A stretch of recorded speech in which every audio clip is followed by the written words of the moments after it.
City of Lamarque City Council regular agenda of July 11th, 2022. Notice is hereby given that the City Council of the City of Lamarque, Texas will conduct a regular meeting on July 11th, 2022, beginning at 6 p.m. in council chambers at 1109 B Bayou Road, Lamarque, Texas, as well as via video conference hosted through Zoom. In accordance with section 551.127, the Texas Local Government Code, the presiding officer and the quorum of the Lamarque City Council intend to and will be present, physically present, at 1109 B Bayou Road, Lamarque, Texas. This location will be open to the public and the meeting will be broadcast at this location on Channel 16 and via YouTube. The council will meet for the purpose of considering the following agenda. The meeting has been called to order. We're now moving to a roll call. Kiara, would you give us a roll call, please? Councilmember District A, Present. Councilmember Mayor Pro Tem, Present. Councilmember District C, Present. Councilmember District D, Present. and Mayor. Present. Thank you, Kiara. We will now have our invocation and pledge. And I would like to invite Reverend Eli Johnson from the Neighborhood Missionary Baptist Church, Pastor Joseph Franklin as the senior pastor of Neighborhood Missionary Baptist Church. Reverend Johnson will give us our invocation, and I would like to ask Councilwoman McAuliffe to lead us in our pledge today. Let's stand. Let us pray. Our God, our Father, how we thank you, how we praise your name. Lord, we gather here on this day for the city council meeting. And Father God, we want to lift up this meeting to you in the name of Jesus. Father God, we ask that you touch each and every one of us that's here. And Father God, let us be on mindset to be a good behavior. And Father God, that we could be able to get through this meeting in a very special way. God, how we thank you and we praise you for our city. We ask that you bless our city. We ask that you go with our city. God, just lead the ones that lead us in this city, and we ask that you give them the wisdom and knowledge that they need to be able to do their job. God, we thank you for them right now. Bless in the name of Jesus. God, we thank you for Jesus. It's in his precious name we pray. Amen. Amen. I pledge allegiance To the flag of the United States of America and to the republic for which it stands, one nation, under God, indivisible, with liberty and justice for all. All right, we are to presentations. There's a proclamation for Parks Month. Mr. Bach.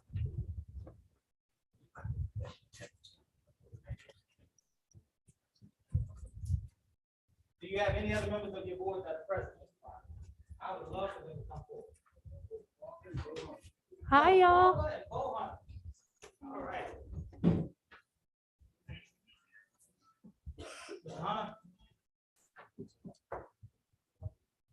Good seeing you again. Good seeing you again. Hey, Bob. Good seeing you again. All right, guys, this is a proclamation. Office of the Mayor. Office of the Mayor for the City of Lamarque proclamation, whereas parks and recreation services are vital for communities throughout this country, including Lamarque, Texas. Whereas parks and recreation services establish and maintain the quality of life in our communities, ensuring the health of all citizens and contributing to the economic and environmental well-being of a community and region. And whereas parks and recreation services build healthy, active communities that aid in the prevention of chronic disease, provide therapeutic recreation services for individuals with mental and physical abilities, and improve the mental and emotional health of all residents. And whereas parks and open spaces ensure the ecological beauty of our community and provide a place for children and adults to connect with nature and recreate outdoors. And whereas the U.S. House of Representatives passed an official resolution that designated July as Parks and Recreation Month. Now be it resolved, the City of Lamarque celebrates our parks Month, and anyone who contributes to the beauty and success of our parks. And now therefore, we, the mayor and city council, do hereby proclaim July 2022 as Parks Month. The City of Lamarque, and we do hereby urge everyone in our community to visit, to explore, and to engage our local parks. Testimony whereof, with this my hand and the seal of the City of Lamarque, this 8th day of July, Chief Shell Mayor. Congratulations, guys. Let's give them a hand.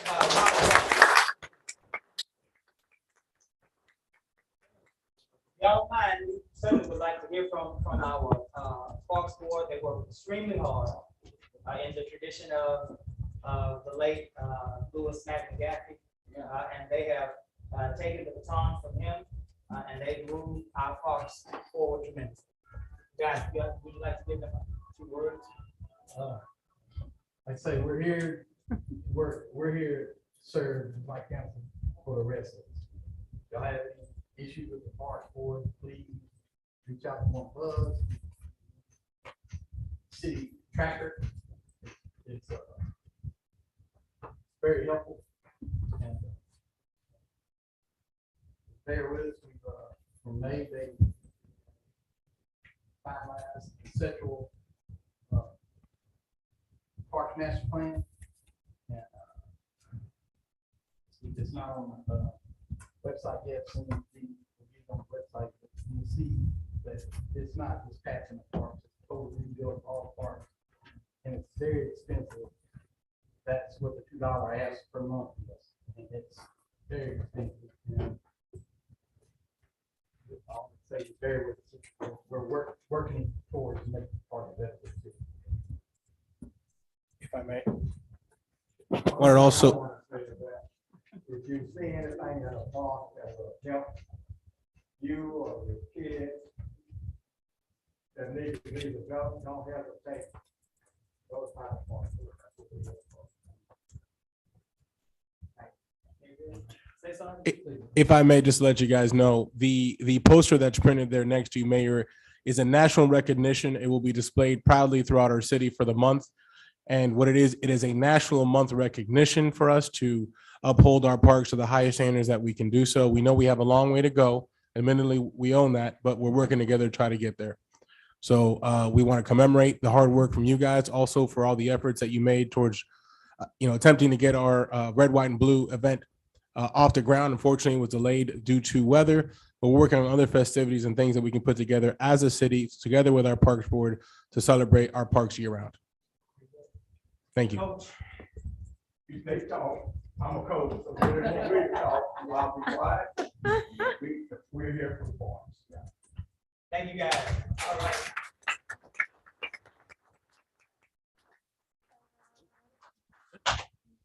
That's it? No, Oh, yeah, no, that's sorry. your signature. That's your signature.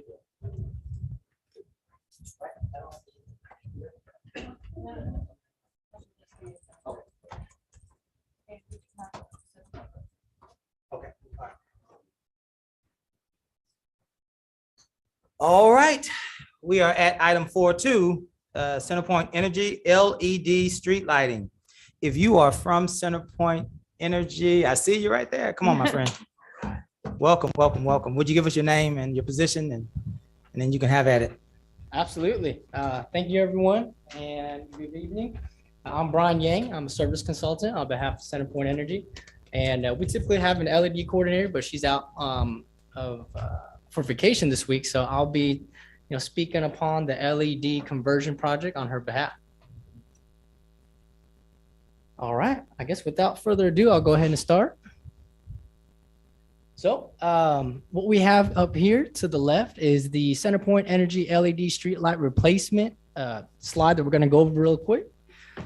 And so the purpose of this presentation is to provide a brief description of how CenterPoint's LED streetlight conversion program works.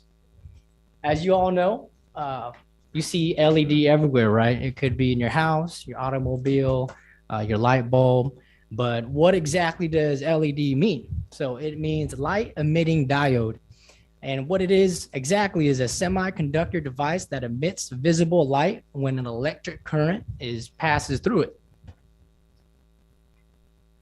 And if you can see the picture up here, when you take a diode chip and you cut it in half, this is exactly what it looks like. You have the lens, the substrate, the wire bond, the LED chip, which is underneath that yellow strip that you see, and the phosphor, which is the actual material, and which is the yellow color that they see there.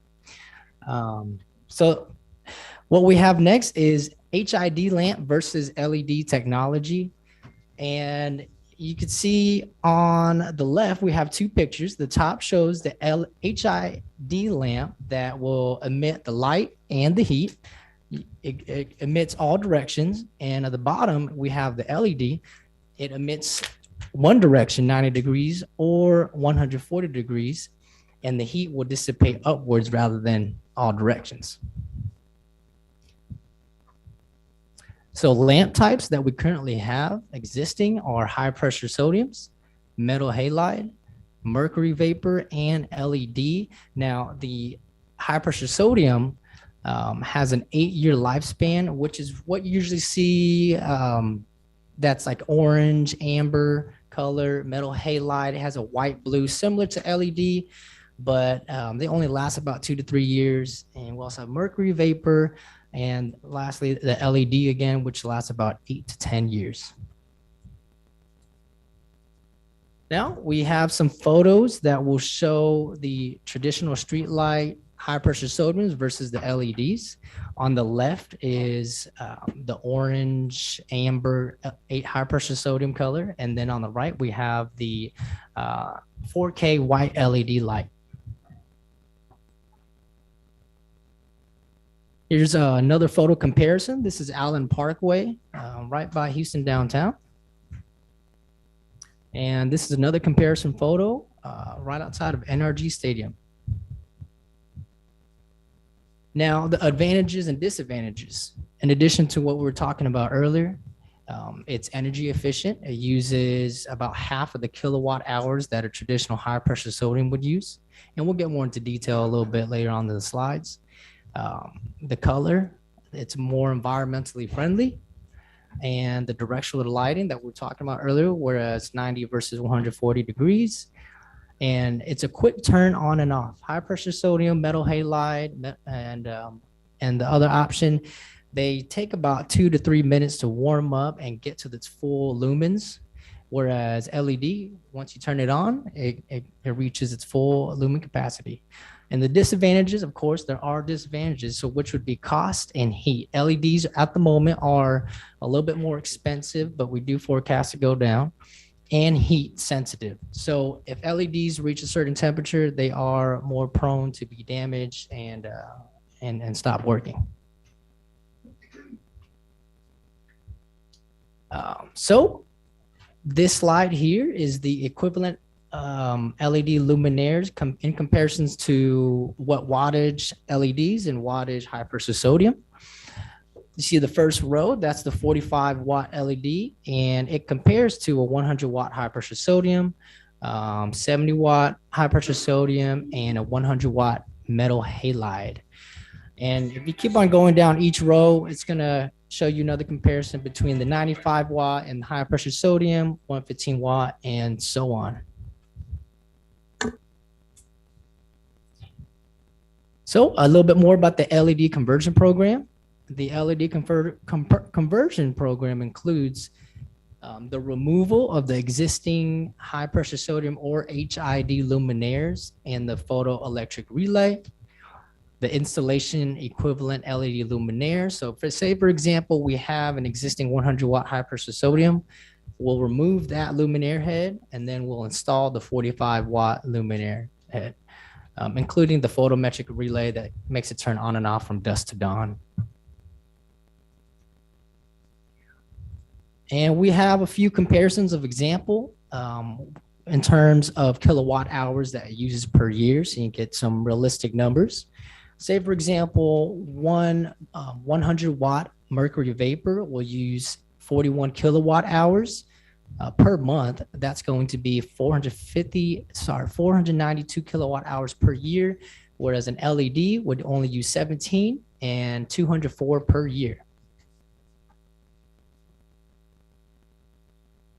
This one, we're just increasing the example count. If we had 86 100 watt high pressure sodium, it would use about 3,200 kilowatt hours per month. And if we use the 45 watt LED equivalent, and then it would only use about 1,400 kilowatt hours per month. And I think lastly, this is an example for 16.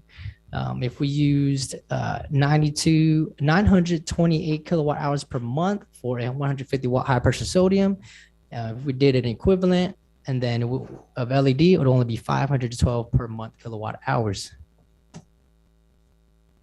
And it's the same thing here for 250 watt. So all in all, the total kilowatt hour saved annually with those example numbers would be about 41,640 kilowatt hours. And that will do it for the slides. Does anybody have any questions? Does anybody have any questions for Centerpoint? I do. Michael? Couple things. What's kilowatt rate right now?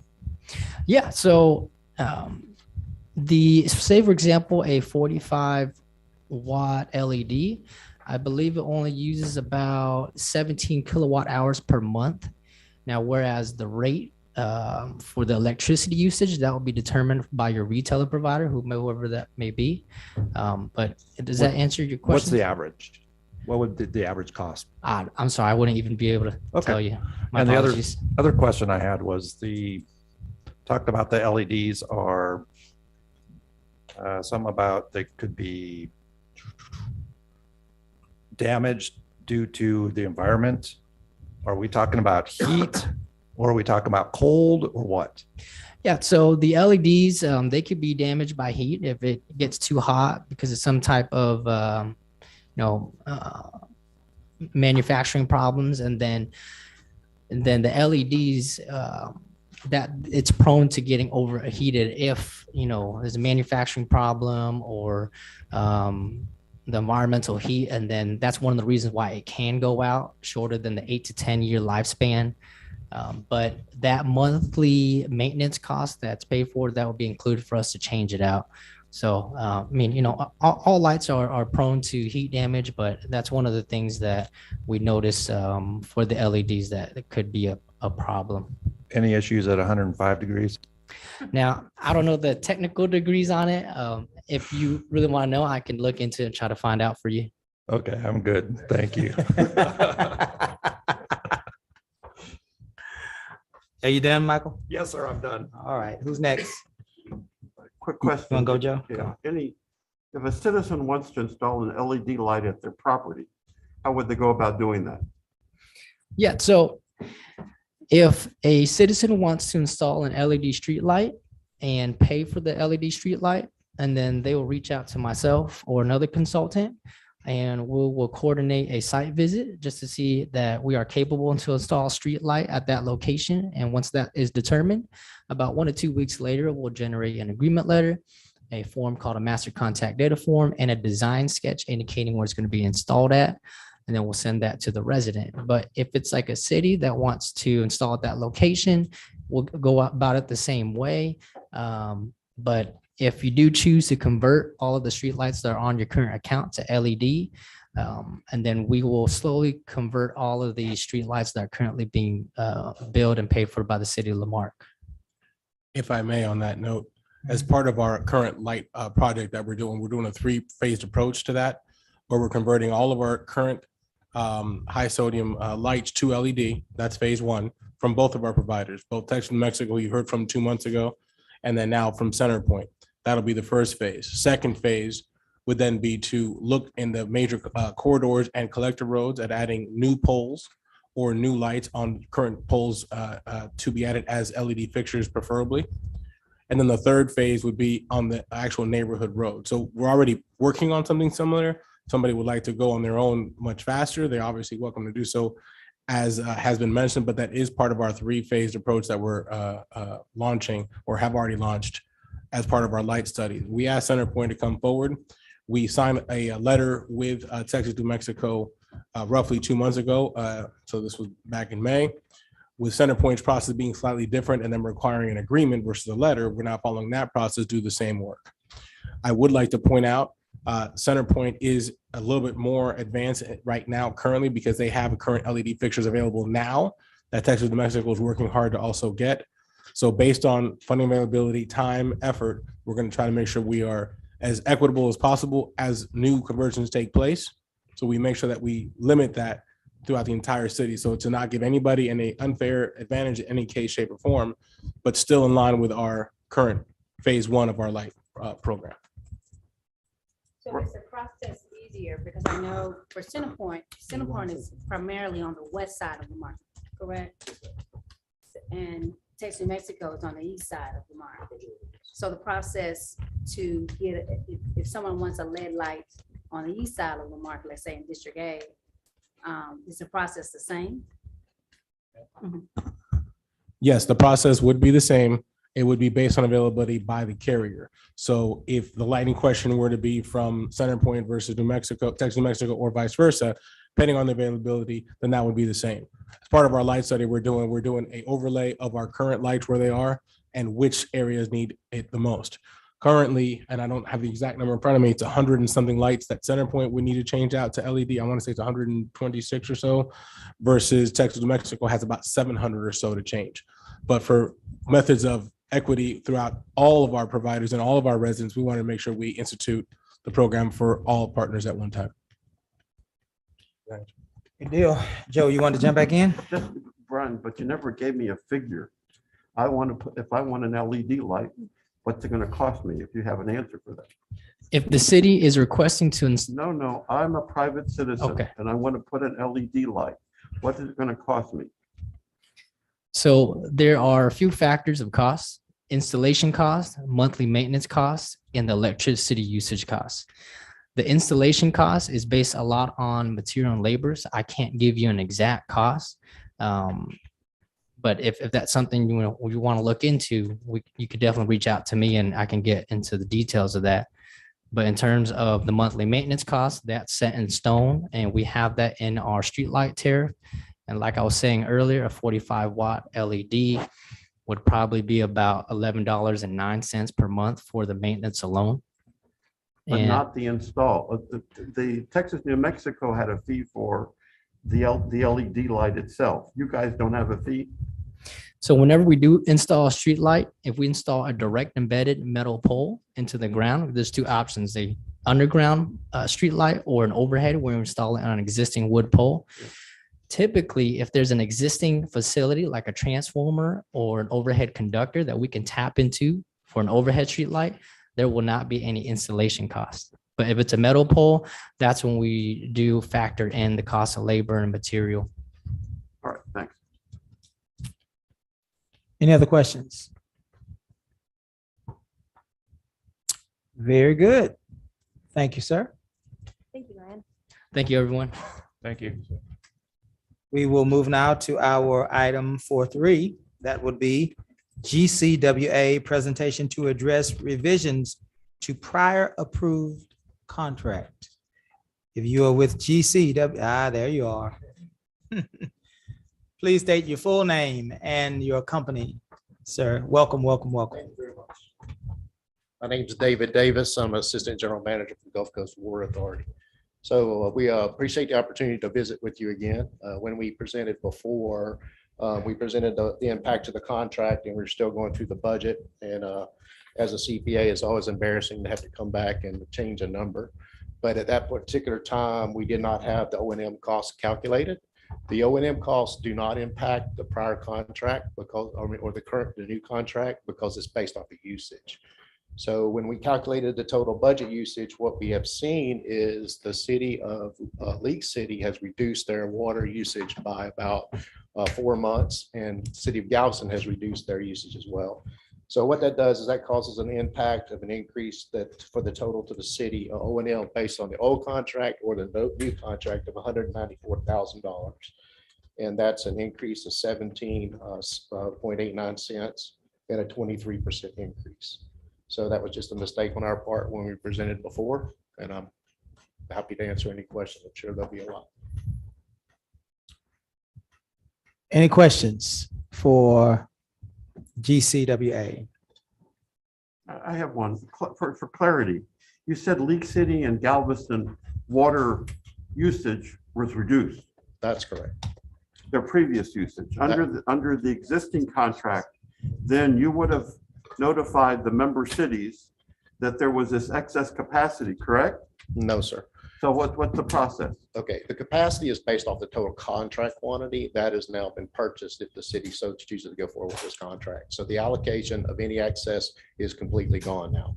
In the old days, there was a reserve capacity that would allow for a better split of the costs associated, and that moved to contract quantity. So the contract quantity for the plant at 57.9% is 1 million gallons a day is completely maxed out. It's already been purchased. The contract cost is the raw water cost, which is the cost of the canal conveyance all the way through the system, and the capital cost of the plant is based off contract quantity. The O&M, the operating cost, is based off of usage. That's the way that contract has been set up for years and years.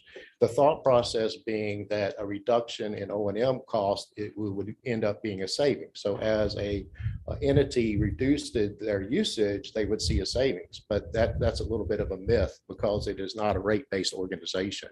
The way the contracts are written is we take our total O&M cost and divide it by the prior year's usage. So that's what the calculation is here.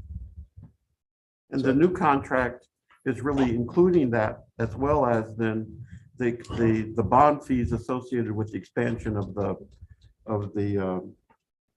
that Texas City plant. I can't think of the name of it. Right Thomas Mackey Water Treatment. Mackey, yes. Yes, sir. So to explain that, the prior contract and the new contract, there is no change in the language around the O&M cost allocation. So it is still based off of usage. What happened is when we caught the mistake, I called Mr. Saylor and said, look, I don't think we're as transparent as we needed to be. So that's why I'm here today to let you know that there's definitely an impact happening because of that O&M cost. Now, no one likes any thought process for that cost. But based on a house using 4,000 gallons, that's a 72% or 72 cents a month increase. Now, we're very concerned about that and aware, but our O&M impacts, the cost we've seen close to a 10% increase in chemical costs. I'm sure that you guys may have seen the same thing, but you run off our pressures. So our chlorine cost has gone up 100%. So the commodity markets are really have moved quite a bit compared to what we've had in our prior year costs. Mr. Davis, just point of clarification. You just said to us that a family of four, right? Did you just say a family? Sorry, of four? I'll rephrase. A household that's using 4,000 gallons. A household that's using four, is that normal for a household? I to use? believe so. And so the cost increase will be 72 cents per gallon? Per month. Per month? Yes. Just per month? Yes. Okay. Thank you. I just wanted to get a clarification. Yes. Thank you. Are there any other questions for Mr. Davis? Say so, are you going to wait or? No, you do have this item to be heard later on the agenda. So if any additional questions were at that time. For points of clarity, I also wanted the opportunity for the discussion on not only O&M concerns. Is it or is it not evident that more than likely starting October 1, the actual rates themselves amongst our region will probably increase? Rates are definitely going up. There's the costs are going up. And I think one of the things I would like to say to that is, you remember Mr. Wade, and he apologized for not coming today. We have the lowest rates for a large water supplier by far in the state of Texas. And I know that doesn't compare because it affects everybody's pocketbook. But Marque has done an excellent job. Your rates compared to what everybody else is around is very low. Ours is too. Now, we could also say that should be a criticism. We have pump station that's falling into the water. Our pumps are 1937 vintage. Our motors are older than that. So when you start looking at the infrastructure we've done everything with a Band-Aid and baling wire. And the good news is, because of our aggressive approach to grants and with FEMA, we expect to rebuild that pump station without a rate impact to our customer base. And I'm happy to show that at the next board meeting. We'll have a finance committee meeting this week and explain that we can replace that pump station with zero increase in rates. So again, if you check us out, nobody likes their water bill going up, and I understand, but our rate is lower than almost anybody in Texas. So to the fact of historically, the city of Lamarck has not raised one of the rates, and we have consistently been one of the lower rates within our actual region. The increase amongst with everything else that we're seeing is inevitable, is what you're saying. It's inevitable. And if you don't look at any article and Google it, everybody will tell you water is a big problem in the state of Texas. further, do you know or will you know, and I know it's hard to say now, one, if and when those rates may rise, and two, an approximate amount so that we as a council and as a team and as a city can prepare accordingly? Absolutely. That's a great question. So we have provided a rate analysis in the past and what our rate projections are for the first time last year. And this year, we're going to do it again. We have a little bit more strategy to go with the board, our board, to explain that. And one of the key elements is replacing the Shannon Pump Station without a rate increase. And before I present a rate impact for the future, that needed to be cleared with our board. So we hopefully do that in the next 2 months so that everyone can plan. And we realize that impact longer term for you guys is a critical thing for your citizens. But we are looking at more than likely October 1. Well, our, yes. Should be soon. I was just, I'm I can sorry, keep that's, talking for a long time. that's the budget and planner in me. I just want to make sure that we're prepared for that accordingly. Yes, sir. And that everybody is residents and anybody listening out there, that we can all prepare accordingly. Yes, sir. Tough decisions ahead, of course. Mr. Davis, thank you. Thank you. Thank you, sir. Mayor, I have one question, but it's more directed towards the city manager or city attorney. Okay. Seeing as we already approved the contract, is with this new raise of fees, is that gonna, or do we have to do the contract again or no? The city manager, out of an abundance of caution, in consultation with me and other staff, felt it best to come back to council, given that one of the things that was presented, while the O&M cost is not changing, it was presented not only to the council, but to the citizens as well. We felt it best to bring it back to the council for approval. So that everyone would know what was going on and there wasn't people being told one thing and then that changing without being told that. Gotcha. So in essence, what you will hear tonight on the agenda would be a brand new, a fresh contract, And that's the only change. reflecting the actual new findings. And that's the only change, right? Everything else is staying the same. Yeah, the contract has not changed. Okay, Just the numbers. Just- numbers. okay. And we, and as stated, we did that in an abundance of caution and also clarity to make sure that we're all on the same page before we move this forward. We didn't want there to be any assumption either from Gulf Coast Water Authority or from us to anybody listening of any bait and switch or anything else. This was brought, it was brought to our attention. Mr. Davis brought it forward and he expressed it. And through various conversations, he knows that my first inclination when I first heard it of what had occurred was not, with all due respect, was not the friendliest. However, I think that I am representative of not only our residents, but also the city council. I did not want that to be. So Mr. Davis was gracious enough to come forward and stand in front of the firing line tonight to disclose that time. Okay, appreciate it. Thank you. Thank you. Thank you. So let's be clear. You all have been operating on a Band-Aid and a wing and a prayer. You are now having to raise rates. That will raise our rates. And then we would have to, in turn, raise rates. That's it in a nutshell. There's nothing else going on here. All right, let's move on. Thank you. 5, public safety. 5.1, public safety building update. A brief update from the Public Safety Building Committee. I see you, Chief. Welcome. And the rest of the members, certainly, Chief Smith is perhaps the spokesperson, but we have some wonderful, wonderful people that work with this committee every day. Alec is here, I see.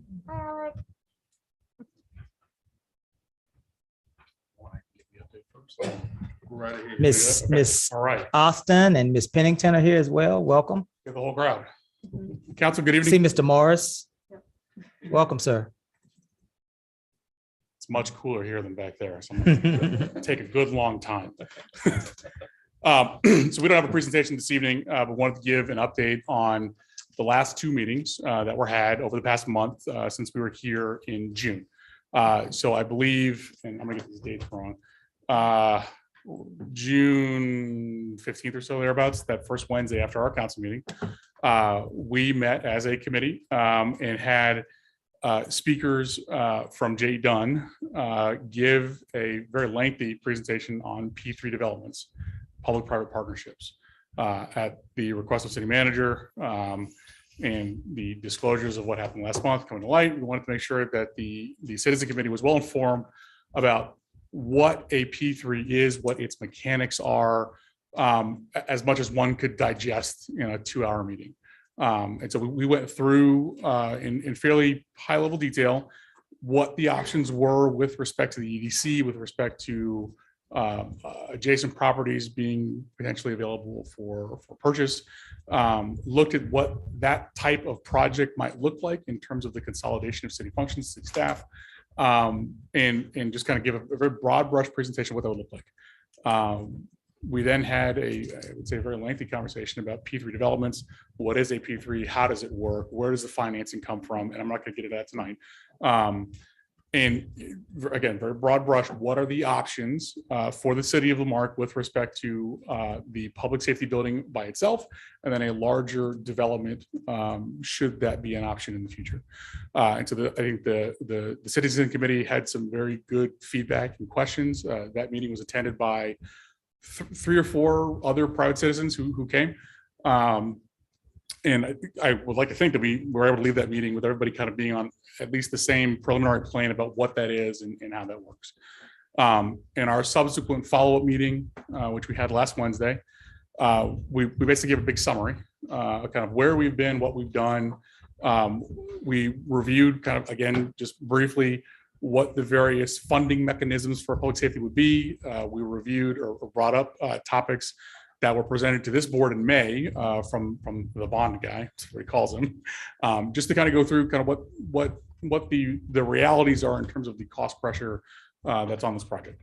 And so I think we had a very good conversation for about an hour or so, kind of about where the project's going to go, if it goes forward, kind of where we are. And I think that prepared Chief Smith and the rest of the committee to give their statements to council this evening. So I will turn it over to you, Chief. Good evening. Good evening. Good evening. In a nutshell,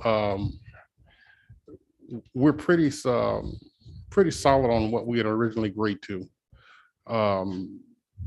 We like the public option 2, the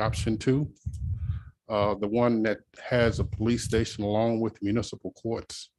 And it's our recommendation again that we proceed with that. We really do need a new police station. We really do need a new facility for courts. This could have a positive impact on morale. It could also serve as a recruiting mechanism. And then it says a lot about the pride that we as citizens of Lamarque have in our city. So again, our recommendation is that we proceed with option 2 as we had forwarded to the council and the mayor earlier. Anybody have any questions? Anybody have any questions for the Public Safety Committee? Oh, go ahead. Go ahead, Casey. Thank you, Michael. Just briefly, number one, thank you again. You guys are digesting so much information and helping us all understand it. Briefly, what were the reasons that for y'all, number 2, and going with that original conclusion that y'all made, still won out even after you had the conversations and learned about the P3 partnerships? Well, I think in talking about the P3, we were concerned that this is something that would be more involved, and we wanted to take a smaller bite. We just went through some things here recently, and we don't know that there would be an appetite for something that would cost a lot more money. What the P3 with all of the other options and bells and whistles, you were probably looking at in the neighborhood of maybe more than $50,000. And million. I'm sorry, million. We got you. Million. We take that deal right now. Yeah. I've signed Hitchcock up too. Yeah. That's right. And so we kind of decided, hey, look, let's start off small and let's do something that's achievable, and maybe we can get everybody to sign on to it and grab on to it and and make it go forward. So that was really in a nutshell what we as a committee kind of discussed. There were too many moving parts to the other plan that was being discussed as far as the P3. Thank you. That is so helpful. Thank you, Chief. And to add to that, I think one of the things that the committee latched onto was this aspect of urgency and time. Mhm. When we talk about P3 projects, these are large, involved, multi-year projects in preparation of the project. And so, and as the gentleman from J Dunn were very prescient to say, P3 projects are not a magic bullet for funding. That's not what they're necessarily meant for. They serve a very specific purpose within the economics of development.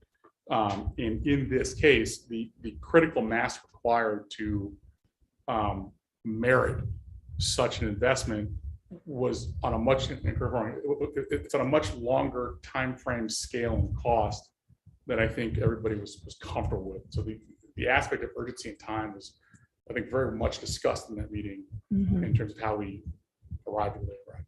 Okay. Essentially, the longer we wait, the more it's going to cost. Right. Yeah, we get it. Thank you. Any other questions? Yes, Ms. Austin. If I can say something too, this is something we've been working on for years. And it's very much needed, not only for recruitment, but retention of our Yes, current officers. They need tools that they can work with.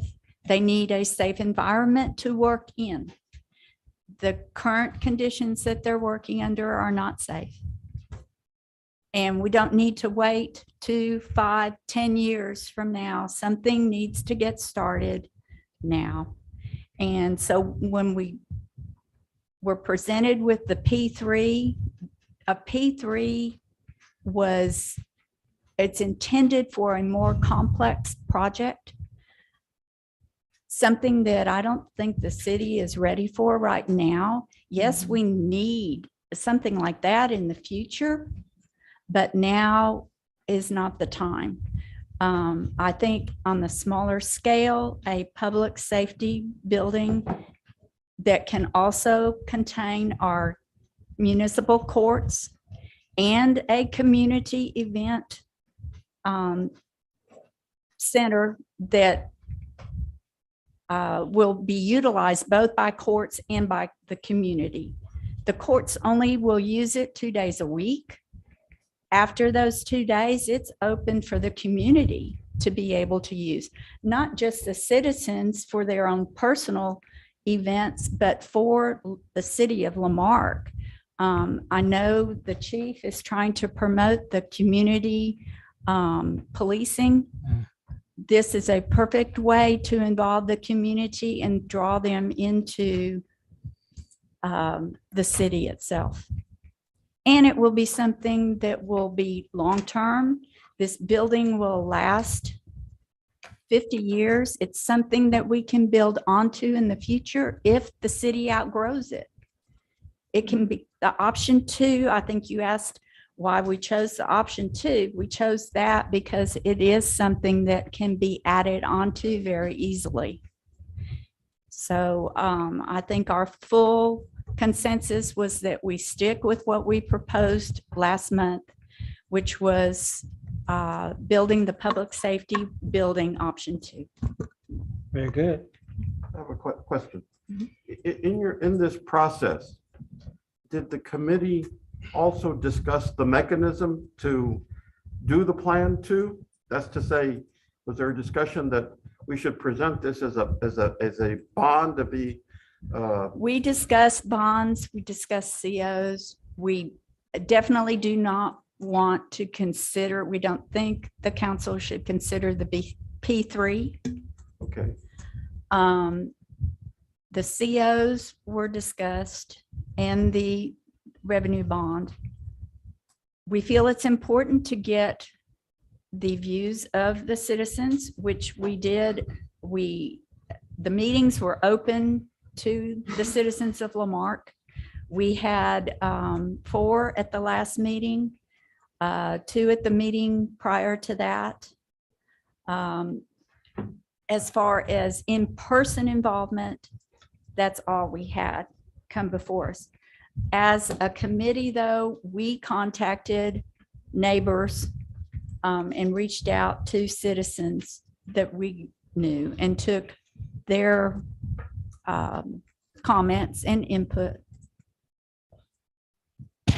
Was there A consensus consensus? Look, we should, to funding. yeah, should we just go ahead and put this out there for a bond election, let the community decide? Or We discussed that. It's going to depend on there is another, the Texas City ISD is proposing or has on the ballot a bond, which is needed for educating our students and the children of Lamarck. Correct. I don't know if the citizens of Lamarck could stand 2 bonds at this time. But another thing that we looked at and discussed was if we go out for a bond, then you cannot, tell me if I'm wrong, how long? So just so we did talk about the different mechanisms in order to provide context to this meeting.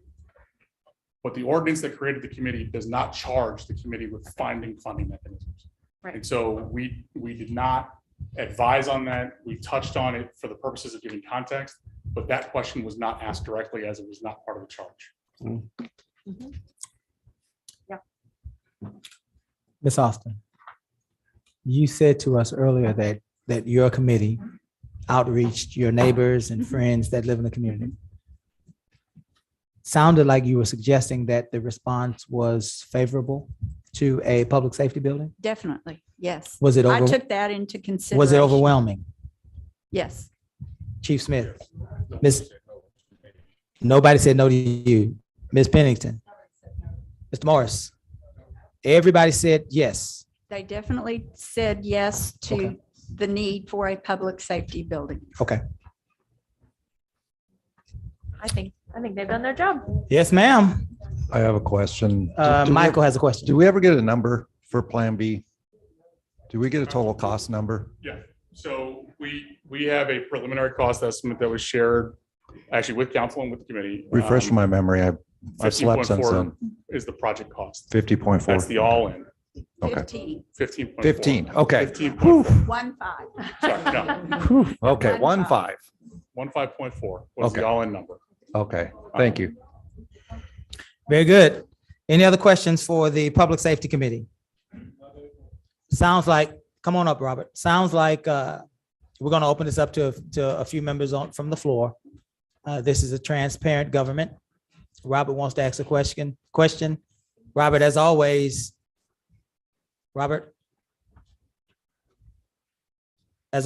name and address, sir. Robert Mitchstich, 24 North Curlew.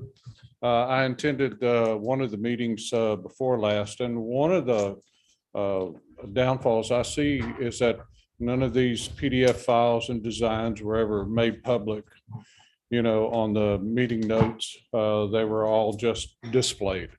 And at the time before, the last one that I had attended, was talking about a Lamarck Town Square. But going back, and that was just going back to options 1 and 2 that were initially looked at, neither one had enough parking. And that's something that's got to be addressed, because you can move forward and you're going to kill any businesses around there because you're talking about using street parking. Well, where are their customers going to park? Where's Benito's customers going to park? Now you're back to having to build a parking garage to accommodate what you want to build. And it's all not being talked about right now. And that's something that still has to be worked out. And I am very much in favor of voter approved bonds. Mr. Mitchell. Before you go, let's see if we can get some answers for you. You said that earlier in your comment, you said that none of the documentation was online? Is that what you said? When those meetings were being held, yeah, we didn't see it. Were those- You know, were those- your were those presentations items- weren't there. Were those items of information, were they available to the public? Alec, can you So help we us? provide copies of all of the presentations to city staff at the conclusion of the meeting, and whether they're posted from there is not our charge. Okay. Were they in the meeting? Were those documents in the meeting for the committee members and folks that would come to the meeting for them to? No, we did not make hard copies at the time. They were presented digitally. Okay, That's all I had. all right. What do you want to say, Ms. Austin? The documents at the last meeting were available and copies were made. Okay, Yes. okay. Are the documents available now? We're happy to provide a concise PDF that has everything in it from the last 6 months of work that can be done. Okay. But I believe, city manager, or Ms. Patty, we've always provided PDF copies at the conclusion of meetings. Question before Casey jumps in. Is there a reason, is there something associated with public safety that you can't provide those documents Not at all. earlier? Not at all. So as we stated earlier in this process, we understand the need for transparency. We are absolutely not the ones that are going to stop that. What we have done is redacted parts of the plan in the presentation so that we don't show specifically where a certain space might be. Okay, But the building is shown in its entirety. It is shown by department. So we'll say, hey, here is where patrol is, but we don't show where the armory is because we don't really need to share that. sure. So everything that is presented to public is meant for public consumption. Very good. Casey, you want to jump in? Yeah, I assumed that Mr. Michich was referring to our city council agendas.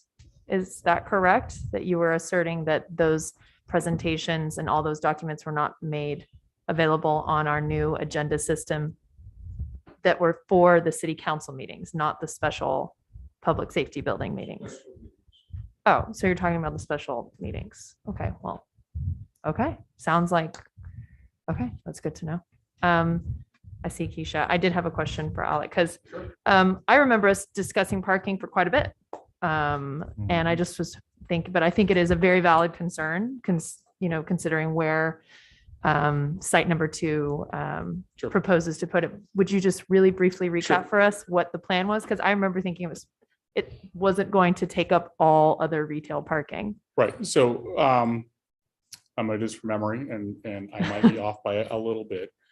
As I recall, there are, let's call it 29 public parking spaces in the current PD complex. There is no street parking on First Street today, although the improvements are slowly marching their way down. I believe in option 2, we had 24 public spaces, and that there was the intention that the reconstruction of First Street could add potentially 20 more spaces. I will say anecdotally that parking for court days is like planning for Easter Sunday. It's very difficult, if ever, to achieve 100% on-site parking. Sure. The current site as it is, we did a number of studies that tried to anticipate what that might be. So we have a courtroom that's designed for 75 people. So assuming everybody comes by themselves on court day, because it's happening during the day, if you needed 75 parking spots, plus those parking spots needed for police activity, if you're coming to the police department, we would never be able to get that much parking on a single site. It's not possible with the downtown. So there is a compromise that's made in preserving the need to be downtown. Mhm. So that's where it is. Okay. Thank Very you. good. Any other questions? Thank Ms. Keisha. I do have something after Keisha. If with parking, I think also Benito's has parking on the side. They have street side parking and they also have the lot right there on the side. And So that would take care of, especially Benito's, which is, I mean, a historic, pretty much a Absolutely. historic So Lamarck restaurant. if it's a question of council, we can certainly provide a downtown parking map that's very helpful in understanding where the allocated parking would be. That is certainly something that can be created just to help explain if this is a point of discussion that needs to be further vetted, then we could certainly go do that. Yeah, and I don't think that anybody in here is suggesting that somehow because we need more parking, we don't need a new police station, right? I think that we all know that at some point we're gonna sooner rather than later, we need new facilities, right? And so I think that items like enough parking and things like that, we can work through. We can figure those things out. The main thing is that our community, and it sounds like our community is starting to wake up.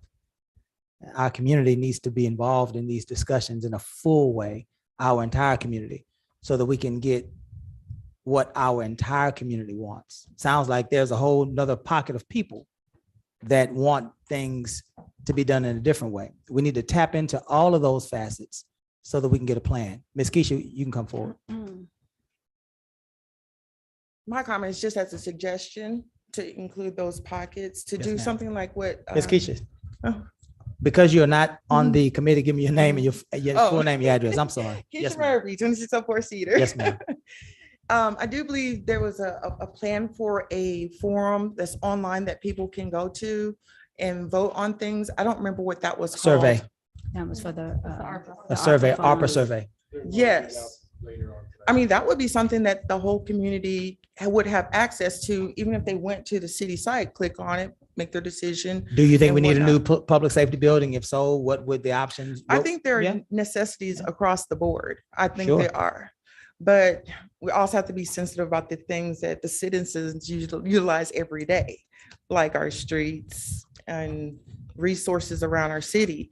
And things like putting those questions on the website would open up the transparency, and it wouldn't require someone to take off work to go to a meeting, or if they're somewhere else, because there's plenty of meetings I'm at and I can't make it here. I Sure. catch the back end of it because I'm in another meeting. Sure. And so I'm taking care of, y'all already know. Sure. So this is one of those ways that you can just, include, and it wouldn't be, unless it was the IT had a problem. And so Sure. that would be something that, the citizens can go click on a link. I mean, your neighbors are a resource, but I'm not sure where you live. So Thank you. ask Thank my you. neighbors, Yeah. Yes, ma'am. something different. Yes, ma'am. Like, yeah, We get you. that's something to be done. Just put a link on there to a survey. They do it all the time. I mean, Sure. and that would be inclusive. And those documents, I must say, I saw that presentation. And to be honest, I could not tell you which one was which. I know which one I liked. But Sure. just tell what the descriptions you use is kind of like not enough, even though I saw the presentation. And so I'm sitting right here, listening Yeah. to it. But to Yeah. recall that from eons of meetings ago, Sure. it's like nothing, Sure. All right. I appreciate you, Keisha. Yes, ma'am. And Yes, ma'am. To add to that, what we've done in other communities in the past is we're happy to do meetings on a Saturday, on a weekend, because Yeah. Wednesday evenings is hard. I mean, it's hard for us, it's hard for other people. And so if that is a resource that is necessary in order to help further that discussion, we're certainly happy to do that. I think the more people in this community that we engage and ask them what they want and what they believe, I think that would be the best course of action. I think we need to hear from as many of those 19,000 as we can. And that'll give us as clear a picture as we can have. Kim, you want to jump in? Yeah, I just have a concern. No. What I'm hearing is that we can all agree that we need more facilities. The question is, how do we do that? So I remember last year when I first got on council and we were dealing with Reed, a development. Mhm. And we know that we were talking with them about a TERDS and some of those other tax incentives.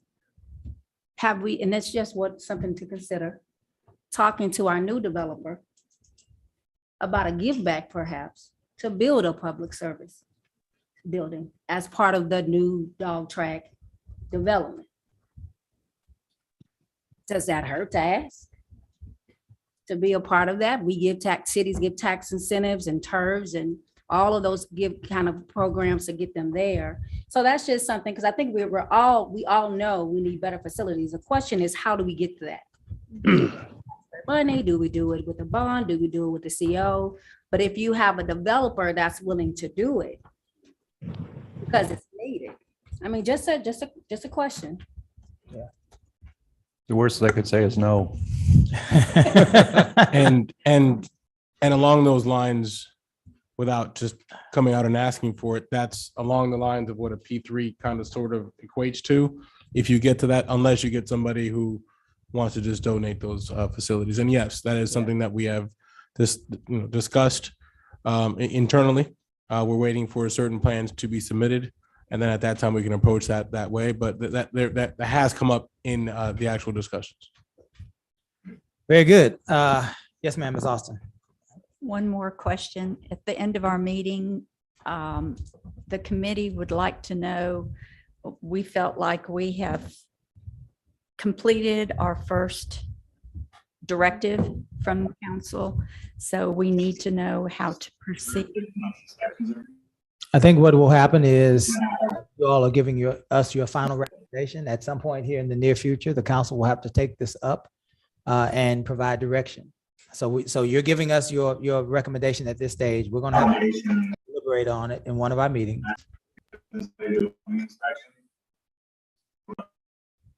Collins, you got him?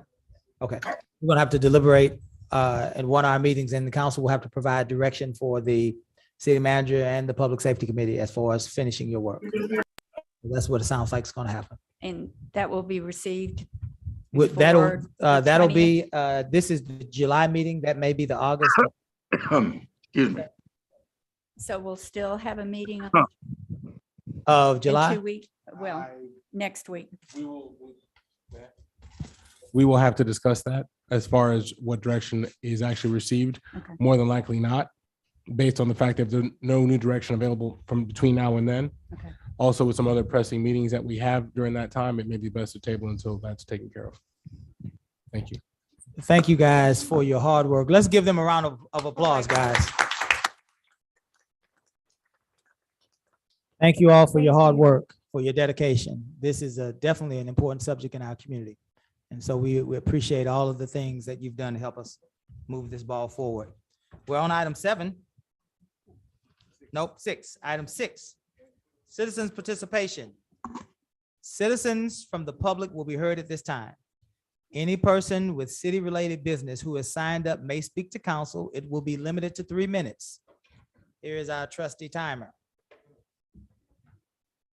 If you wish to speak, this is important, ladies and gentlemen. If you wish to speak, give your full name, your address, and the item you wish to speak about. In compliance with the Texas Open Meetings Act, the city may not deliberate on your comments.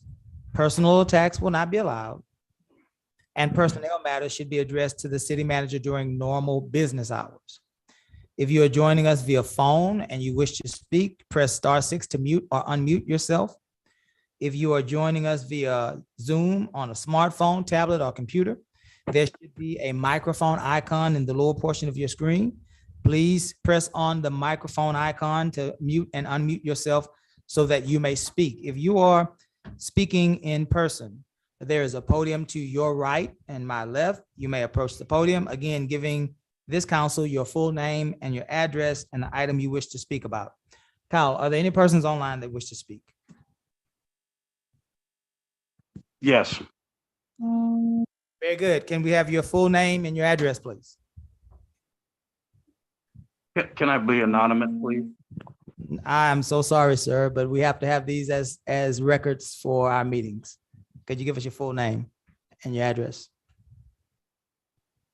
John Smith. That is not your name, sir. We're gonna have to mute you. We're gonna have to mute you. We need your full name, sir. John Smith. That's not your name. Is there anybody else online wishing to speak? Are you denying me my right to speak? You have to reveal who you are, sir. We all have to follow instructions.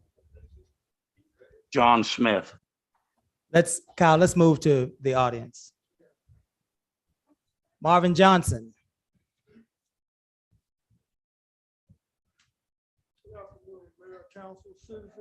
How are you guys? Mr. Johnson, Yeah. Full name, address. Marvin Johnson, 3121 Moran Drive.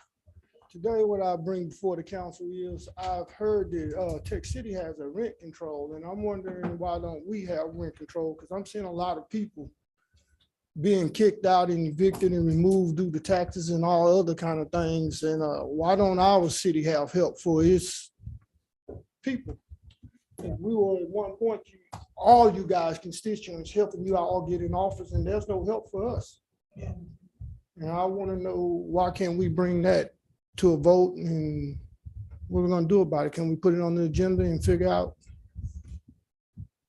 I think, Marvin, point of information, I think that there is going to be an ARPA survey. And ARPA is funds that we were able to get from the federal government, about $4 million worth. There is a survey that will be presented to our entire community with a list of all sorts of things that the community may want. Now, we heard that Texas City is doing rental relief for their community. I think that will be part of the survey, right? So every citizen can go in and say, we think this is a good idea. We don't think that's a good idea, right? Kinda like on the thing we were just talking about, right? Right. So you'll be able to engage our website and be able to point and click on the things that you think are important. Well, I asked, guy used to be my neighbor. He moved to Texas City, bought a property over there. And he said all they had to do was convene the council, and the council voted on it. So what is?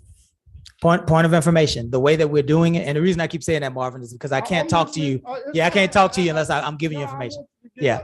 Because there's others out here that's not Sure. doing it, so we need to get it. Sure. The way that this council has decided to do this is to provide a myriad of different scenarios, from fire trucks to pothole repair equipment to rental relief to all sorts of things.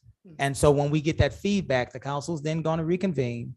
And based on that feedback, we're going to basically disperse the funding based on what we see from the citizens. So it's being Talked about and worked out. conjunction and joined together with other things such as fire trucks and potholes, but then we just get new fire trucks?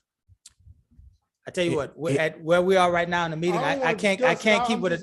Yeah, I know. Shouldn't that be set something aside? Yeah. Last question, Mayor. You said there was going to be a survey. Can you project the time?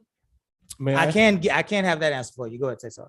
Mr. Johnson, if you could just give me a few minutes when my item comes up right after public participation, I'll be more than happy to share that with you. Well, And if I'll you be have. allowed to converse with you at that point. if I have any questions. Yeah, absolutely. And if there's any further questions, I'll ask somebody from staff to take your number down, and either tonight after the meeting or tomorrow, I'll make sure to personally call you back. Okay. But if you give me just a few minutes, that's part of my presentation coming up. Not a problem. And it's just, we're in this area of the meeting that we can't really respond back to you unless we're giving you No, I facts. Yes, understand. yes, I sir. was just bringing out Yes, the sir. obvious. We're gonna get into it in the next few minutes. When he gets into his Okay. report, then we'll be able to I'll have take more of a no more of your dialogue. time. Thank I'll you. wait. Thank you, Ms. Johnson. Takesha Murphy.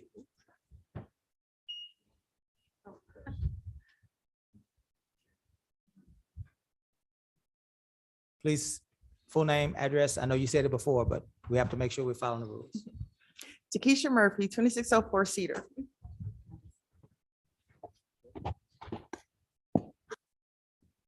Yes, ma'am. Okay, we start yet? Okay. I came here today to express a deep concern in our community. A recall petition is in progress, and I've come to the conclusion that many don't understand what a recall is. A recall petition is a process in our charter put in place for citizens to put elected officials back on the ballot and vote if they want to continue being represented by that official. That's all and nothing else. Many think you have to have a good reason. This is not true. Marketing and any other such suppression would be, in my view, a serious miscarriage of the people's trust and a failure to utilize and educate the public on the true purpose of a recall. A recall is the opportunity, not a tool of hate. It is a resource to highlight the truth of elected officials' advocacy and stewardship of the public's trust, and a time to reevaluate concerns that have led to any citizen losing trust and reinforce the spirit that led voters to elect them in the first place. God has built the truth on a strong foundation. It needs no explanation or protection. It is revealed to those who seek it, but misinformation and falsehoods require an army of misdirection. Many know me through advocacy in our community in spaces that many ignore and avoid. God has armed me with a spirit of love and discernment to seek all information, good and bad, to repent, meaning to change my mind, to aid in carrying out what God has asked me to do. Even when I'm broken and discouraged, God has strengthened me and to fulfill my purpose as a custodian of his planet, his plants and animals, his people, and to worship him only. To their benefit, some of our members on the council have upwards of 19 years to represent Lamarque to showcase the foundations of their leadership and advocacy over our city. But even if you don't subscribe to spirituality as I do, the law of the land, our 5th and 14th Amendments of our US Constitution, grants the citizens an inalienable right to equal protection under the law. Oaths were taken to protect the citizens, their voice, and the process of law to express their needs. Even though our Constitution was riddled with imperfections, it has given our citizens the opportunity and the right to change their minds. In closing, my hope at a minimum is that the rights and voices of all of our citizens are being held in high regard. Many who sign may just want to be more informed and welcome the opportunity to ratify the vote that they made. Allowing and participating in hindrance of this process will only further damage the trust our political environments have suffered nationwide. We are one Lamarque, and all of its citizens, despite their differences, are important components of our community. Thank you, Ms. Murphy.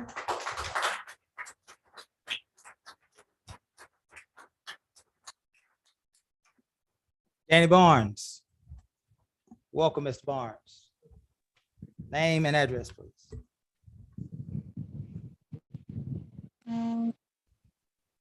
Danny Barnes, 26 North Flamingo. Just real quick, I know that I was here last and we discussed getting the ordinance changed and Omega Bay exempted. That has turned into a real mess. Planning and zoning has sort of dropped the ball. There are three property owners right now waiting for permits to pour concrete.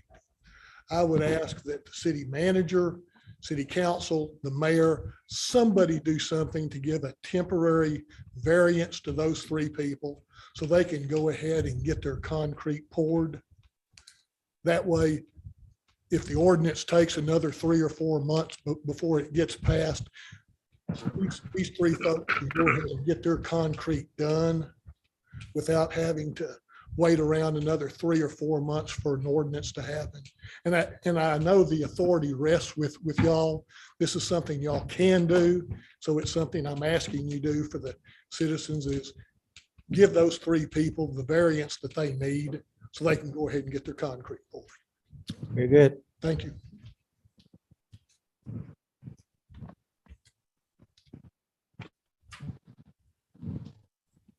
Georgia Sharp. Hey, Miss Georgia. Welcome. Name and address, please. My name is Georgia Sharp and I live at 12 North Omega. Danny covered the thing about the concrete, and when we were here in May, it was going to be addressed in June, but we were out of town and I heard it was tabled and we were hoping it would be addressed tonight, and I don't see it on the agenda. That's number one. Number two, we got 2 letters from the Planning and Zoning Committee. And when I say we, I'm talking about all 281 residents of our community, plus the MUD 12. And I don't know who over in Bio Vista got it because I haven't heard. But anyway, when I called on the first hearing, I was told by somebody in the office that, the clerk failed to put it on the agenda for the planning committee. So that's why they couldn't have it on June the 26th. So then they turn around and send out certified letters again for the July 28th meeting for the planning and zoning. Altogether, those 2 emails, just the certified alone is $7.33. It totals up to $4,200 just to send certified letters to everybody. When I asked the girl, I said, don't you have like a requirement where it's 200 feet? You only have to notify, like 3 residents, 3 residents, 3 residents. sorry. Go ahead, take it. Yeah. And she said, oh, no, it's 200 miles. And I go, wait a minute, 200 miles would incorporate Houston. And Yeah. she said, well, it's 200 something. So all I'm asking is to get with the Planning and Zoning Committee and find out exactly how many, because this could have saved you guys a whole lot of money. You Yeah. know, I know $5,000 probably isn't enough when you're talking about millions, but it is money. You know, Yeah. and that's not including the time and effort somebody had to do to stuff these and write the certified mail things, stick them on the envelopes. Yes, ma'am. So all I was trying to do was get the council aware of this to see if you can change the notification to make it right, so you're not spending all this extra money.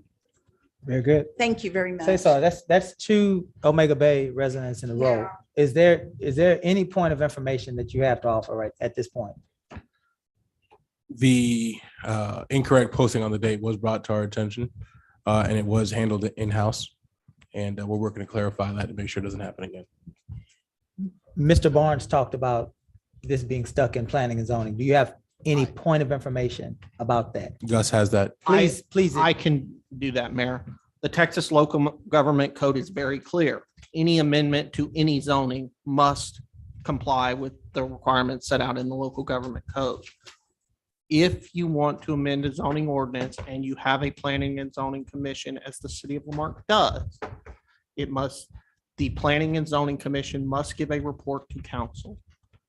The local government code, along with the zoning ordinance, also speaks to the notification requirements. I understand, I have heard people speak of variances and temporary. That is not an option under state law. It is not. I apologize, but the city of Lamarck must comply with state law when it comes to zoning issues. That is what we are doing.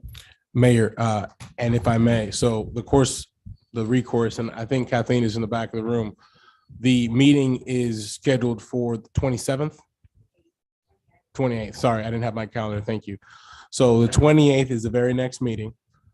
The next course of action would be Gus, coming from wrong, ordinance going through 2 readings.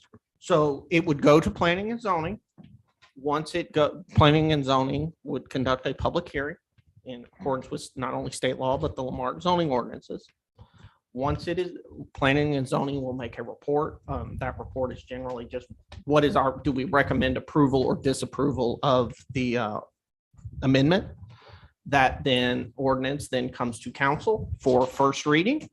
Assuming passage on first reading, the council would be scheduled for a second reading. Public hearing would occur at that time, and notice of that public hearing would be placed in the Galveston County Daily News. So in terms of timing, the fastest currently that we could do for the purpose of our timeline for our residents who are listening, barring any mistakes, regardless of that, the 28th. After that meeting, technically, the soonest an announcement could be made would be the 29th.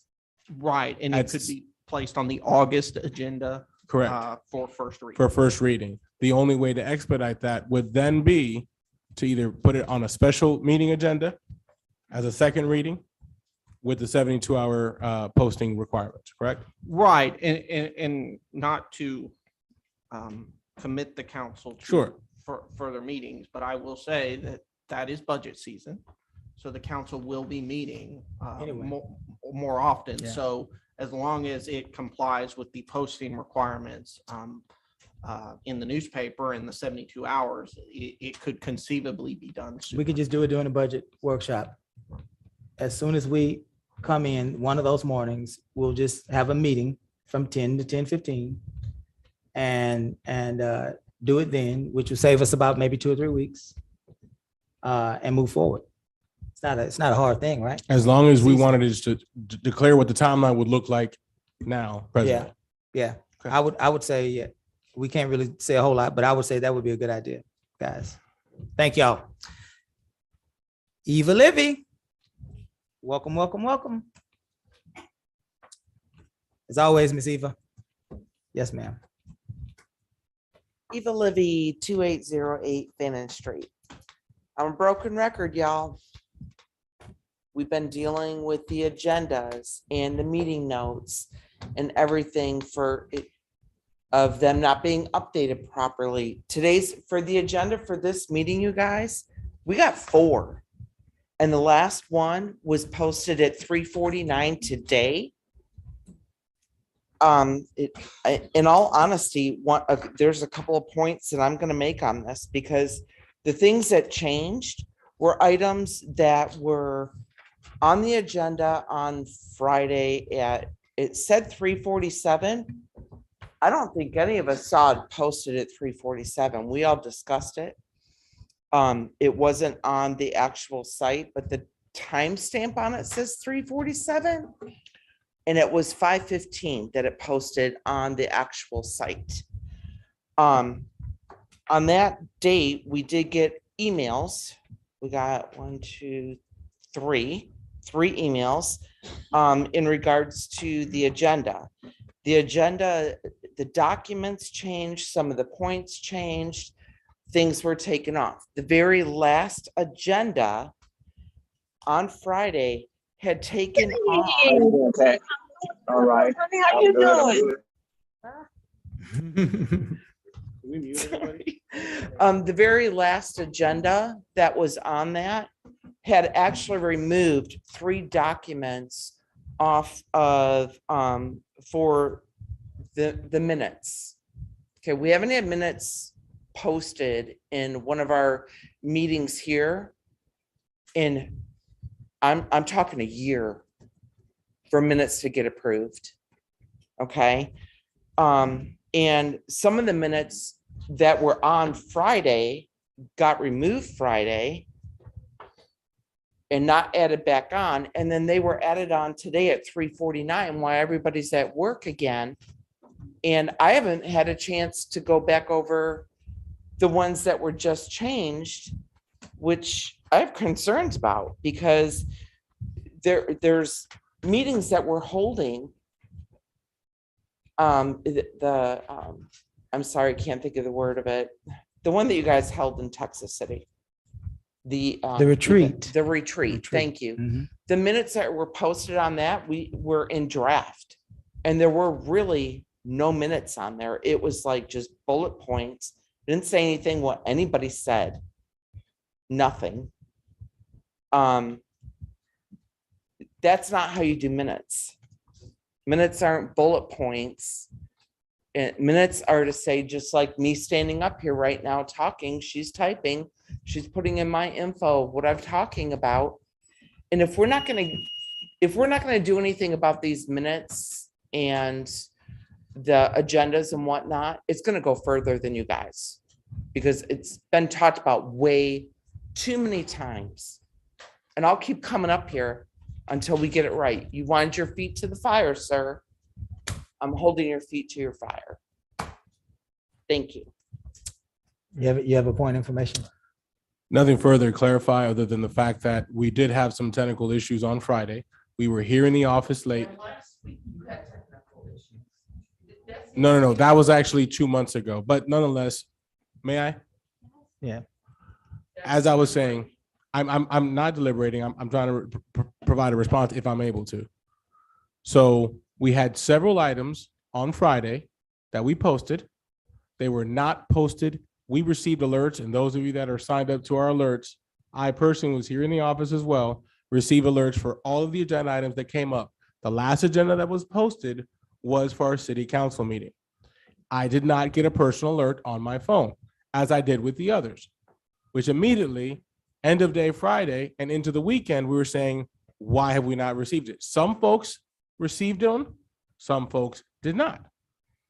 When that came about, we said, send it out again. We know it's going to cause another version to come out, but I'd rather make sure everybody gets it so we make sure that doesn't happen.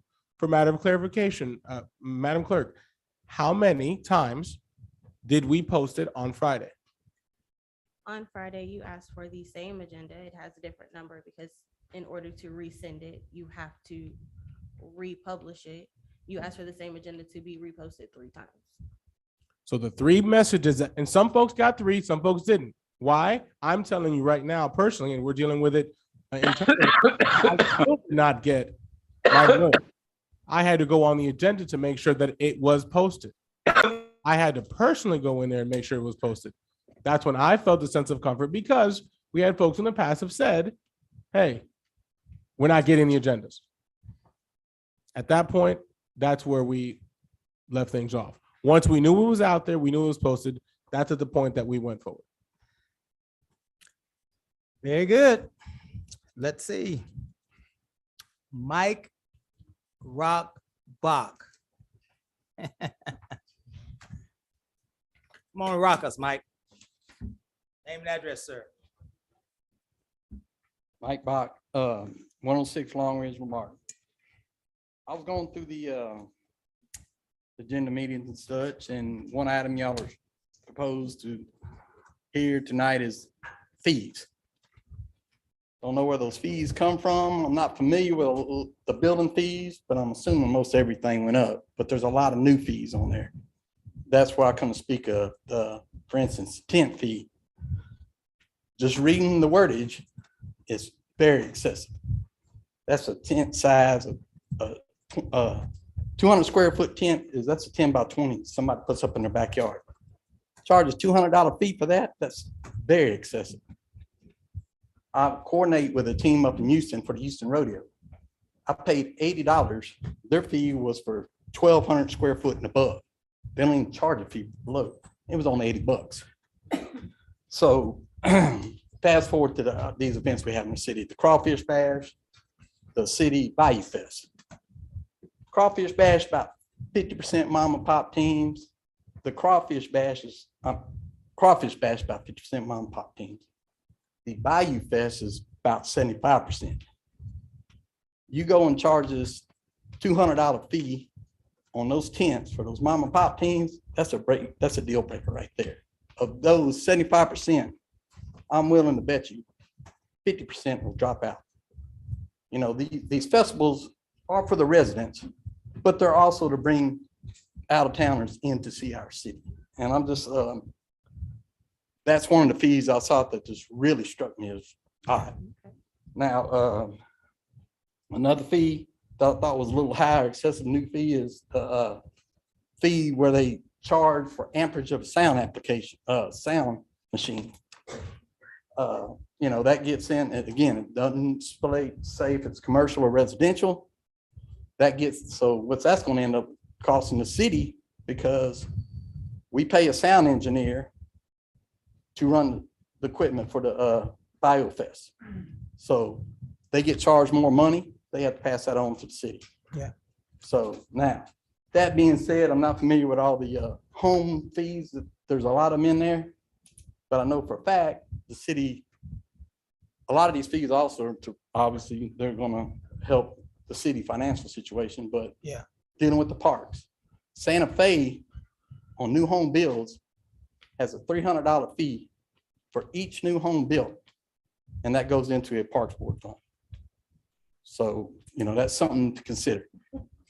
Trying to reduce fees, but yet I'm also, again, trying to help our parks out. Yeah. And that's on new builds, you know, that's just part of doing business, I believe.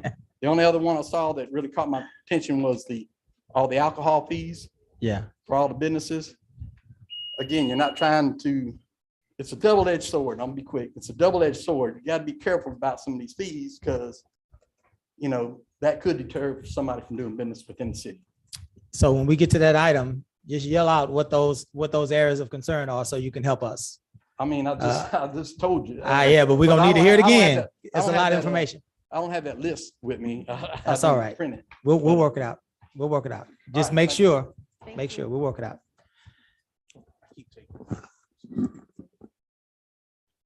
Jose Ramon Diaz.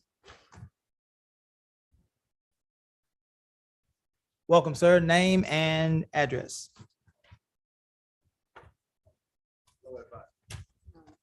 My name is Jose Ramon Diaz. I'm at 2512 Stonewall Street. And my main issue is our ditch. My wife and I retired and we moved there June 2020, and the ditch was dry. Well, in the last 17 months, it stays full dirty water, mosquitoes everywhere. And it's like I'm running a frog farm, frogs everywhere. You know, so it's not draining. Only time it drains when it hasn't been lately. We get a high rain, it gets full and it drains half. Yeah. I have plenty of pictures and videos of different dates that it just stays there, steady water. Yeah. You know, we shouldn't be living like that. Yeah. You know, mosquitoes everywhere. I mean, you know, we can't even go outside. Can't even leave my dog crack. Frogs get in it. I'm actually tired of killing frogs. Yeah. Because, Yeah. you know, they get in the garage, that's it. Yeah. Yeah. So something need to do. I just need to know who I need to speak to and which the manager. who I need to He's talk right to. there in the red shirt on the end. He is Yeah. our Public Works Director. His name is Rick Seiler. Rick? Seiler. Silence, what's spelling? Well, actually, what I would ask, Rick, if you can, after the gentleman is done speaking, please communicate with him, take his number down, address, and set some time to follow up on that. Yeah, last month we had about 3 weeks, temperature in the 90s. The water won't even evaporate. Yeah. Please. Steady water. He's gonna get your information, sir, and he's gonna do whatever it is that the Public Works need to do to help you. Thank you, because, you know. Yes, sir. It's awful. Yes, sir. Thank you. Thank you. Mary Lamonis. Hey, Miss Mary. Welcome. Name and address, please, ma'am. Good evening, Mayor and Council and citizens of Lamarck. My name is Mary Esther Lamones. I reside at 2709 John Street, resident of here for 17 years. Want to talk about item number 13 that's on the agenda, which is our community's back to school event. So those of you, some of y'all do know me, some of y'all don't, but I'm the new formed council president of LULAC that's here in Lamarck. So I'm trying to bring a lot of positive things to the community, as I can hear some of y'all do too. What we are going to be doing is on August the 6th. So if y'all want to jot that down, I do have some flyers that I left in the back. Back to school drive for our kids to give back to the community with our children. So City of Lamarck has given us the okay. We're Amy Miller, which is the wonderful Miss Librarian over here. She is also working diligent with us with the council so we can get things in order. Our goal is to give away 100 backpacks filled with supplies while they last, of course. It's going to be a day of free haircuts. We have at least 4 people already that are willing to donate their time. I have a nurse practitioner, basic nurses that are going to be doing physicals, basic physicals for the kids. We're also going to have I-45 news out there. We've reached out to the Galveston County Health District, Sheriff's Department for Child Safety and Human Trafficking, first responders, fingerprinting, possible water slide and snow cones. It's going to be a really nice day of event to have here locally. So like I said, I've been a resident for 17 years and I'm ready to step up and let's get moving. We're on the move. So also some booths, College of the Mainland, Mr. Alexander will be out there. I've contacted Big Brothers, Big Sisters, Terry Subtle with suicide prevention awareness. I also have someone out there going to be practicing with gun safety, which is Adrian, and he is with not sure I think it's Lion's Pride is what it's called, but he'll be out there giving information to the children, of course, because you know what happened with Uvalde. I know a lot of the parents are going to be concerned. So I think Chief gotten with him too, so we can see what we can do to get that information out to our students. Voters registration, LULAC, we will have that out there. So I was listening about that survey. Let's get that survey out there, you know, for any of the residents that stop in. I would love to be able to do that because again, that is our goal. Last but not least, if you want to donate, we could use donations. We, of course, the Lamarck Library, you can donate anything there, drop off any supplies, money, that's fine. Lamarck VFW. Also Texas Barbecue Pit Stop, Arnold Garza. He's the owner. He's been so helpful with everything that we're doing. And also Dwayne's Auto in Hitchcock. So we are LULAC Council Mainland. So it's not just about Lamarck, but of course I'm the president, so I get to start where I want to start. But yeah, if we have any questions, I do have a flyer. We have a webpage, which you can go to Lamarck. Not Lamarck, I'm sorry, LULAC Mainland, and I have all those postings of all of our upcoming events. So, but I want to thank you guys, and I look forward to working with everybody. Put you back in the dunking booth.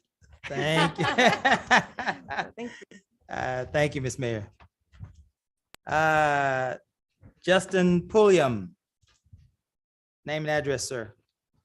Good evening, Mayor Bell. I'm Justin Pulliam from Rosenberg, 8919 Japonica Street.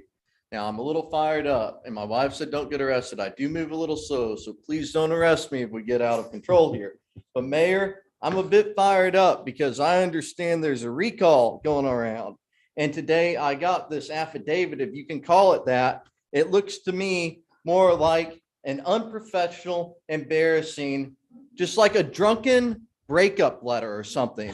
There's no facts. There's no proofreading. It says in here, if I can find this part that I was laughing earlier. I was outside laughing about this. It says, during meeting, Keith has violated all Open Meetings Act, all Opens Meeting Act, since he has been in office. And I heard at the beginning of this, so, and it just blows me away because I read the Open Meetings Act, and I think you do too, because you're right on it. I go to a lot of city council meetings. You're transparent, you know your stuff. Just as far as like dialogue from here about it has to be information, because I might be talking about fire trucks. If fire trucks isn't on the agendas, you can't talk to me about that because someone might want to know that. How would they know? Well, it has to be an agenda. And where our agendas posted, I was just looking it up from my seat. It says here 551-050 for municipal governing body, place of posting. A municipal governmental body shall post notice of each meeting on a physical bulletin board at a place convenient to the public at the city hall, right out there. That's where it has to be posted 72 hours in advance. When the backup material is updated today at 3:48, that's called a favor for the citizens. And thank you for having the backup material online. Not every city does that. As far as minutes, I heard kind of a hit on Miss Nance, I thought, and that really upset me because here's what minutes are not a novel. If you want to know what happens in a meeting, you show up. Meeting minutes, 551-021.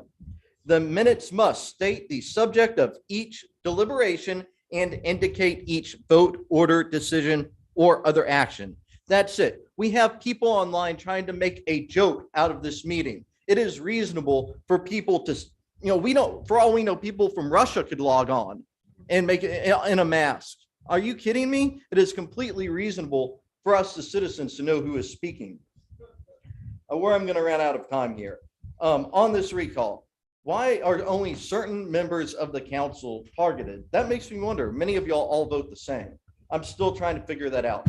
As a person generally on the political right myself, I'm quite embarrassed about the rhetoric. I think it is damaging. I think it's divisive. I think that the real reason might be some sort of Republican social justice mission that's probably insane to purge Democrats from local office. Because when what a clown. Stick to We are going to calm down right now. That's what we're going to do. We're going to calm down right now. We're going to calm down right now. I'll pay you. What I heard, can we mute everybody, please? Clown. What I heard him say was something about an organization. That's what he said. He didn't say anything about Keisha or anybody in this audience. He said an organization, Keisha. He said he talked about an organization. Now, if that organization is innocent in this, then who cares? He talked about an organization. We're gonna move on. They took your time. You have a few more seconds to finish your point, Justin. Go ahead. Thank you. I'd like to reclaim my time. And I am talking about an organization, one that I feel that I used to identify. I'd like to continue identifying with it, but I can't with this extremism rhetoric. It's divisive.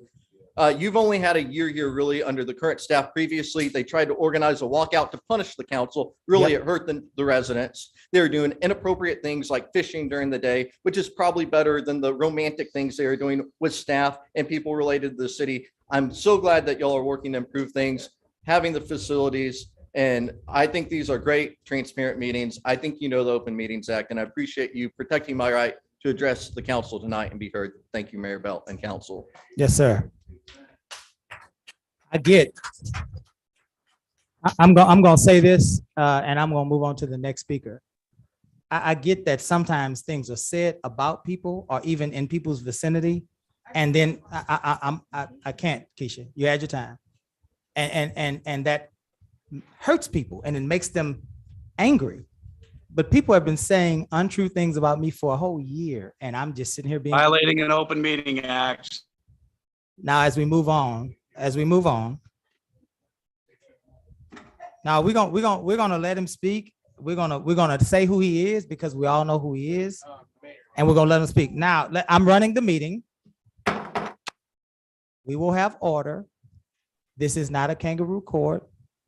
This is a government that has been running efficiently and effectively since 1953. And we will continue to do that. We will continue to follow the rules. Everybody has a chance to speak. Everybody said what they wanted to say, and we said thank you, or we tried to help you understand what was happening. Justin is no different from any other person. He said what he had to say. We heard him. We ought to respect that and move on. Again, this is the world we live in, and this is where we brought this government to. So we're not going to do that anymore. Jennifer Washington.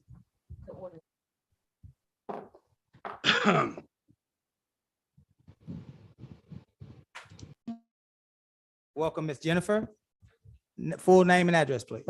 Jennifer Washington, 2809 Ashley, here in Lamar. I have been a citizen of Lamar, homeowner for over 4 years.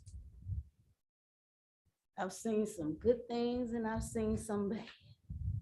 I've come and complained and talked and talked and talked. But tonight I come to say that I requested something in the meeting that Ms. Yancey had, and it came to fruition. Had that happened with me before in the mall? No. Are you where we need to be? No.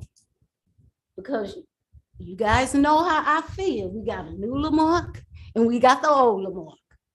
And I personally feel the old Lamarck over here, that's been supporting and carrying Lamarck for all these years, y'all do is bad.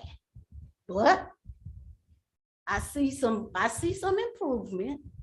And so just like I complain to you guys, I'm the kind of person, if you do what you say you're gonna do, I'm gonna come back and shout that out. So I'm here today to shout it out. Thank you, Chief. We're not there yet. I've only seen one police car. I did speak to our community officer. I appreciate what you're doing, but I still need y'all to work on them ditches over there.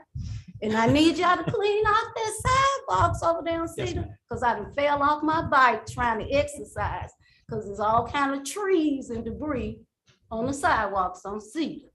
But I just want to say thank you.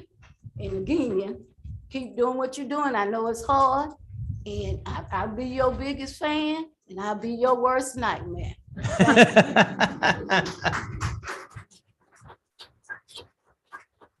That is fair, Ms. Washington. That's fair. Now let's see. The masked man is masked no more. And we know that is Joseph Lowry, 2302. Go ahead, Joe. Yeah, first I want to thank Justin Pulliam for giving us some more airtime on the recall for Bill. I appreciate that.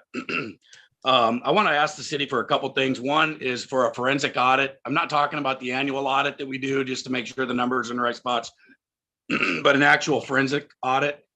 I'm going to ask the city, the mayor and the council members to remove any convicted felons from any boards. I think that's not a very good look for the city. So please remove any convicted felons from any boards. Dana Loftus is who I'm referring to. And somebody's got to get some of these council members under control.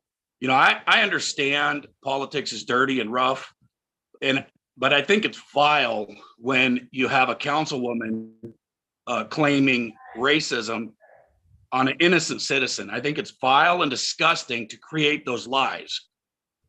And that needs to be looked into.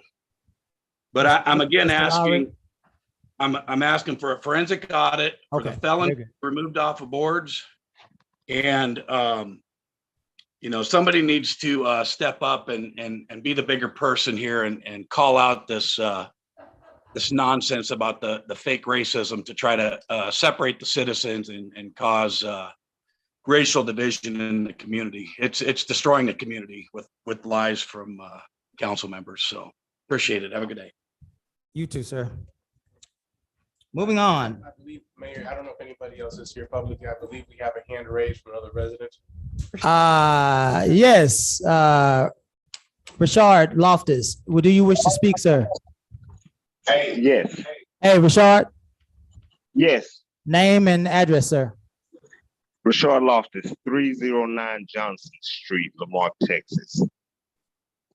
So my comment this evening, and good evening to everybody, mayor and council and all those that are in attendance. I just want to say that, a hit dog will holler.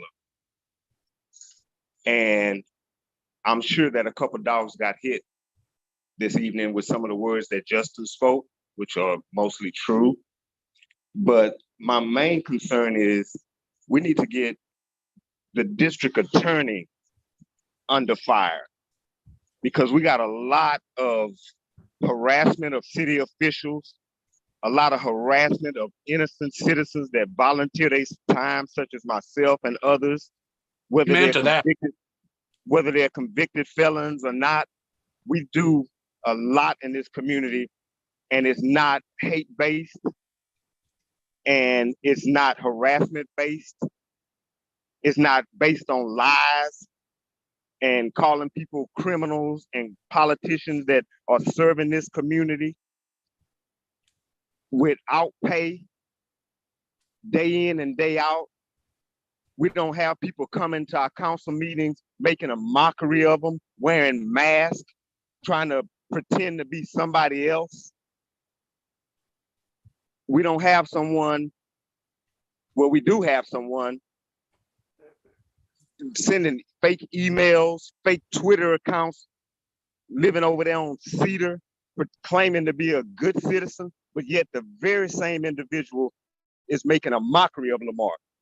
The district attorney is aiding and abetting this guy, Joseph Lowry, the mass bandit.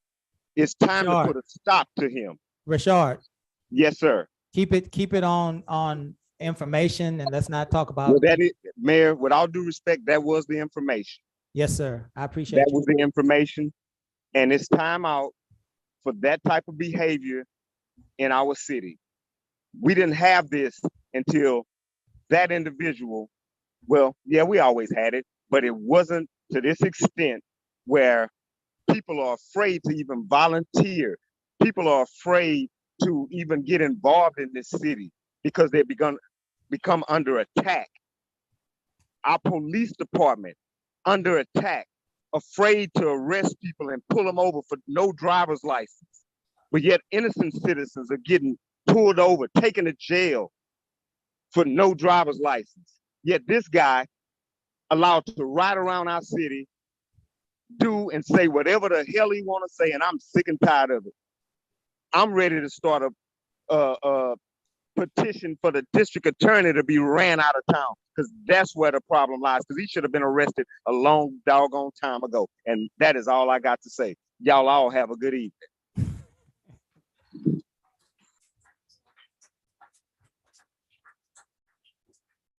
All right. Very good. We enjoyed you all's comments, and certainly the council will take each and every one of them to heart. We're now on item 7. Somebody said, thank God we're on item 7. Huh? City managers report. Go ahead, say so. Good evening, Mayor, Mayor Pro Tem, Council. Want to take a brief moment to go over a few things in light of tonight's proceedings thus far. We're going to be brief. Item 7.1 is our city projects report. We'll ask for the city engineer's report to please be pulled up. And essentially, for those that may or may not understand, we're going through a lot of different projects at one time. Okay, there's a lot of projects that we're trying to address, bring back to light, and discuss further. Having said that, we have an ongoing list of projects that we're trying to address. 3 of them are the large ones. It's your wastewater plant project. You have some of your lift stations that are being addressed, and then you have the stormwater work that's being done over off of West Lawn. Having said that, I'm anxious to announce and let you know that those programs are moving at a much faster pace than they have been in the past. And we are excited to report to you that those projects keep moving forward. Hopefully by the time of our next meeting, we'll be able to give you a more accurate % completion, as well as where we stand as far as what our estimated completion date would be. So we'll continue to provide those. One of the items that I wanted to discuss primarily on that is some of the other comments that we've had with our ongoing work. Our streets right now, part of the bond study, all of the streets have either started or are soon to begin. And we expect all of those streets to be completed before the end of this calendar year. So we're moving swiftly on that. And we do look forward to finishing all of those before the end of the year. Again, by your next meeting, you will have a thorough, complete report that states our % completion, as well as our estimated time completion for each one of those streets. We ask residents to continue to bear with us as we continue to address these items, as there's quite a few projects going on at one time. I'll next bring to your attention, and it's hard to see on this, so I apologize for those that may struggle with this. We had to split the city in 4 to take a look at where we stand with all of our current streets. So we separated into Northeast, Northwest, Southeast, and Southwest to show where we are having the most visibility issues. You cannot tell from the legend here, but Kyle, if you could blow up that top left. By the way these are coded, there's no real way of getting this into much smaller sectors. However, you'll notice that the certain colors shown on here show lower illumination versus higher illumination. You notice, and all 4 of these maps that will be made public to everybody here following this meeting, nowhere in the city, whether it's Center Point or Texas, New Mexico, do we have anything that is considered high illumination. Nowhere. By the color coded you'll see on this particular map you're showing, you'll notice that everything shaded towards the blue is more of a low illumination. You'll notice also Texas, New Mexico has 709 lights, while Center Point addresses 375 lights. We're working to get all the pending lights changed to all part of phase 1 to be part of the first LED phase. These will be presented. This is part of the original light study that we asked for. We did a study to show where it was. What I will ask next from the public, and you'll see a posting on this or any information. I know several of you have made reports on lights that are out. Several folks have. I'm asking again for your help. As you can see, there's over 1,000 lights we need to go check. If you live by a light that is currently out, even if it's been reported 50 times, report it once more.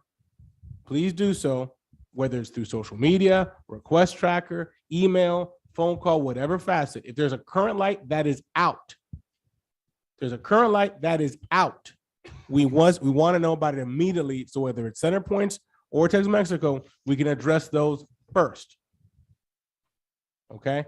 So when you're asked for that and you see that, well, why are they asking for this again? I know some of you reported them. I want a fresh list because you may have reported one before. It may have gotten fixed. There might be one that you didn't notice was out. We need folks have asked, what can we do to help? Here's one thing right here. Let us know which lights as you're driving around the city are out, so we can take a further look and address these issues first. Whether it's LED or regular, we want to make sure we address those first. That's the first thing we said we would do. We want to address that first. Having said that, these will be available for everyone to see. In addition to that, you have an item discussing lighting in Omega Bay later on today. In addition to that, you'll also notice that for Omega Bay, a request has been made for additional lighting to take place there.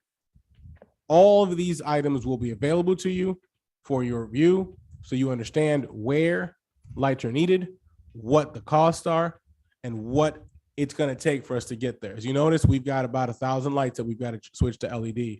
Plus, we're going to add, hopefully, if finance will allow, hopefully another 1,000 fixtures here within part of our 5-year lighting plan. Next item, please. You'll notice on the agenda, we also have discussed your engineer's report, your light study. I'll ask Miss Kathleen if she's here presently to come forward and no problem. I will go to my next item and then we'll come back to Miss Kathleen.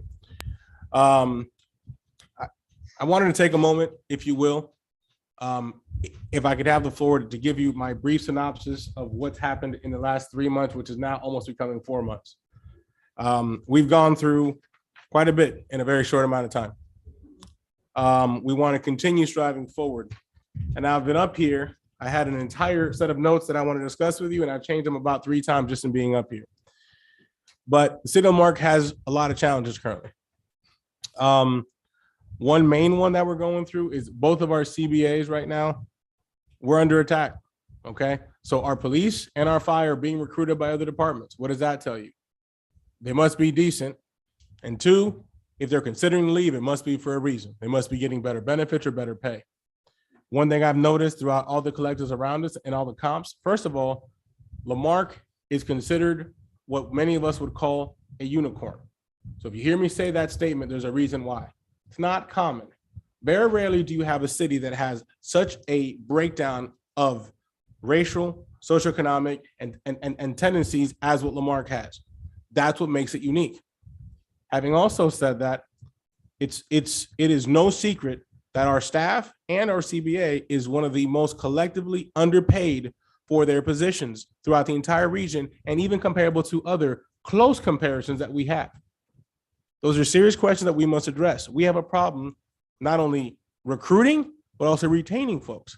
That's why luckily right now we only have 1 fire vacancy, but right now we're facing 4 to 5 police vacancies, not including the pending manpower analysis, which on an average, we know that it should be 2 police officers every 1,000 residents. But we know now that's for an average city. If you look at our crime rate, it's more than 3 times higher than anybody else in our entire region. I said that right. Almost 3 times higher than anybody within our region. So we know what our manpower line is going to say. We just don't know how bad it's going to be. So those are tough facts that we need to face and understand that are going to be part of the tough decisions we have to make moving forward. That in line talks to COLA. A lot of our staff is either leaving elsewhere or going to get recruited to leave elsewhere, because I've got other folks within our region saying, we don't have to recruit. We don't have to recruit. We'll just raise our COLA by 8, 9, 10%, and we'll have people come to us. So we're going to lose a lot of folks. I'm not trying to make this all doom and gloom, but I'm just calling the facts.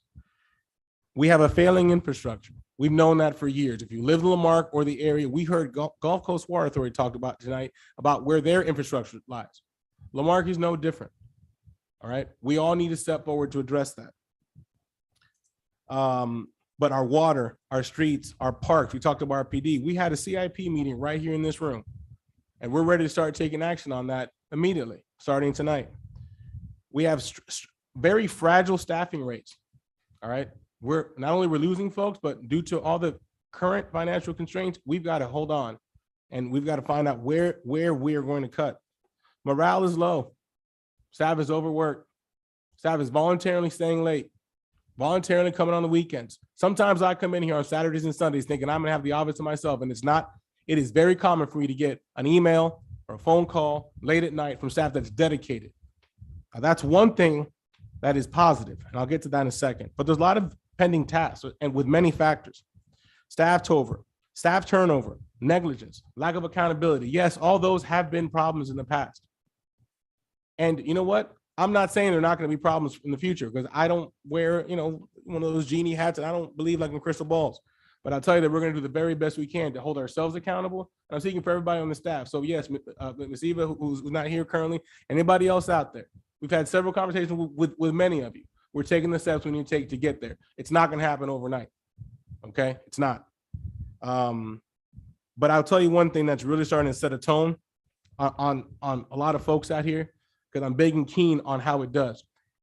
This disheartening rhetoric that's going on does not only affect you guys. I'm watching the facial expression, the body language of all of those that are you out here when this is going on, but I'm also keeping a keen eye on how our staff feels about it. They're putting in the work. We all are. We're putting in the work. We're going to bat for whatever tasks are on us, and many times doing it voluntarily. And we will continue to do so. But this continued public disagreement on all these fronts All I ask, not as I'm sitting up here, but as a resident, let's tame those things so we can be part of the solution we want to be. This rollback occurred. We went through the actual democratic process, and we're going to continue to do so. Okay, we respect that. However, I got a page and a half of notes on here on accomplishments that, for the sake of time and staff worked their butts off and get me these lists. I got literally 2 pages of stuff, but I won't bore you. I'll just tell you, anytime you want to see this, we'll post them online. We'll share them with you as a synopsis of what we've done in the past 3 months. And is it a done deal yet? Absolutely not. But man, we're chugging forward. But I do want to say one thing. We got people here who care. And I say that with a lot of pride. All right, we got staff here that cares, and they're willing to bust their butts for you. And having said that, I want to be part of the solution. I don't know if we have anybody here from finance. I received my actual rollback check, 2 of them. I don't know why. Still trying to figure that part out, but it totaled $129.99. And I am hereby donating that right here from the dais. Somebody from finance would come forward. I'm putting it back on the table. And I urge you, anybody else who wants to do that, because we've gotten a lot of phone calls. We've gotten a lot of phone calls from residents that have come forward and said, I don't want this check back. I don't want this check. Thank you, Ms. Quincy. There's plenty of folks that have said, we want to donate our money back. I don't know how. And before I even say this, those of you that did not know I was doing this, I don't know if I'm going to get myself in a heap of trouble if I can legally do so. Okay, but I'm going to be honest and open with you. I'm willing to be part of that solution. So all those folks that have come forward and said, hey, where do I get my check back to? Make your check out payable to City of Lamarque, and in the notes section, put back donating my rollback refund back. And having said that, there's been discussions with plenty of folks who are landowners. No pressure. Haven't had a chance to actually talk to you guys because you guys didn't call me first. But we've got folks as in Texas, New Mexico, and Centerpoint who are trying to find out the legalities of how they can do the same to donate their checks back. We're not going to get it all back, and we're not forcing anybody to. That is completely voluntary, but I'm letting you know that I'm willing to do so. We mentioned Parks Board back there. You're going to get, I got a lot of folks on social media talking about our parks this, our parks that. We don't have this, we don't have that. Well, I'll tell you what, when we organize the very next parks cleanup or the Keep Lamar Beautiful cleanup for these parks, I hope those same folks are out there helping us out there. I want those same folks to be out there because I'm going to be out there in my water boots and in my shorts and in my rain jacket going out there and pressure washing these courts because the condition of our parks is just not where it needs to be. So until we're all ready to do that and all ready to step forward and do that, do me a favor. Keep it rhetoric and where at least myself and my family and my residents and my neighbors don't have to see it. But otherwise, welcome to join us. Again, the check can be made payable to City of Lamarque. In your notes section, say, I would like to roll back my donation, or excuse me, donate my rollback refund. Once I have more updates on that, we'll take it from there. I apologize for getting on my soapbox, but the last thing I have, could you put up the ARPA survey, please? Many of you have asked about this ARPA survey, and we've had so much discussion. Open and full transparency. You're about to see an item on here, whether it was able to make it or not, that involves 2 items that we have not received federal approval for yet. But I am not going to hold this thing up any further because right now, I'll be honest with you, the nation doesn't even know what guidelines we can follow on this. So before we put this out and delay any further, you have a bunch of these that are going to be passed around if you haven't completed them yet. It is a QR code. You've seen them at the restaurants ever since COVID. Scan it, and it'll take you right to it. You'll see what it looks like here shortly. Okay? These are the projects that we have put on there after our CIP meetings, everything else that's on there. You've got water line repairs, which was one of the biggest issues. We were equitable in the fact that we use as many departments possible with qualifying things. We're putting our money where our mouth is. You get to decide. $1.5 million towards our water line repairs. It's not going to even be a drop in the bucket, but at least you get to see a part of it. Your suggestion box right there, if you can scroll down towards the middle. If you want to put anything else in there that you would like for us to suggest to look forward into doing, that's where you do so. If it's not already on this list, understanding that even if it gets a whole bunch of votes, if federally we cannot use ARPA funds for that, with all due respect, I am not going to put myself in a compromising position to write any checks or suggest anything to this council because I don't think anybody here prefers to be in any type of jumpsuit. So we're going to make sure that we follow the rules. Having said that, you'll see this on here. This is live as of 30 seconds ago when it hit the screen. It's available now. Please, JB, anybody else that's back there, pass these around so you can fill these out. This will go live immediately. It'll be in the water bills. It'll go out on our website. And I urge you to please share this site with your neighbors. So I hate that this is normally we would pass the offering as if we were like in any church. We're going to pass this around so you can scan it. This way you can get to select. It'll tell you what you can identify the $4.3 million towards. Having said that, I apologize for taking so long. Thank you. You're fine. Let's see if we can get Marvin's, Mr. Johnson, excuse me, his question answered. Earlier in the meeting, right, he wanted to see about rent relief. Yeah. On this survey, there's two things that were asked that we are not allowed to make sure that we can put on there legally through these funds, which we're still waiting for final approval, which was we earmarked $500,000 towards rent relief as an option here. But if we don't get federal approval,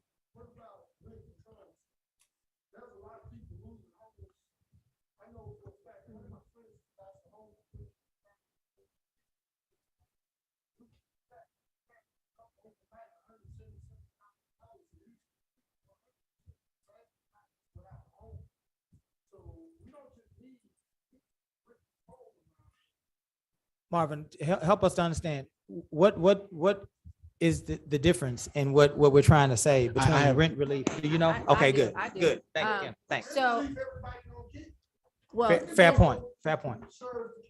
Gotcha. right, but what, It makes everybody here that's a part of the community. Right. No matter whether you're rich or poor, we all belong to this community. We Right. all contribute. Like Rashard said, even the fellas, we all contribute to this to make this one. Right. Right. So none of us should be packing up and running off and losing Right. our homes. We're all one big family. We say all the time, one Lamar. Right. One Lamar and now. Yeah. but I need to probably talk to you one-on-one because I think what you're talking about is housing. And Lamarck does not have a housing program. So, but that's through their housing program.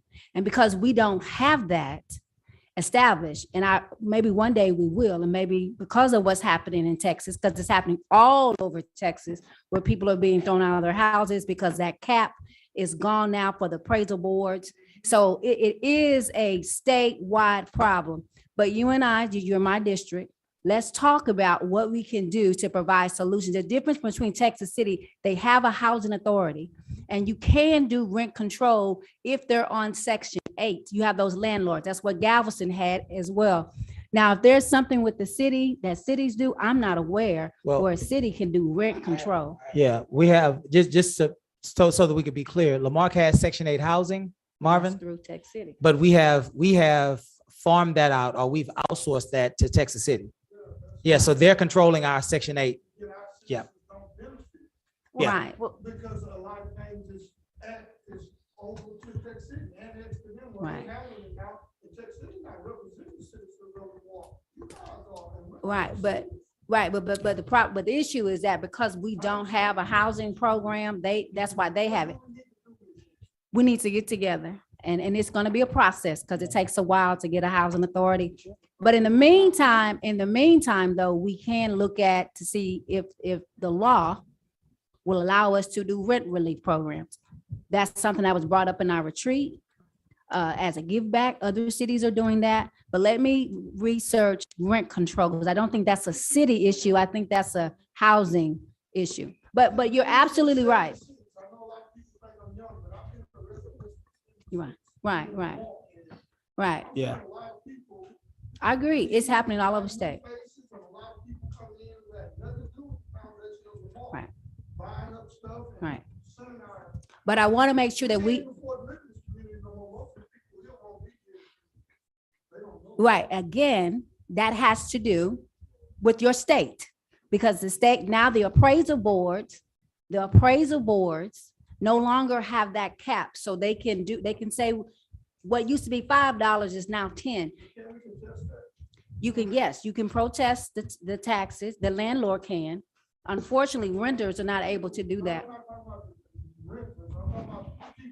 Right, there are some organizations, sir, that are doing that, and I will definitely give you that number because it is happening all over the state because that cap is no longer there. Now, we do have some power, which is we get to, who appoints the appraisal board? Is it the city? Each city has a vote, yeah. We all So vote. we have a vote on the appraisal board, so we need to talk to our representative about, even though the state has removed that cap, doesn't mean that you have to go above the 3%. So we do have, I don't want you to feel powerless, but Yeah. we need to look at what the process is so we can make our voices heard. And I totally agree with you. And- They're out of control. Marvin, if you would work with your councilwoman, we can probably get some things that we could bring back to the council as a whole in some sort of official action. See what we can do if the council chooses to, see how we would be able to navigate that.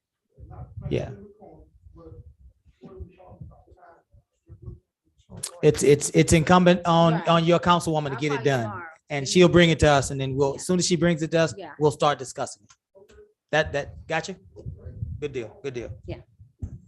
To that note, also at a previous meeting, it was brought up of us looking at potential other exemptions, both for seniors and for any veterans and or any folks that may be disabled. And we are looking into those options moving forward.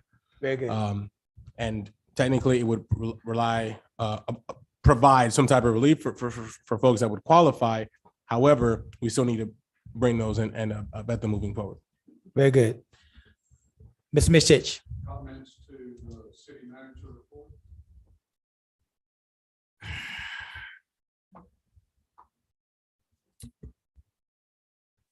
Oh, we're still in it. Yes, come on. I thought we had moved from it. We've been on it for a while. Come on, Robert. Robert Mitchstich, 24 North Curlew. Wanted to remark about the tax rollback that you spoke of. Make no mistake that the tax rollback was about the failure of this administration and council to abide by and circumvent the intent, whether somebody says it's legal or not, but the intent of the SB2 taxpayer relief law. And it would have also left us being the highest taxing entity in this county, which is not a way to attract business. But it was about the failure of not following the intent of that law, and that was to provide taxpayer relief. Everybody else did. Thank you. Robert, that's not true. Yes. I'm not gonna argue with you. I'm not gonna argue with you because we're up here conducting a meeting. But we know that that's not true. We did not circumvent any law. If we had circumvented a law, that's called breaking a law, and we would be in jail. We're not in jail. In fact, Punishment law. can we get that You muted? circumvented the SB2 laws. Nobody's reported on it. Nobody's been in jail behind it. There isn't even an investigation on it. These things aren't real, Robert, and you know that. I'm not gonna argue with you because I'm presiding right now. These things, Robert, these things Just argued about it. are not real. All of the things that you all are accusing us of, bring factual information, factual, like documents, and show the world. You and I can sit down right here, and anybody else that wants to sit, let's have a conversation about all of these things so that I can respond to you. And until we do that, we have to run a meeting. So I'll be waiting on you. Anything else on the city manager's report? Recall. Let's get. At this point, this is. He's trying to get us to pay attention to him and to do something to him to make him say we somehow hurt him. And we're not going to do that tonight. We're going to conduct a meeting. You had something to say, Cesar? Let Cesar speak and then. And we have a resident who'd like to make a. And quick Ms. comment Eva, as you well. wanted to make a comment?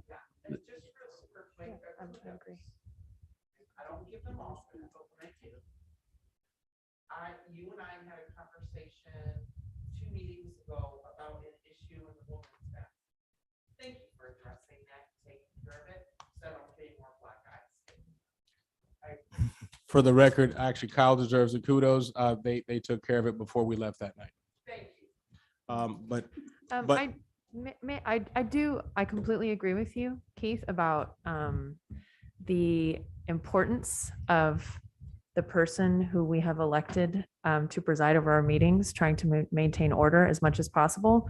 But as one of the fellow council people who was also elected to make decisions on behalf of my district and try as hard as I can to participate in this fully, if Mr. Lowry was here in person, I believe that he would have been ejected already from this meeting. It is achieved sort of like just an absolute anarchy style level of involvement and intervention with our meeting. I would like to request that if we can, and I don't know what the parameters are around Zoom. Obviously, we're still in new territory here with Zoom participation, but it is distracting, incredibly distracting. And that's my entire basis for requesting that we remove him from this meeting.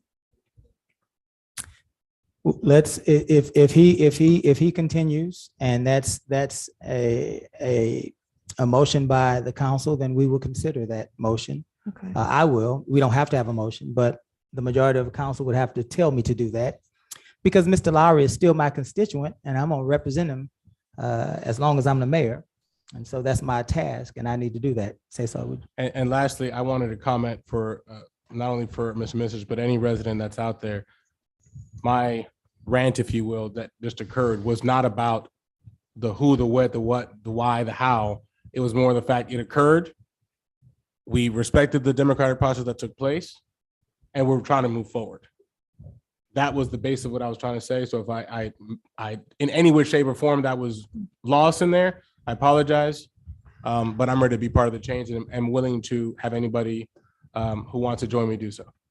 Very good. We're gonna have a great meeting. We're not gonna let anyone distract us, and we're gonna keep our calm, and everything is gonna be fabulous. Anything else on the city manager's report? No, sir. We're now at the minutes of our meeting. 8.1 draft minutes for consideration. We are considering regular meetings of 5/9/2022, special meeting minutes of 5/17/2022, regular meeting 6/13/2022, special meeting of 6/27/2022. Well, that was, did you want to bring? Ms. Kathleen was not available at the time. I'm sorry. Maybe Okay, if we that's finish okay. this item for the sake of order and then bring Yeah, it I'll bring it back. Yeah, Miss Kathleen wasn't here. She's here now. We'll come back and pick her up. 6/27/2022, and the retreat of 7/5/2022. I will entertain a motion to approve. I second. Are there any omissions or additions or corrections? Hearing none, we'll call for a vote. All those in favor? Aye. Any opposed? We are now back up to 7-2. Come on, Miss Kathleen. You are MIA. We were looking for you. And if I may, as Ms. Kathleen makes it up here, this is a very brief summary of where we stand on this On the item right container? now. Okay. It's going to be a lot of homework to get something done, but I'll let Ms. Kathleen talk. Hey, Kathleen. First, I want to thank council. Y'all have amazing patience. And I've been around a lot of you a long time. The Connex container issue. I know that there's been a certain person who actually I spoke with today. Now, I've done a lot of research on these things. I'm trying to find a city that wants to have them or has some kind of governing ordinance or something to help us get through this and figure out what we want and what we're going to do. And basically, it's because of the safety of these things and the fact that, we get hurricanes here. Yeah. And we're in floodplain.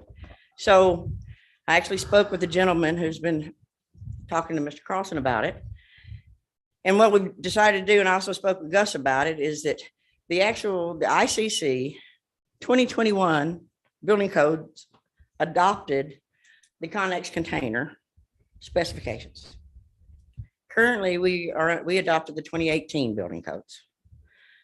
But since the 2021 are within that 3-year period of adoption, we can actually use those if we'd like to, or we want to try to enforce them and talk to them. Well, I talked with Mr. Young today, and I said, you haven't even given us anything to look at. I would like to see it. I've looked at Austin's. I've looked at the guy on Highway 6 that builds them. I've looked at people in Pasadena. I've tried to look everywhere all over this state for these things, and there are some nice ones. I'll give him that, but they cost $300,000 to $400,000. If we want to build a single family home here and you want to use those, then I told him, I said, bring it to us. But they have to be engineered. The foundation has to be engineered. It has to be structurally stable, which there's state inspections that are required just on the welds. So this is a learning process. It's not something that we can just go and say, hey, here, council, here's your ordinance. We want to allow these things in the city because it won't be safe for the citizens. I mean, even the shipping container companies urge you to do an environmental inspection of the wood flooring that's in them before you use them for anything. So in fairness, Mr. Taylor is going to bring us an engineered drawing for the foundation and everything. And then I feel that I can sit down with you, Mr. Carlson, and city manager, and maybe go from there on guidelines. As of right now, the only thing covering these things are city ordinances that say, no, we don't want them in the city, and one section of the 2021 building codes. Now, I know in the future, we're looking to adopt the 2021 building codes at some point, but that's not something you can do in just a few months. That's something that takes a lot of research and a lot of discussion with Public Works and the fire department and everyone else. And council to get your feelings on what you want.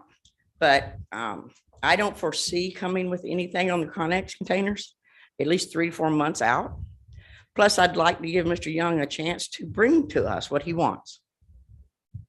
Because right now we don't have anything. He's not sent anything to us. He wanted Connex container, then he wanted to bring a house in, then he wants to go back to Connex container. So he's not real sure. So I'd like more time to give him the opportunity to bring something to us. We can all look at it. Anyone who wants to come look at them can. It's pretty interesting. Yeah. But then let us evaluate the codes to make sure that we're doing the best for him and any other citizen that wants to build one of these container homes. Because there are some beautiful ones. There's some multi-housing that are built out of these things. But there's very strict regulations on them. So is that a good enough update for you? Yeah, that's great. Well, I always It leave helped until me. last with everything.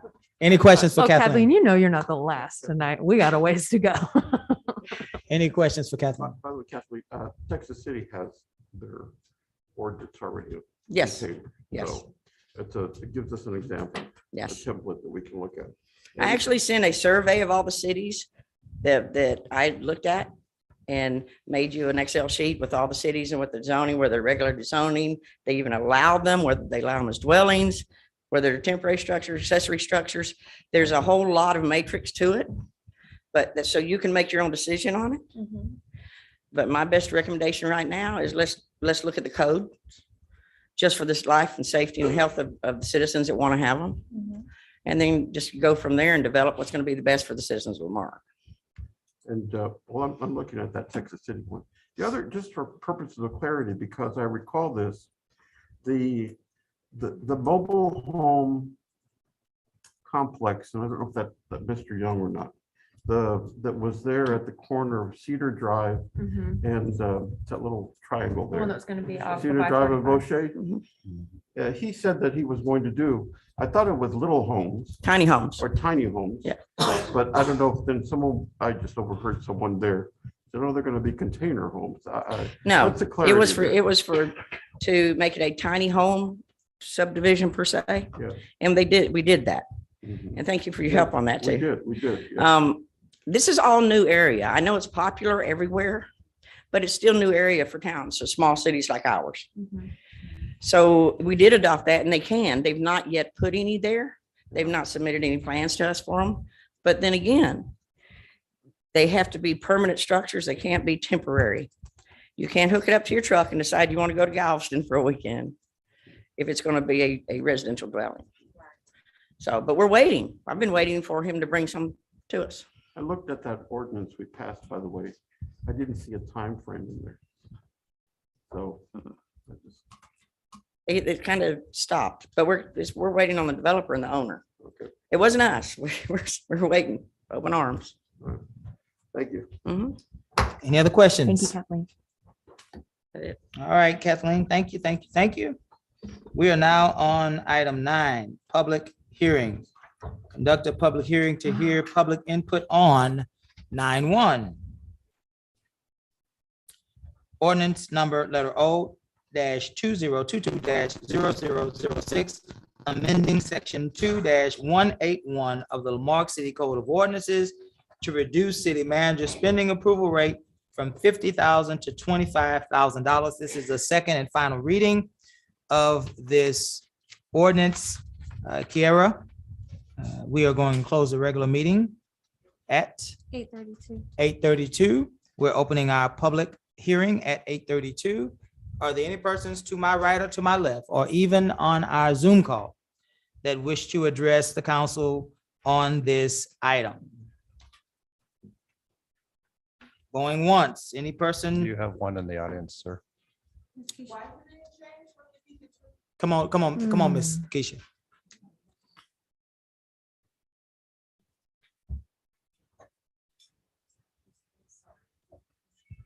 I really like you. He's very thorough. Why is it being changed? It's being changed so that the council can have more approval power on Mhm. any purchases over $25,000. It was 50. Mhm. City manager had discretion up from 0 to 50 Mhm. or So it's like a 49. protection- It's a protection for the citizens. More protection. Under, if you keep it. More at oversight. 25. More oversight would be better, a better word. Yeah. A better word is, okay, that's More an excellent oversight. word. Yes, ma'am. Because I was like, well, what difference does it make? It's just anything from 25 on Mhm. up through to However to whatever we have Mhm. has to be approved by council. Okay, that's all I want to know. Yes, ma'am. Any other persons wishing to address council on this item? Hearing none, we'll close the public hearing at 8:33.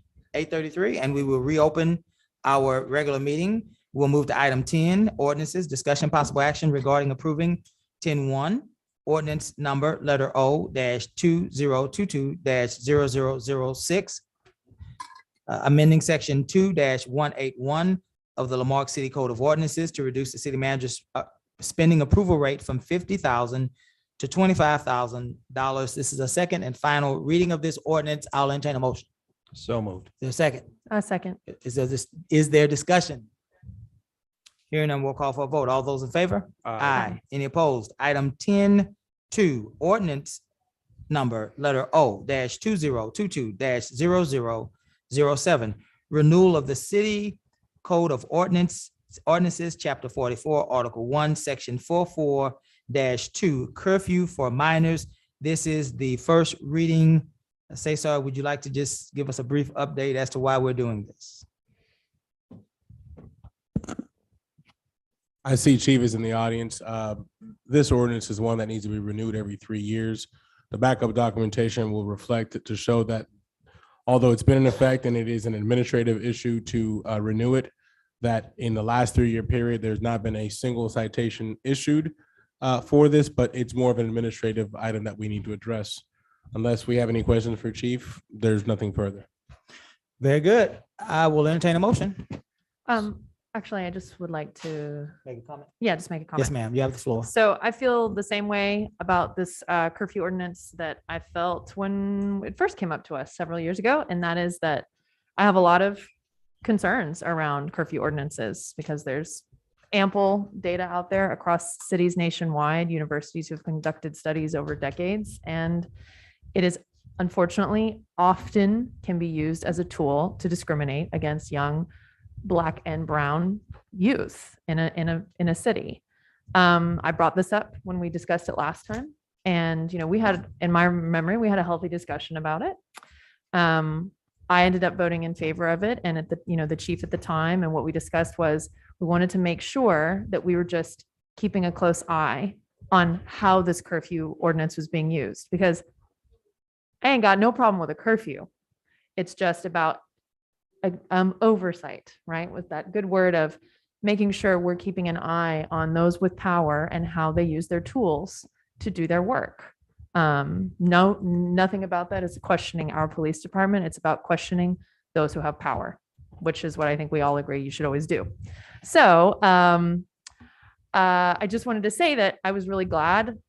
Thank you, Chief. I thought the report was really thorough. One of the only things I want to make sure, because I didn't get this from the report, was specifically what Cesar just addressed, which was how many youth were interacted with on the basis of this curfew ordinance. And I think it's obvious there was 0. But please come forward if you want to. But I'm happy to see that. I think for lots of reasons. I think you could interpret it a lot of ways, but basically it means great. And I just want to make sure that we are keeping the most keen eye possible on that. Because I do think it is a rubric for, if it starts to go up, something we should look at. Why is that happening? Right. And that's all. But otherwise, I'm in favor. Yeah.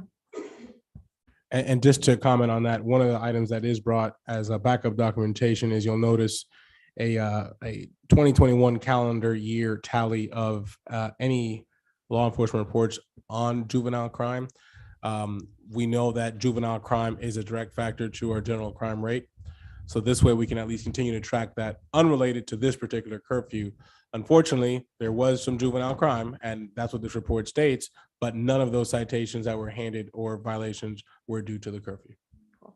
Thank you. Very good. We will entertain a motion. So moved. I second. Oh, quick. I second. Any further discussion? Hearing none, we'll call for a vote. All those in favor? Aye. Any opposed? 10-3, ordinance number letter O -2022-0008, Omega Bay street lighting. This is the first reading. Cesar, would you like to elaborate? Certainly, it's been brought back. This is us bringing information back. Our ordinance has been drafted once we received all the backup documentation necessary of what it would look like should we absorb these current bills. In average, I believe that mathematical average was about 216 to 221, in that rough range of what the monthly bills would be. We created a slight buffer in case we know pending increases in likely power bills, what that would look like. And that's why that buffer was introduced today. Besides that, barring any other questions, unless anything is needed from a city clerk, legal, or myself, nothing else to state. So passing this ordinance will do what for Omega Bay?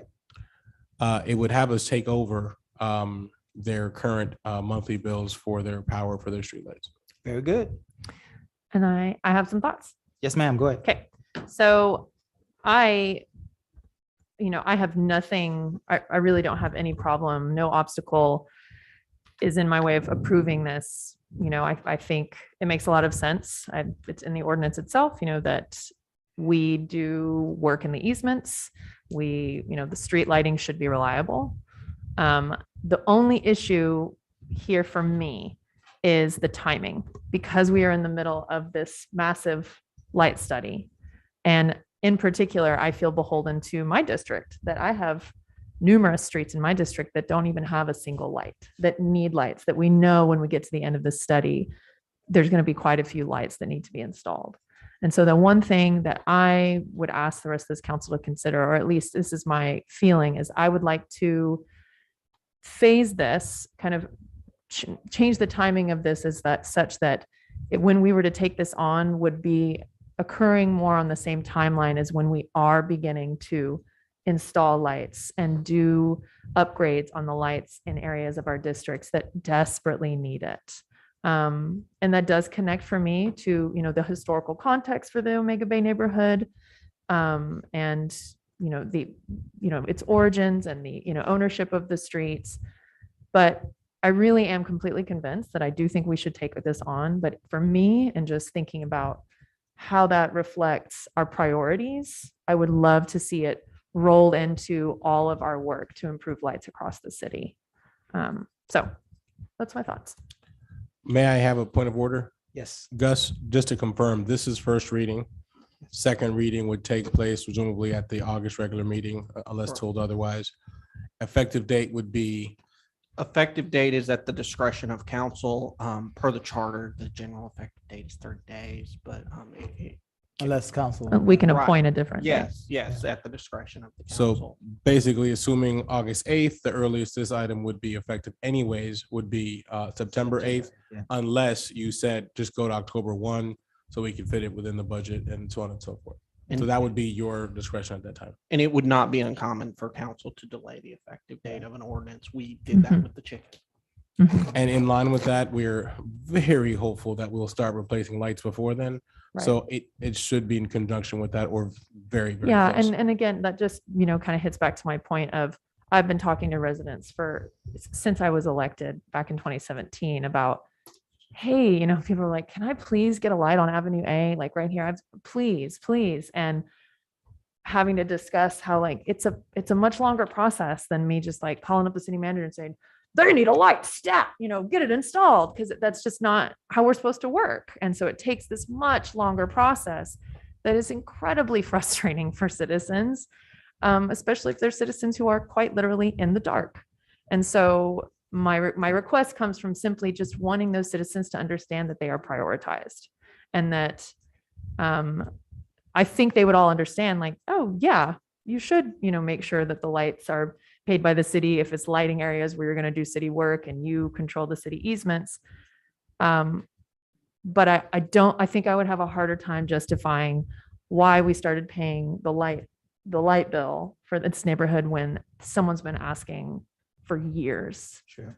Like, where is my light? Like, why do I not even have a light?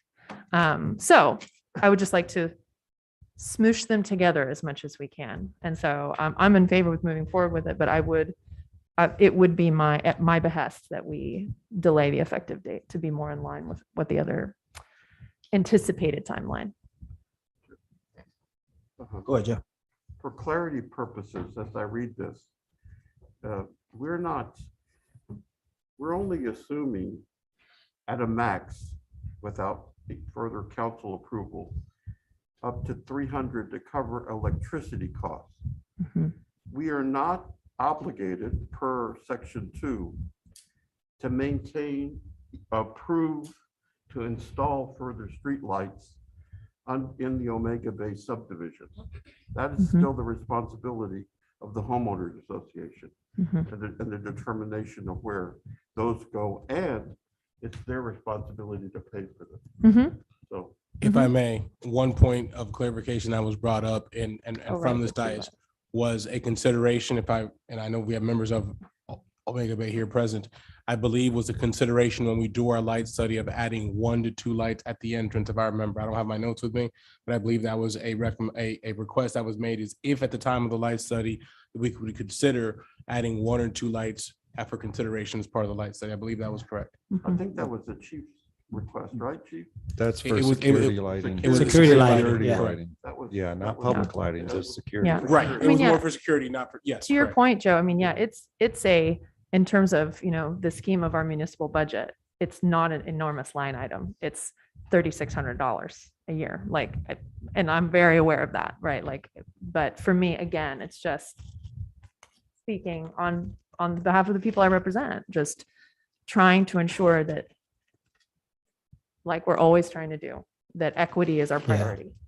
And not saying I don't want this to happen, just saying, hey, can we finesse it so that this is happening at a time where other citizens feel like their requests and their needs are being honored?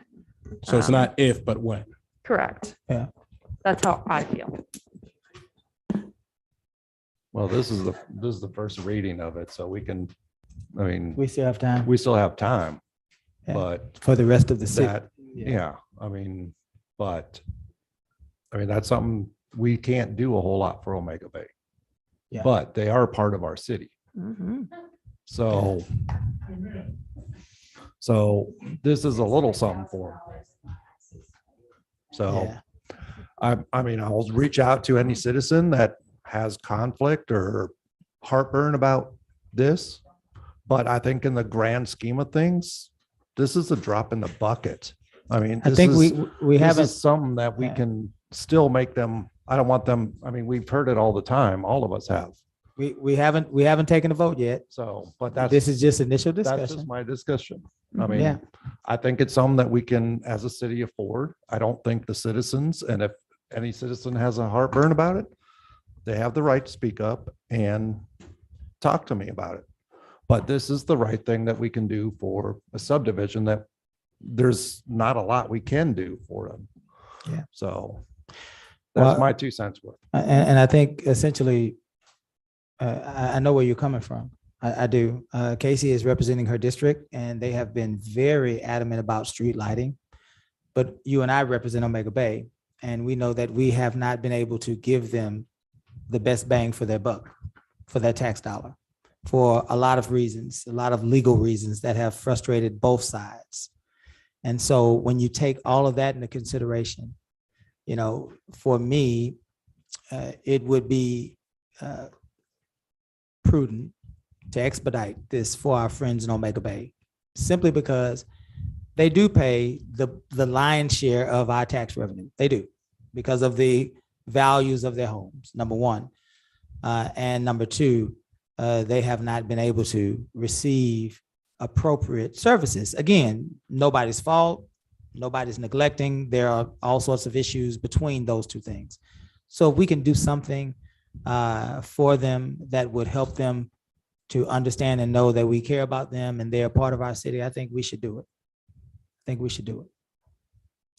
So let's move toward a motion. I'll So moved. entertain a motion. Is there a second? Second. Any more discussion? Hearing none, we'll call for a vote. All those in favor? Aye. Any opposed? Thank you, council. We are moving now to item 10-4, it looks like. Ordinance number letter O-2022-0009, updating Marque City Code of Ordinances. Looks like the fee schedule, Mike Rockbach. And so we will open this up. Mike, would you help us really quickly so that we can pull some of these things out? And let's be clear, what happens to us is staff makes recommendations, council sees them, and now we deliberate with the community. So that's where we are. Go ahead. Like I say, basically, I said what I had to say earlier is these fees, I noticed we need to increase them, but there's a whole lot of new fees in there. And the ones I pointed out were excessive. And I was, at this point, I would, since y'all are in the first reading, second reading, I would request y'all table it till further studies can be done about it, because some of them are excessive, some of them are new. I reached out to our contact at the Faust Distributing, which they would be tacked on an additional fee. And I asked, I'm just curious, and asked him if any other city in the county was being charged those fees.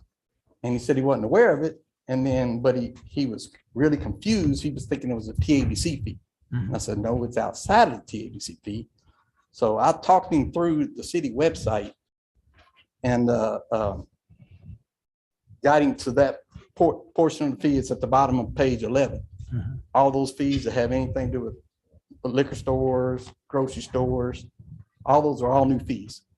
And go ahead. Sorry, can I speak to this one? I apologize. That's actually from in my department. In TAB, we actually have always had alcohol permitting fees. They just were not visible in the schedule of fees. Those fees are allotted by the state, actually controlled by the state. And they're 50% of your annual state fees. So they've always been there. So those fees aren't additional fees, that you're just clarifying what's correct. They're just being they get paid clarified back and from TABC? Exactly. Okay, I mean, that was just one of the issues I wasn't aware of. And Cleared up. again, he wasn't aware of it because it's not, those line items, it's not really spelled out. And I get that, appreciate it. But like I say, my concern was those tent fees are really excessive. The sound fees are excessive. I mean, and I'm just talking about the activities at the parks. Who's going to go around on weekends when families have parties? A 20 by 20 tent is conceivably not big.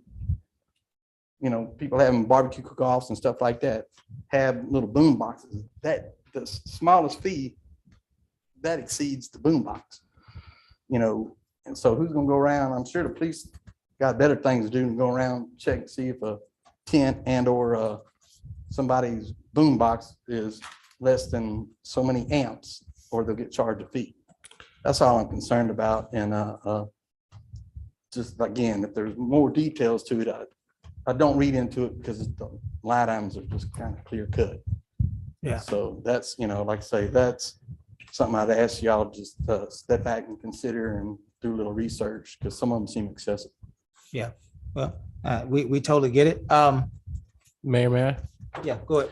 Just on the scheduled fees in general, and this is for you or for Mr. Bach or for any other resident that's out there. If there's any fees that are in question or suggestions you may have, you may please contact me directly with a suggestion of what you think that it should be changed to with whatever backup documentation it would be, because everything that's been brought forward has been based on some type of research being done as to where we feel that it should be or where it may be. This is first reading, so anything that you provide us as feedback, we will entertain. The schedule of fees, the idea, the concept is to have something that's been updated every 2 years. So every even year moving forward, our intention would be to review our fees. Doesn't mean they're going to change. They may say the same, but at least we'll go through the exercise of going through that review and a systematic way of doing so. Just any fees here that anybody feels is excessive, I'm sure either through me or any member of council that those suggestions can be made, by all means, we will consider that. But in an effort to move things forward along the lines of where we are with our budget season and where we are with the end of this fiscal year, entrance of next fiscal year, in abundance of that, I would like for us to consider doing that. And we have a whole month to collect feedback, if you will. So if any information you have for this fee or any other fee, at that point, this is the kind of first round about it. As Councilman Carlson said a moment ago when we talked about the lighting, this is first reading. So we do have some time to deliberate should anything further come forward. And we would like to consider to do so at this time so we can keep this item moving with any other change. Yeah, We do have. I have a document from that where we, for the Houston Rodeo, where we paid only $80 for anything exceeding 1,200 square foot. And I would. I do think that in particular, Kathleen. I know this area. I know it's not just you. It's not. And I wanted to say that these fees are incumbent to almost every single city department. Right. No, I know. And it's something just for us to look at throughout.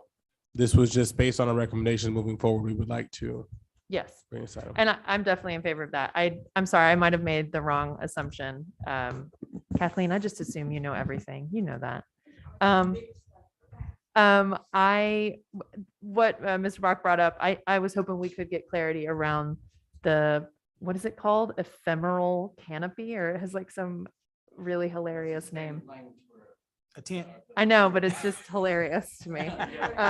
Especially since like my life revolves around these tents, like literally. It's yes, temporary membrane. Right.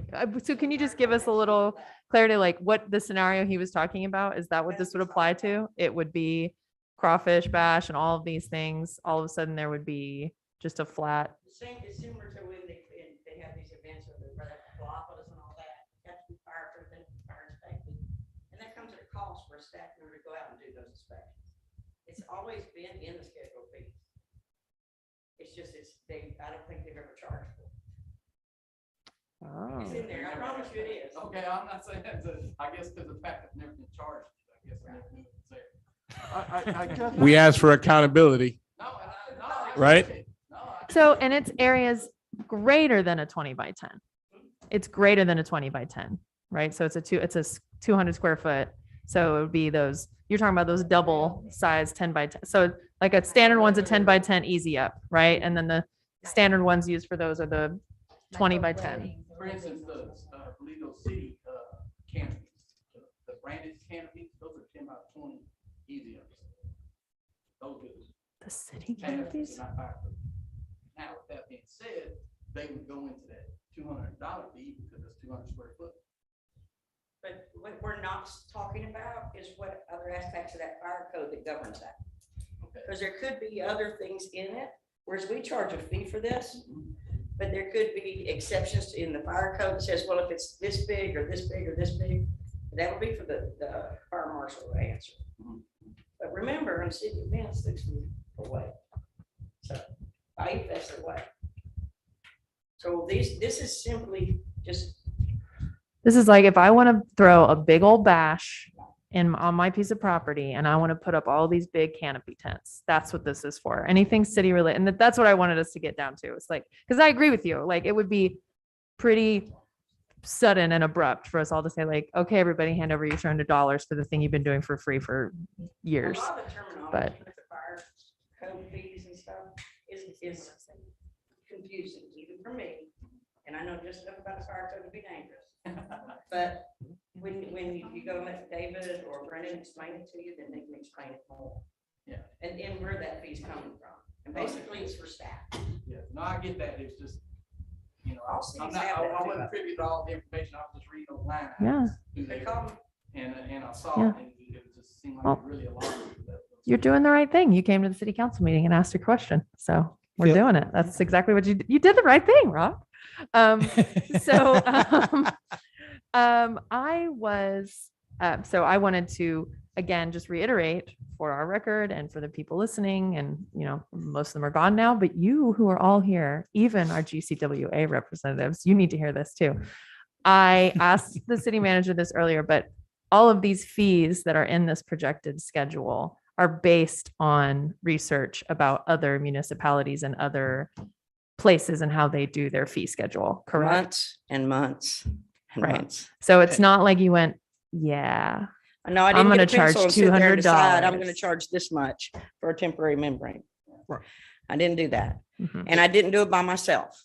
Mhm. I want to be very clear. I have the most wonderful team in the whole world that helped me with every bit of this. Between code enforcement and development services and Kevin Taylor, who's online with BBG, Attico, Rick, and what's it, Chief Aragon. I've drawn in a lot of resources to complete this. Mhm. We went through, I don't know how many of the cities that I surveyed, pulled down their schedule of fees, went through every single one. The problem with ours is there were a lot of permits or fees in there that were never set by council. Mm. And I wasn't going to go to Kiera and say, can you look back 20, 30 years ago and see if council ever set a fee for this? Because there wouldn't be anything there. So I meticulously went through each one so we could do that now at this time Yeah. because it's needed to be done. Yeah. I don't know if you, James, do you remember when was the last time we did this? So 20 years ago. So with what we had, I just went and took down fee schedules from 30, 40, 50 cities.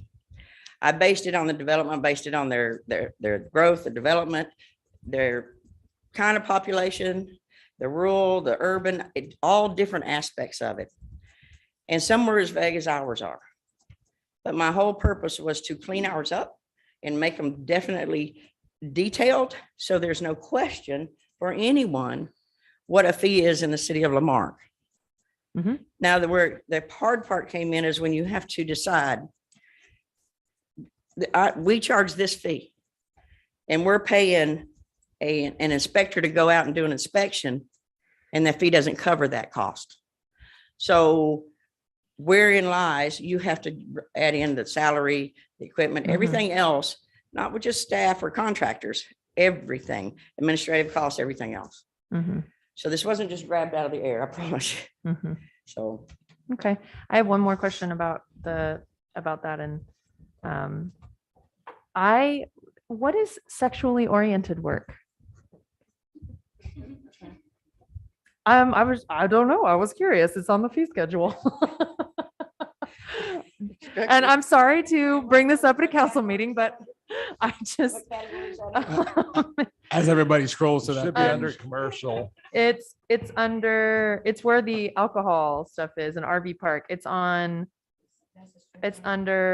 annual license fees. I assumed it was a strip joint, but it caught my SOB? eye. sexually oriented business. Yeah, I mean, I've been called a deviant before for things I've said on this council, so I mean, I might as well hate lean the into acronym it. Even worse. We have one. We have one. Okay, just And as just checking. Kiera's gonna can tell Just you. checking. Huh?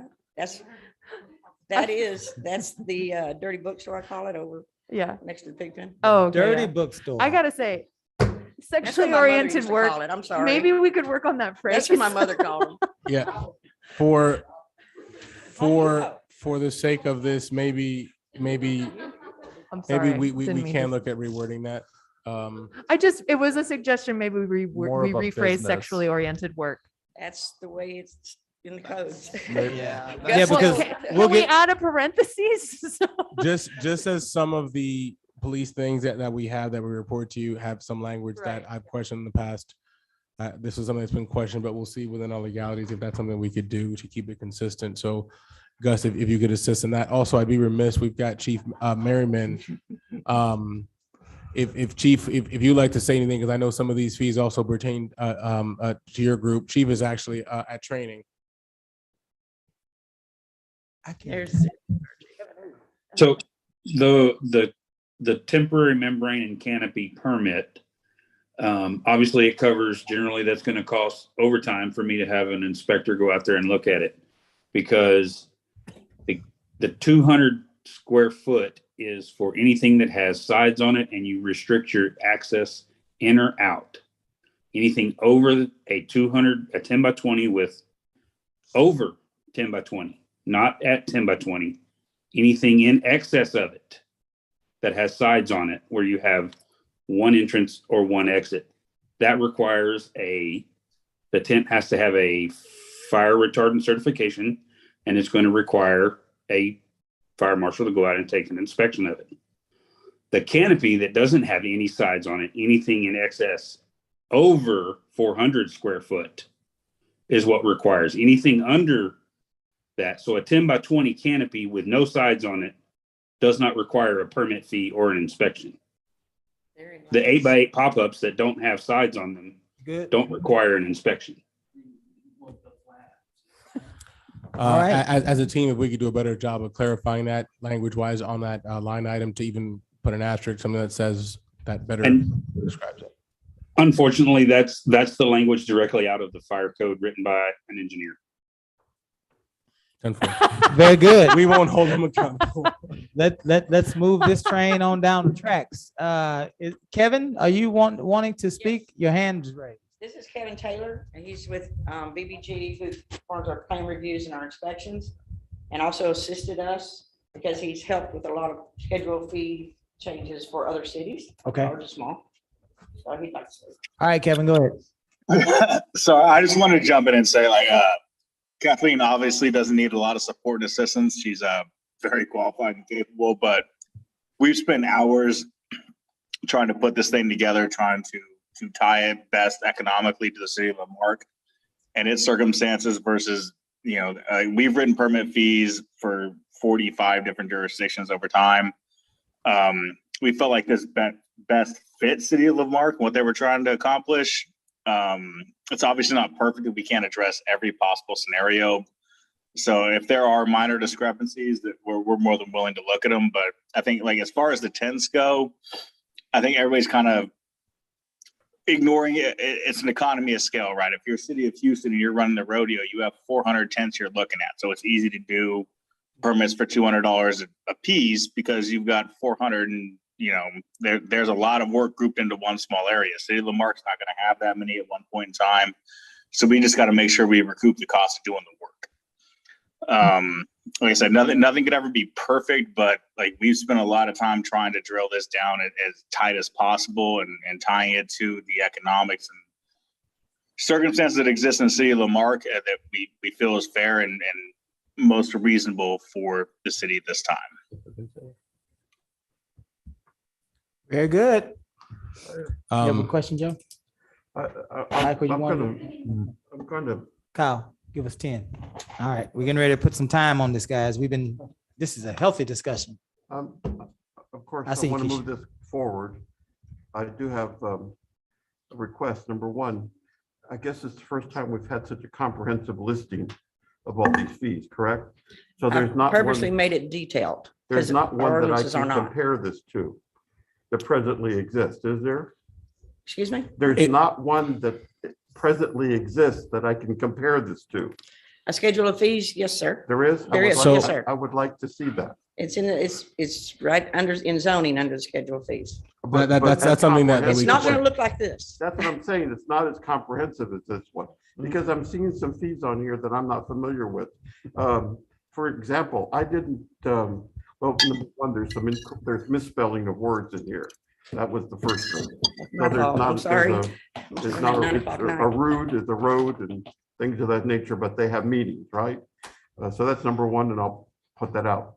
Number two, I see in here that my question is, we've got our fees for the game rooms and the 8 liner machines. And are these the higher fees, or is this what we charge now? I'm not sure which one you're looking It at. says annual license fees. The annual fees, we are asking to increase. Right. And if you're there's, I think, one that shows the proposed increase, and you're not looking at the one with the current fees? I don't know. That's what I'm They're saying. looking at the we ones bring with that the one up? It's part of the proposed attachments. That's It's one of the Oh, attachments. That's the okay, not proposed this one, fees. not the- No, they're looking Okay. at the ones with the all. it's Yeah, all- we are. Yeah, that's the That's the proposed one. fees. We're gonna pull it up too. Yeah, there was I know it was council's intention to look into the game Right. room fees, No, yeah. and we certainly did that, and we Mhm. checked what cities that do have game rooms Yes. and did a survey of those also. Plus, we had to add in the amount of time, the administrative time for the game room registration program and the inspections of the game rooms. Right. So we added all that into the fee, but we did increase it. So my I'm glad you question, looked at that. it's in here. It's actually, but we're pulling it wouldn't up that be for a you. Separate actionable item? It's a May I? separate ordinance. May I address that? So one of the issues that has happened, as you mentioned, there's never been such a comprehensive list in the past, previous years, even as Ms. Rosin has stated for like historical purposes, it's been smorgasbord. It's been, you know what, let's do a fee. All right, let's introduce it via ordinance. What we're trying to establish now is bringing all of our fees together into one location. And remember, I'm saying fees and not rates. Bringing them all under one umbrella to review them on a regular basis. And what's being shared now, which is one of the backup documents that is part of the agenda tonight, is specifically talking about that item. So when you look at, if you go down a little bit there, Kyle. No, I'm not looking at that one. I'm looking at the proposed. That's Sure, no, but this, right. but on the third fee, it does bring you to where current fee is and then proposed fee for each item. So if you look down, I believe you're one more page away where it gets to game room, right? And to keep going. Is this the analysis? Yearly license. Right There there, it there we is. go. So there, we're looking at the yearly license fees. If you can blow that up just a little bit, Kyle, you'll notice on there that the current fees for game room year applicant fee is currently at 1,000. And what staff is proposing is to increase that to 2,500 for that particular item. Okay, so once again, Gus, I guess I'm stuck on this. We've established a fee by ordinance. And now we're suggesting that if we accept this, this is the process that we're going to follow now. Is to Yes. update this schedule every year or yearly or two. Yes, so the Lamarck City Council sometime in the past for various fees, as Caesar said, has adopted a fee program and has adopted a monetary amount to go along with that. This is updating that, just the monetary amount. And when I say this, because those fees must be adopted by ordinance, we are amending the fees by ordinance as well. Oh, so that's what I'm saying. You answered my question. So we will go back and we will amend the ordinance itself. Yes, yes. That's all. Yes. I wanted That's to in do. process. That's the clarity. And then, as I said, I'm writing down, I had a whole bunch of items that popped up and I'll get those to you. But, I'm going to support this to get it Some moving forward. confusion is too, and even for me, and I went over and over and over and the fees so many times, I probably will never get over the fee schedules. But is that a lot of ordinances were adopted and fees set in those, and then they didn't go onto the fee schedule, but they would say there was an ordinance adopted and there's a fee required, blah, blah, blah. But it was never updated in there, so you have to go to the ordinance and look. Now, there's also some from a long time ago that they said there's going to be a fee and there's going to be a registration fee or a licensing fee, and it was never set. So we tried to go through and be as meticulous as we could to capture everything all at one time to make it detailed, definitive. This is what the fees are going to be. So there's never any more question, because some people ask us, how can you charge that? And if I could, But it is in by ordinance. and if I could just add on to that, we also drastically reduced the number of miscellaneous fees by trying to condense them into one smaller category. So though this is a giant list, it's much smaller than it was before.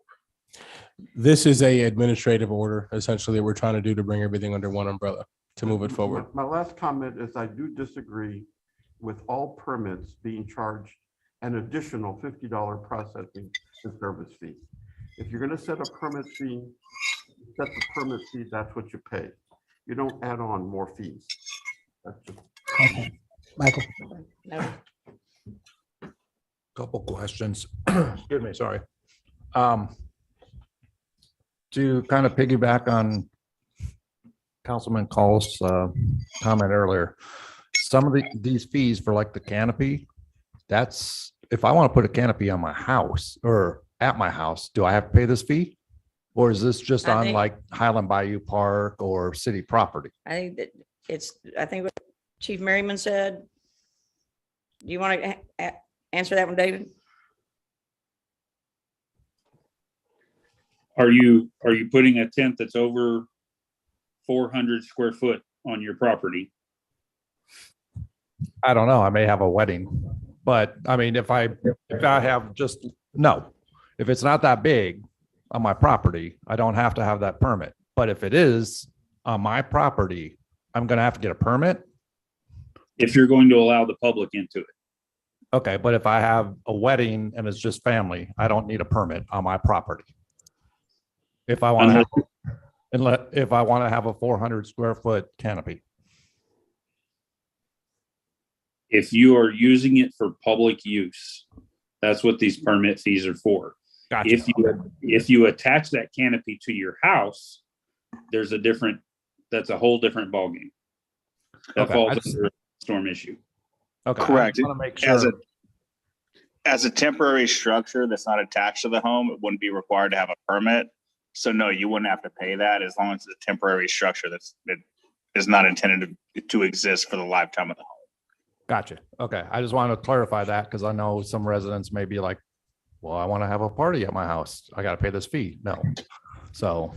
Yeah, and the fee structure can be very easily misconstrued to mean we're tacking on additional fees that didn't exist before, but it's really built around what always required a permit. We're not changing the rules of what requires a permit and what doesn't. Does that make sense? Yes. Yes. They were there, Mhm. but nobody ever looked at them. Right. Nobody ever used them or anything. Right. Very good. Other than We- the fire department. The other question, I got two more questions real quick. Go ahead, Mike. The municipal court fees, $14. That's an odd number. That's a weird number. The what fees? I think she's not, I don't think she's good. No. Yeah, and but she's not available municipal to Zoom. court fees, I mean, Oh. if I gotta pay a fine and court fees, $14 is a weird number. It's So it's those mandated fees by the are state. mandated by the state. Okay. We so don't that's a control state those. number. Yes. We don't, Okay. we're just putting it in Gotcha. here to include them. Gotcha. And my last question is with the chicken ordinance. Oh, man. Looking at this, if I want to relicense my chickens, I gotta pay a $50 processing fee to relicense my chickens. That We're doesn't make. proposing that because if you're paying a $30 fee, Mhm. that means that a code enforcement officer has to go out there and do an inspection. There's a measurement and everything else, along with that, on top of the administrative fees. The administrative work that has to be done for that. Okay. So the fees aren't based on just because we picked a number out. We're trying to capture the cost from the administration, staff. Mhm. It's So essentially, for me to renew my chickens, it's gonna cost me $65. that's what we're proposing. Okay. Thank you. That's all my. And we ran out of time. Come on, Keisha. Come on. Wait, there's one more thing. Okay. Okay, you wanna go before Keisha? Or you want Keisha to go? Come on, jump in, Keisha. As far as the languages that y'all were talking about and how the chief explained it, is it possible to put subtext or footnotes in there to explain those languages, make sure they're clear? Like where it's a state mandated fee or things like that? No, like the language, literally the language. We have, Schedule fees on the. Yeah, instead of doing a ordinance change, just make sure the footnote, and that's literally just a symbol that's included into the document. And does it have to be in the ordinance, the footnote, or the symbol for the footnote? Absolutely. if we're going to adopt a fee, it all must be in the ordinance. Now, Duly noted. this is first reading, so the council can make amendments to it, and then it would be brought back for second reading. What I'm literally meaning is like, if you put this fee schedule out, it's gonna be over there in EDC, right? Over there in the permit building. No, it'd be online, it'd be in the court of Yeah, ordinances. all those places. But just like there's explanations of language in the ordinances, this will be a footnote that's on the document that tells you what the fees are. Yeah. That's Instead of very being- feasible. You got it? Yeah, I've got it. Got it. the ordinance, it'll just be a footnote, so there's clarity, so we won't have issues of, especially like the canopy and whatnot. If it's a footnote on the document that presents the fees, would that need to be in the ordinance? We will have to reflect that as a, as far as point of order. Staff cannot change what council does. And so while I understand the footnote, and I think we can work to that. Not a problem. But we will need to present that to council for I approval. think it's been suggested that Yeah. the next version has some of these footnotes that we can look at. Absolutely. And Yeah, so, that way nobody yeah. is unclear on what the Yeah, fee agreed. is, and it can't in future days be misinterpreted. That makes sense. And so I think that's really what everyone's Yeah. asking And it for. sounds like that's something we can do, right? Yeah. So we're Yes. good. Thank you, Keisha. Come on, Kim. Okay, so with I just want to understand about your processing fees. Because I know in Galveston, when I was director of public housing, that was industry standard, processing fees. Is that still industry standard? Many cities that I surveyed have those. Okay, that's what I thought. Now, we've used an administrative fee. Right. So the city uses what's used on a lot of documentation things we have to do. But for Kevin, you can, I guess you can help me with this, like the residential permit fee. Go ahead.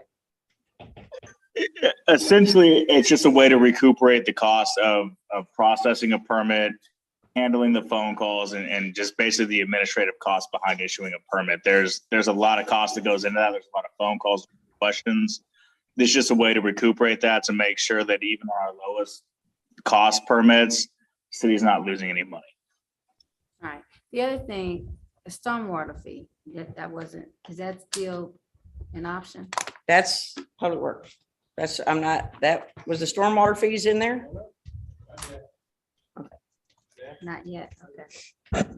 So, and just to clarify, I didn't get through, an administrative fee on any permit is standard, industry standard across the board.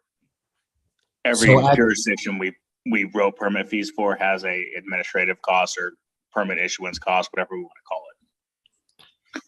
Welcome, sir. Can you give us your full name and your address? Raymond Vass, 1108 Roosevelt Street. Go ahead. I was planning on having a thing for youth on this Saturday. And I was wondering, like, loud music, what type of permit, what would they have for that? That's a noise permit, right? Special, it needs to be a That's- special event permit and noise amplification and that's police department. Yeah, that's. We could have you meet with somebody right now to address those issues with you immediately. As soon as you come off the podium. Yeah. We'll have staff talk to you about those The items. police chief is right behind you. I'm sure he'll be able to engage you really quickly, right now, in real time, about your event. Thank you. All right, thank you. May I quickly? If there's any other fees that may have been left off, like I understand stormwater, we've addressed how we're going to take care of some of these issues, whether it be stormwater or any other fees. We heard about a park fee. I know that's more of an impact fee, so we probably cannot address that at this time since those are legally like regulated.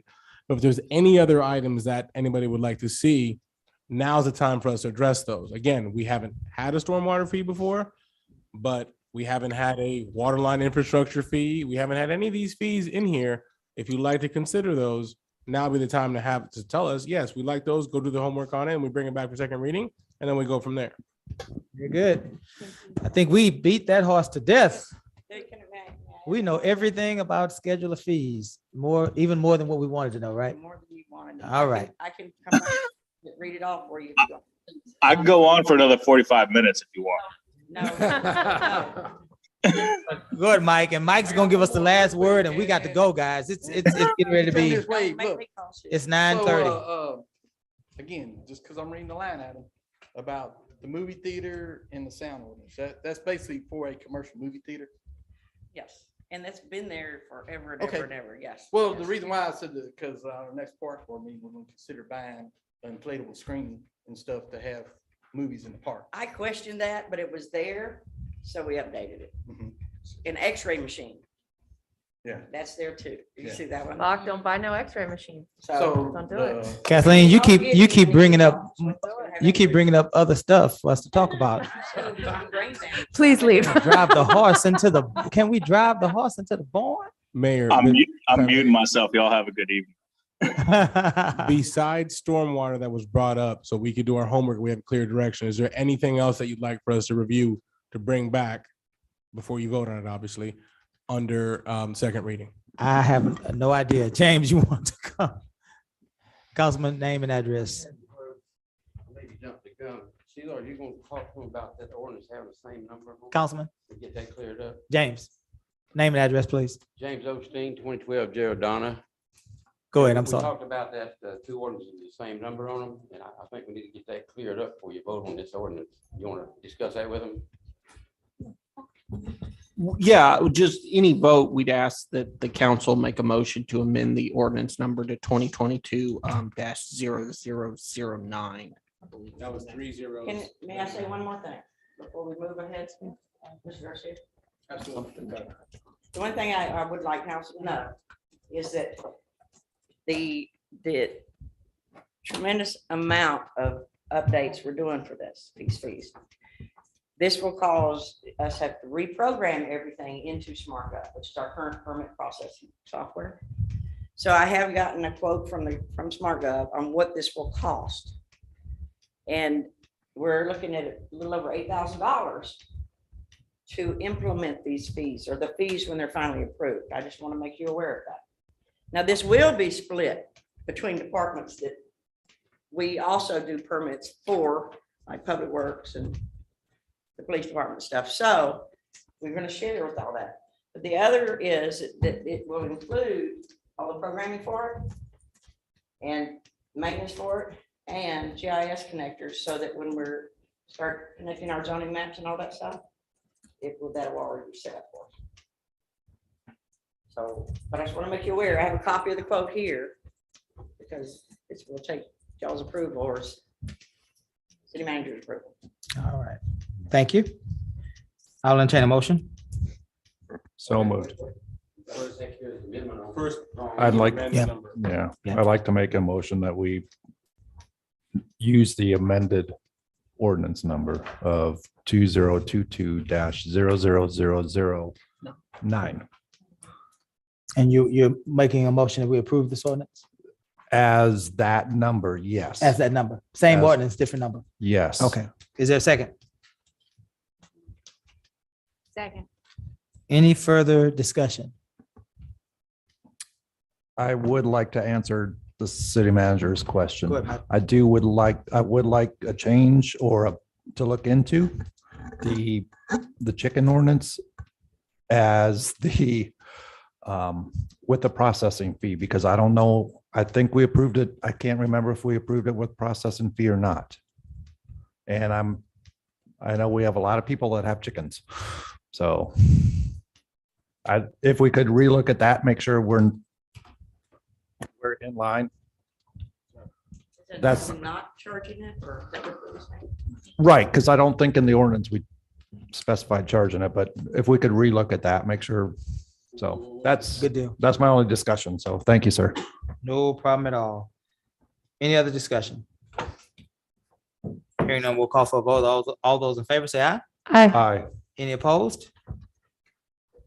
If I may, point of order, was that the vote on the amended number? The amended number. The amended number. 0009. My Yes. understanding was that he made a motion to approve it with the With the amended number. number. So With the we did amended them number. both in one Right. time. Yes.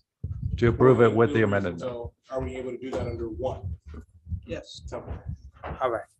Now we're on item 11.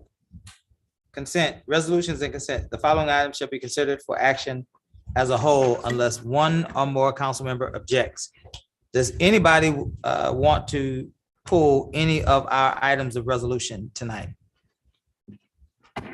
We need to administratively pull item 11-1, which is the center point item, resolution 2022-0036.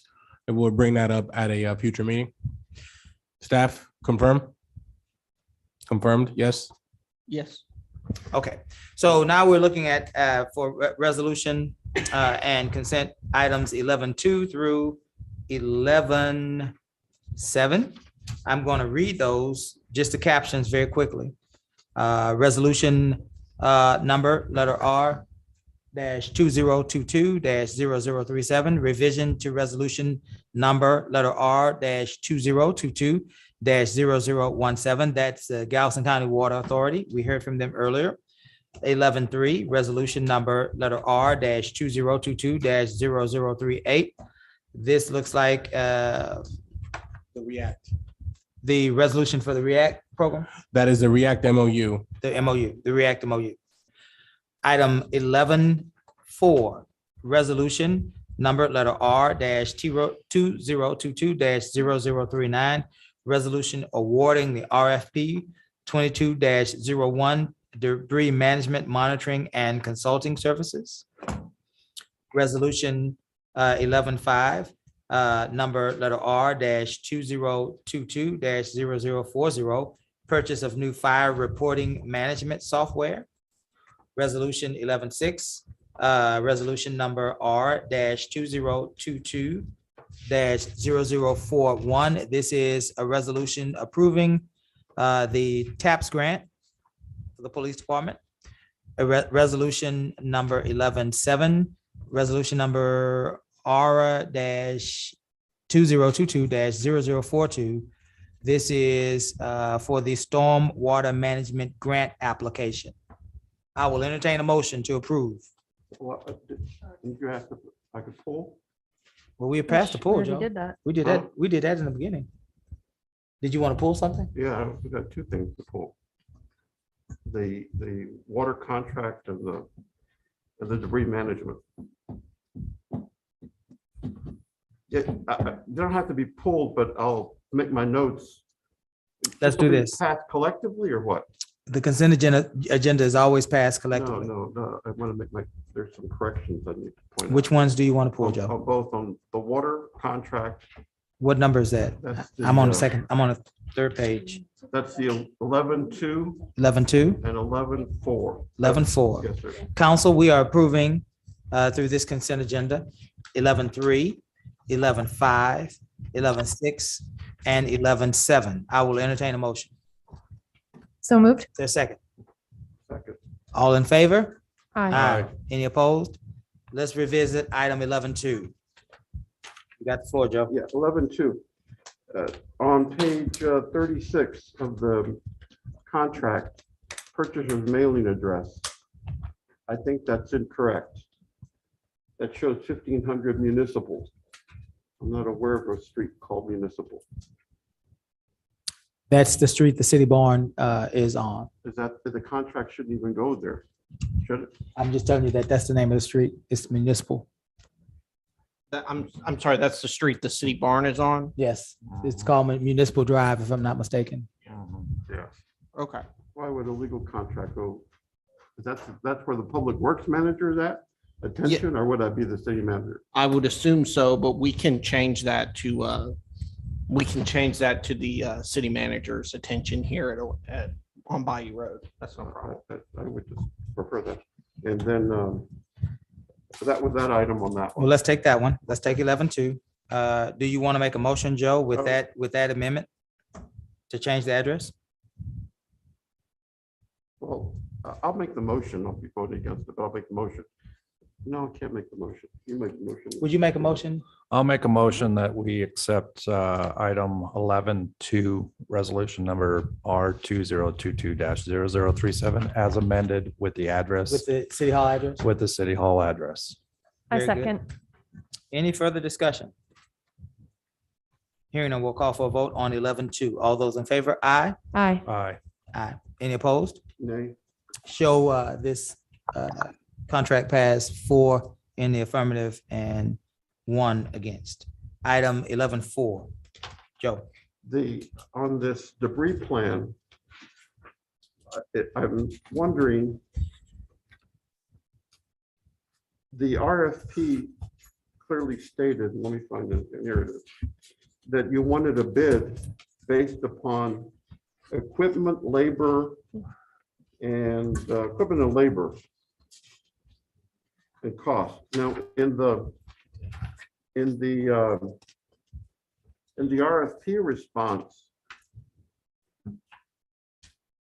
the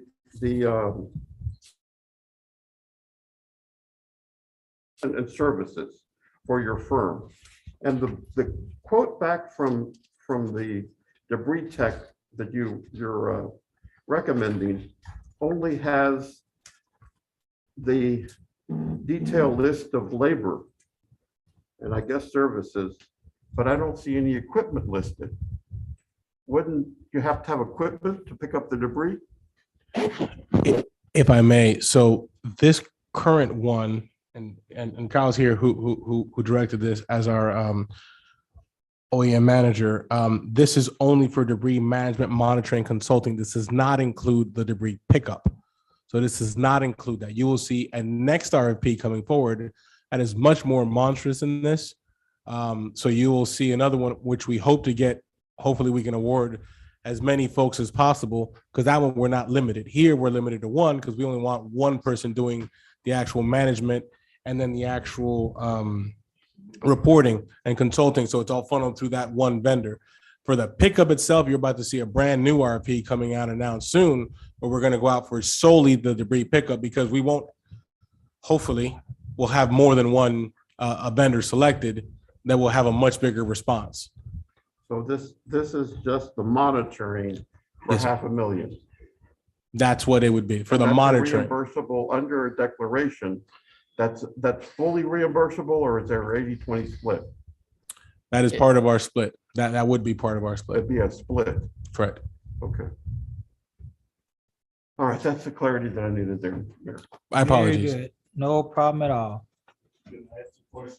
No, you man, I'm just kidding. I'm just, come on, Rev, come on. I'm just teasing you. Eli Johnson, 406 Branch Oak Court, Lamar, Texas.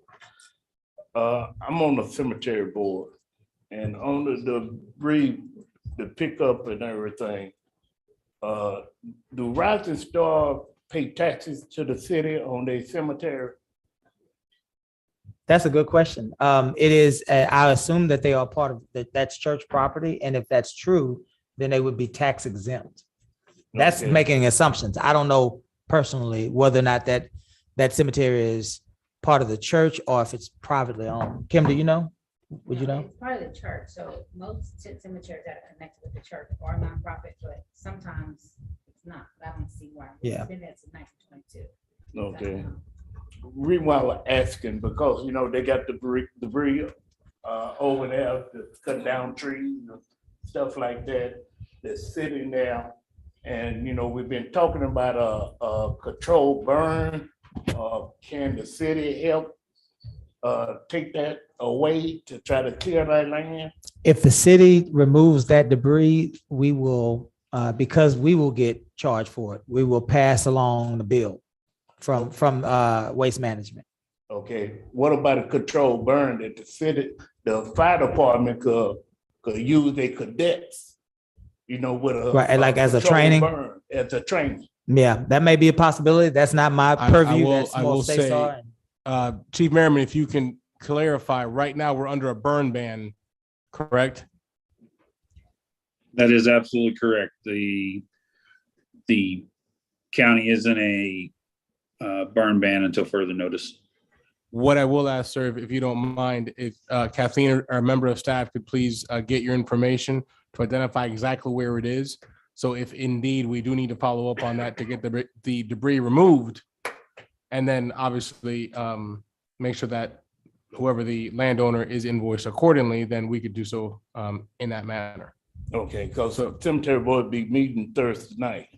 Well, And if I wanna could get please him a- ask I for wanna that get him a- information, hopefully we can get it done by Thursday. No, I want to bring some information to them about that, because we've been discussing it Yeah, a while. Well, maybe it's to the point now where we need to give them a notice to say, hey, you need to take care of this, or if we need to, we'll do so at a cost. But that's something we could discuss. If we can make sure we have information here before he leaves, so we can follow up. Okay, do the cemetery board have any extra funds that they could use to try to help? I don't have the. I the will answer to say that, we each council person is allotted $5,000 for us to use, I ostensibly within our district.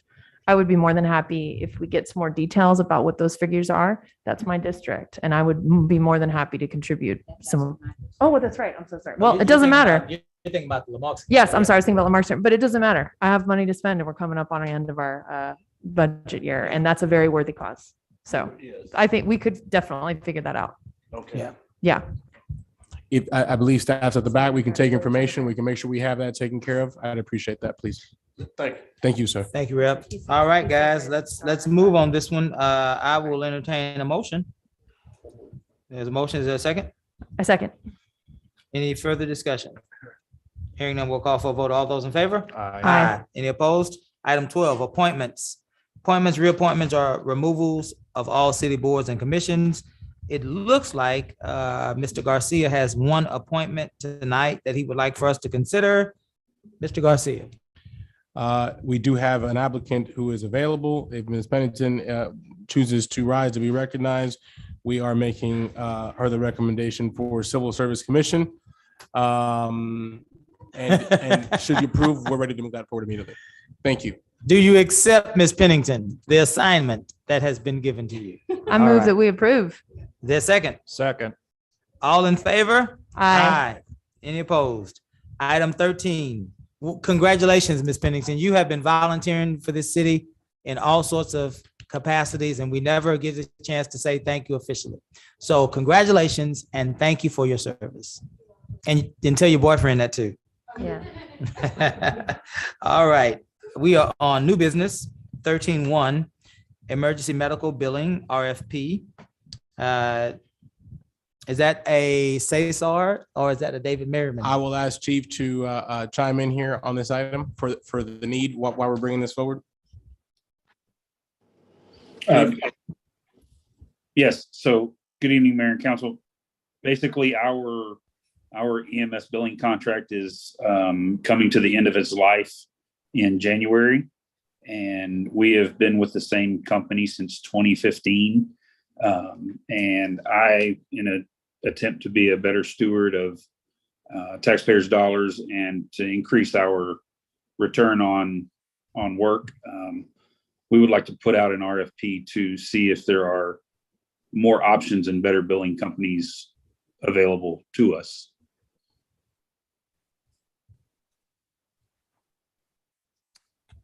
Any questions for Chief?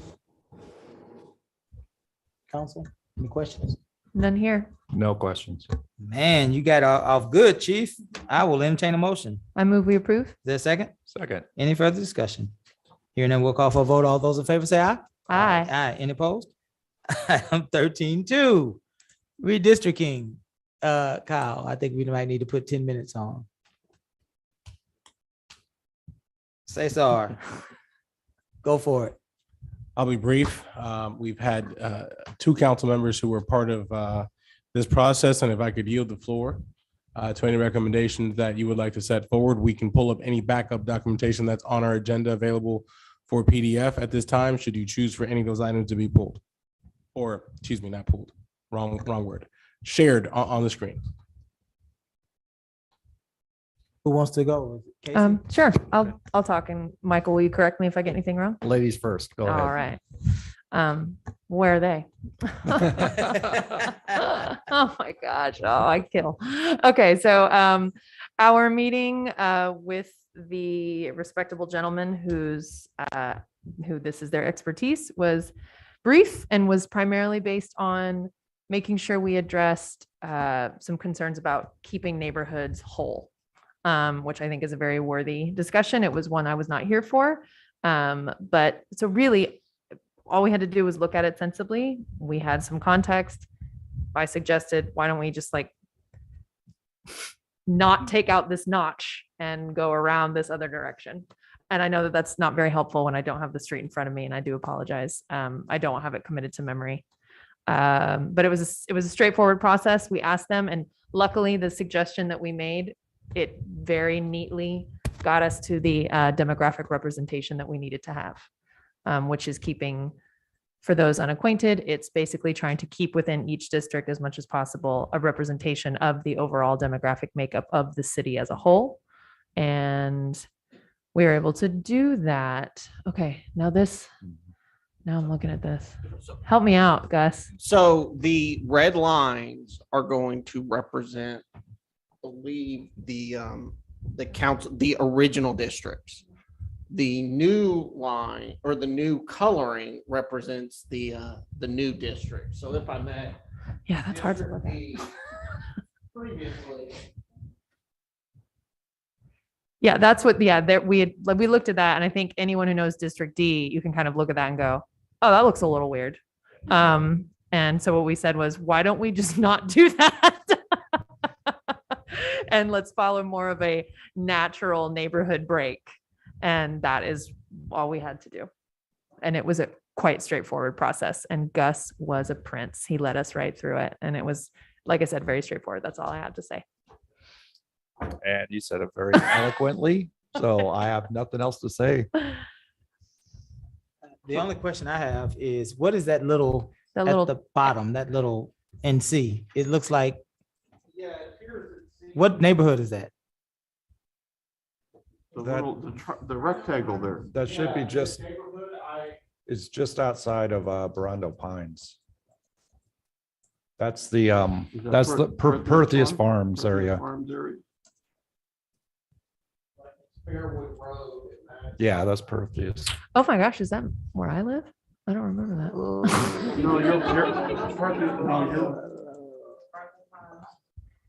Is it? Is that? Oh, it Texas? is Barando. Is that Texas I Avenue? was say it looks like Barando. That's Barando that- Pines.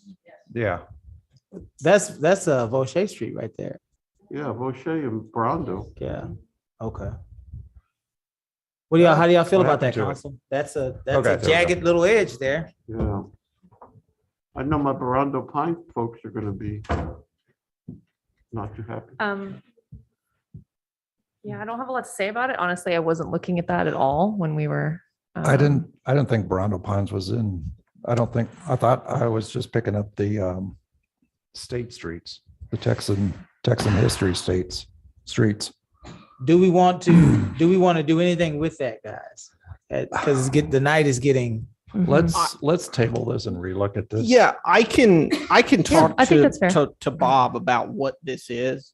Yeah, let's And get clarity. Because the next step would be to schedule this for a public hearing. Yeah. And then adoption. Sure. So obviously subject, we could table it again, but I can find out from Bob specifically. And what if that you is. would, I couldn't pull up the map on the. Me You neither. actually- Yeah, you actually have to save it, download it, and then open it. It's a PDF. Well- will be issued. Gotcha. So, sorry. So Gus, would you recommend that we Table just, is that just tabling it, saying, Yes. please get some more information? We'll Yes. put it on the next one. Well, then I would ask that we table it. I move that we table this discussion, and Gus has the direction to get more information about that strange little notch and whether it's Barando Pines or not. I'll second it. Yeah, is there's no Barando, discussion but on yeah. the table. All in favor of table, say aye. Aye. Any opposed? It's been tabled. Item 13.3, introductory conversation regarding community engagement center. Where's that coming from? Ms. Yancey. Okay, we've talked about this for a while, about wanting to do a center, and this is just discussion about trying to have a give back to the community and try to have a resource. Our Get Out the Violence Week was successful. The house that was notorious on Purtle is now gone. And so there we had some clear cut deliverables in spite of the distractions that we've had in the last 10 months.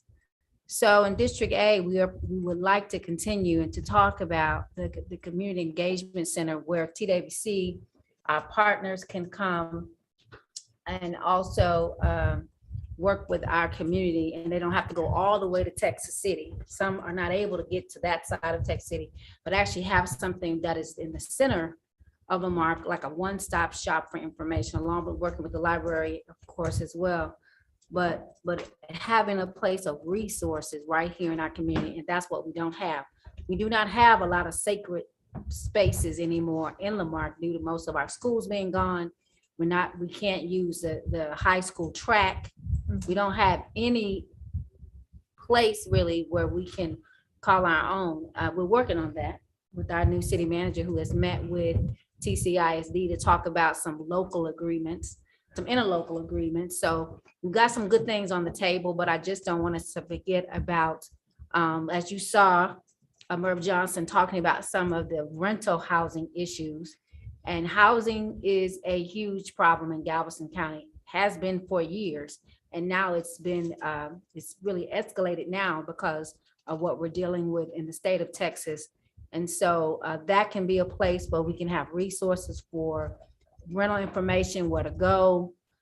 Because unfortunately, we've had a great migration from Galveston here, but those services have not always followed them to the mainland.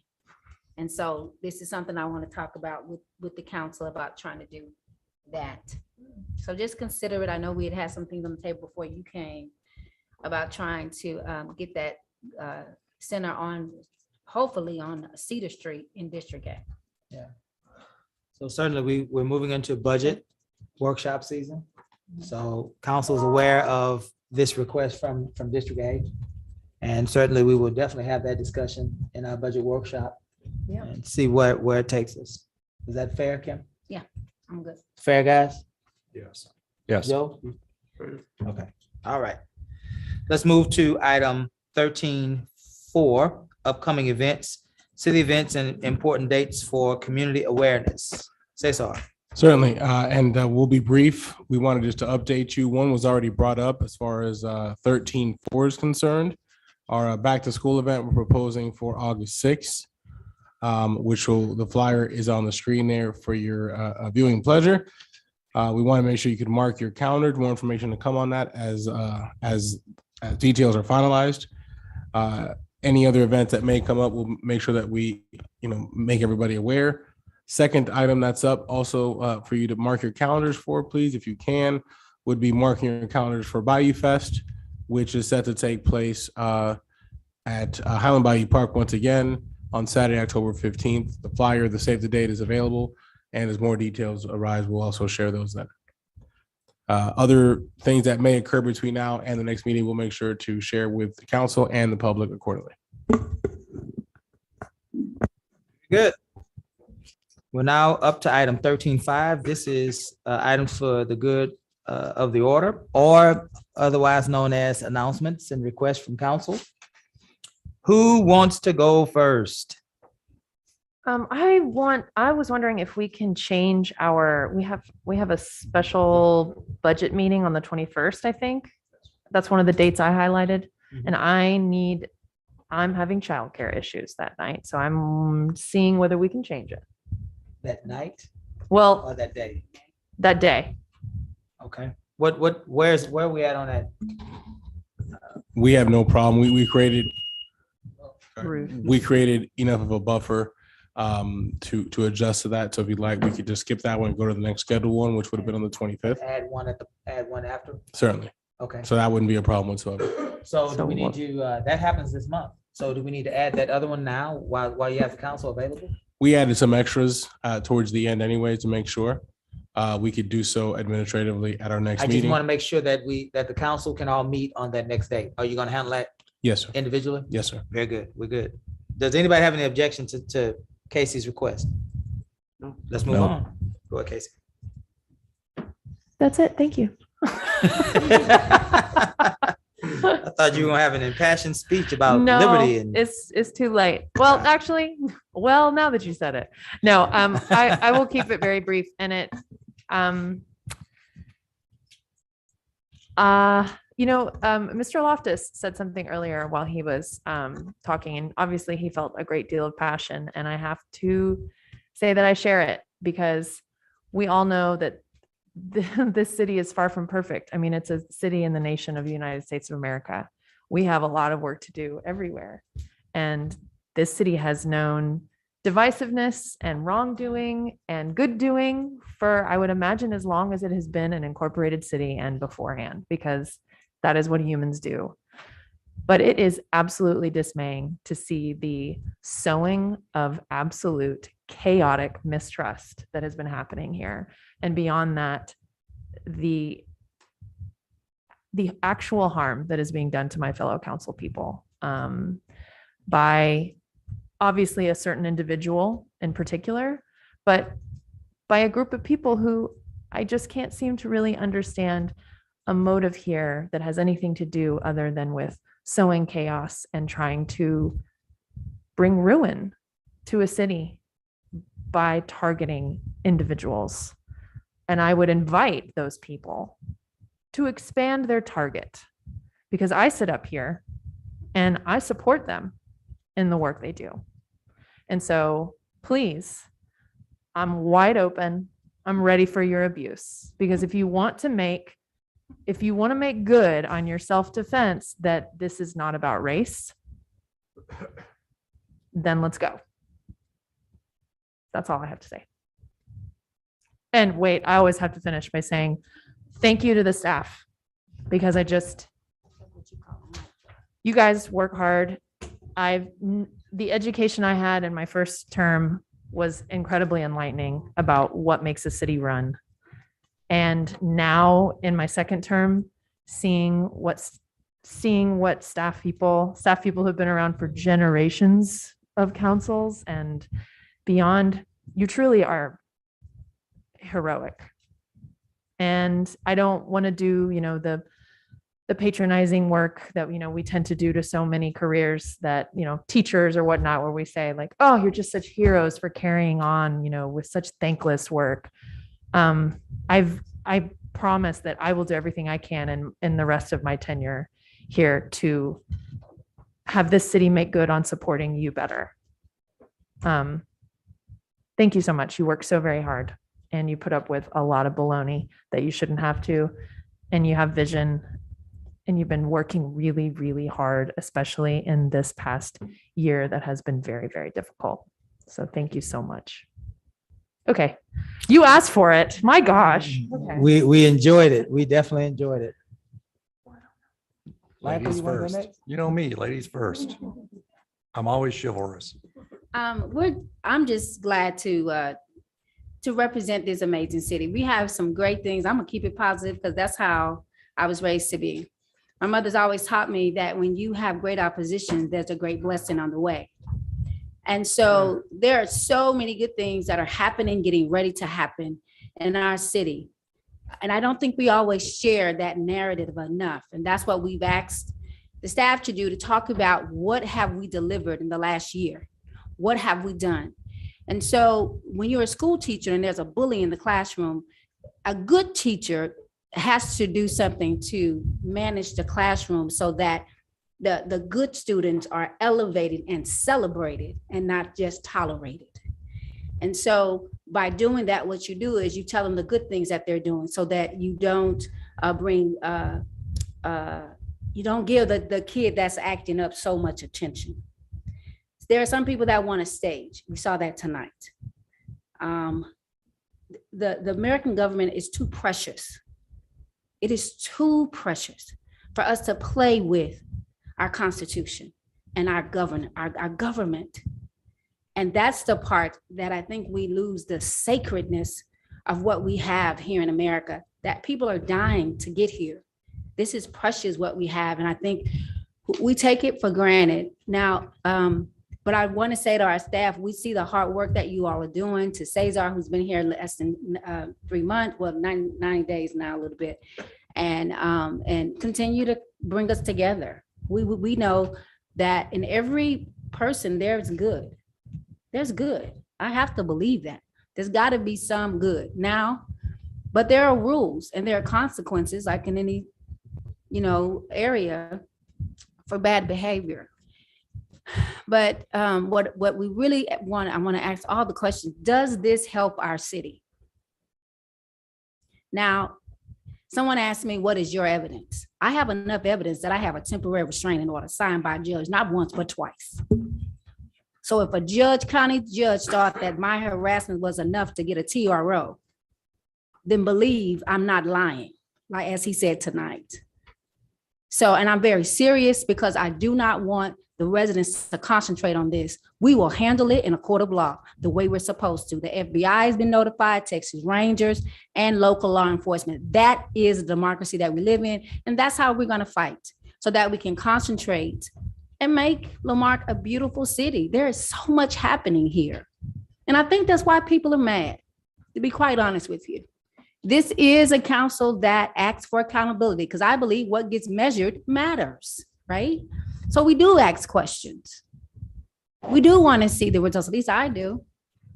But we have people that are coming to our city, Kathleen can tell you, getting permits, wanting to be here, wanting to celebrate this city. And when they see nonsense, they go, what for?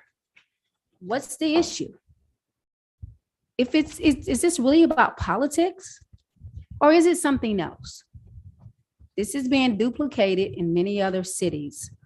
Now, the national press has contacted us because it's good fodder for some people. But the question I have to ask myself, is this good for my city? Because I don't think about me, I think about you all. But until you all stand and say enough is enough, then the national press will come in and begin to shame us. And that's not what we want. This is our city and we can stand up for ourselves. When somebody said, bring on the Black Panthers. I said, I don't need the Black Panthers, I'm enough. I live here. My husband is from here. We pastored here for over 13 years and 25 years in Galveston County. And we have worked here professionally for over 28 years. We will not let anybody that's been here less than 10 run us out. We here to stay, boo. And we're going to be professional and positive and let the law protect us as my right as a native born American says that I have a right to.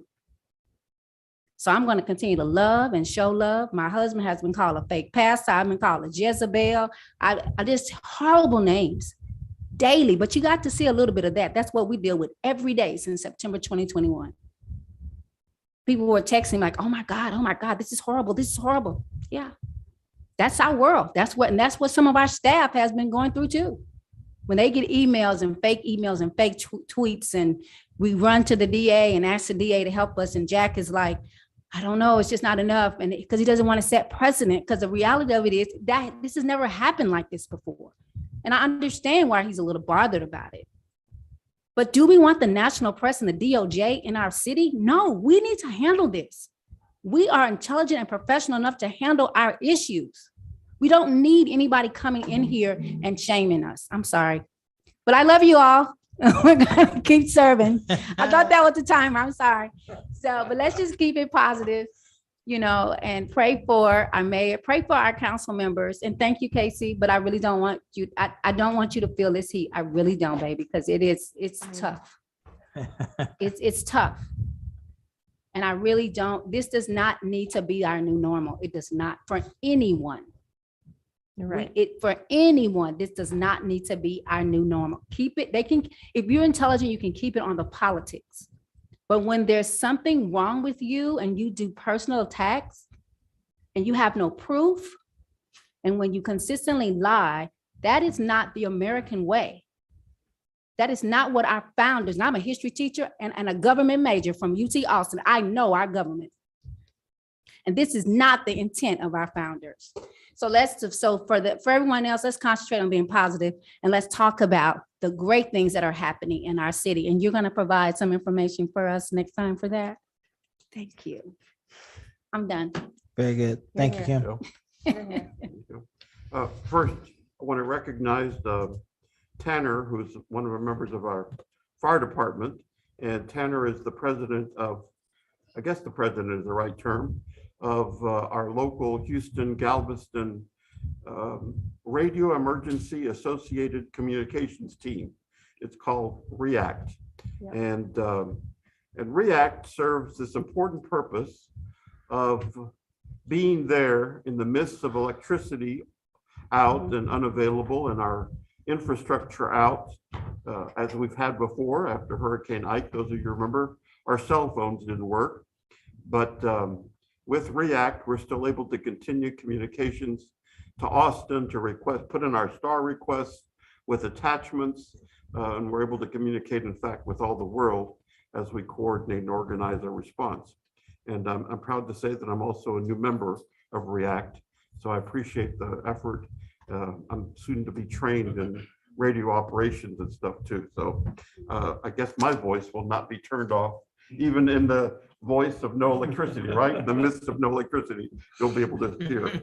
So, and as a Lamar to the community, we will all come together. That's the prayer that I recite every night, and we can do that. We've been here before, and we can continue doing and building a better city if we remain rational, right? That's the remain rational, reasonable, and we can all do that. That's all I have to say. God bless us all. Thank you, Joe. First off, everyone knows I used to work for the city. Staff works really hard. Excuse me, sorry. I don't know where that came from. Staff works really hard. And I do want to thank you. I know I've said it every council meeting, but you guys do a lot of work, and I appreciate every day, everything you guys do.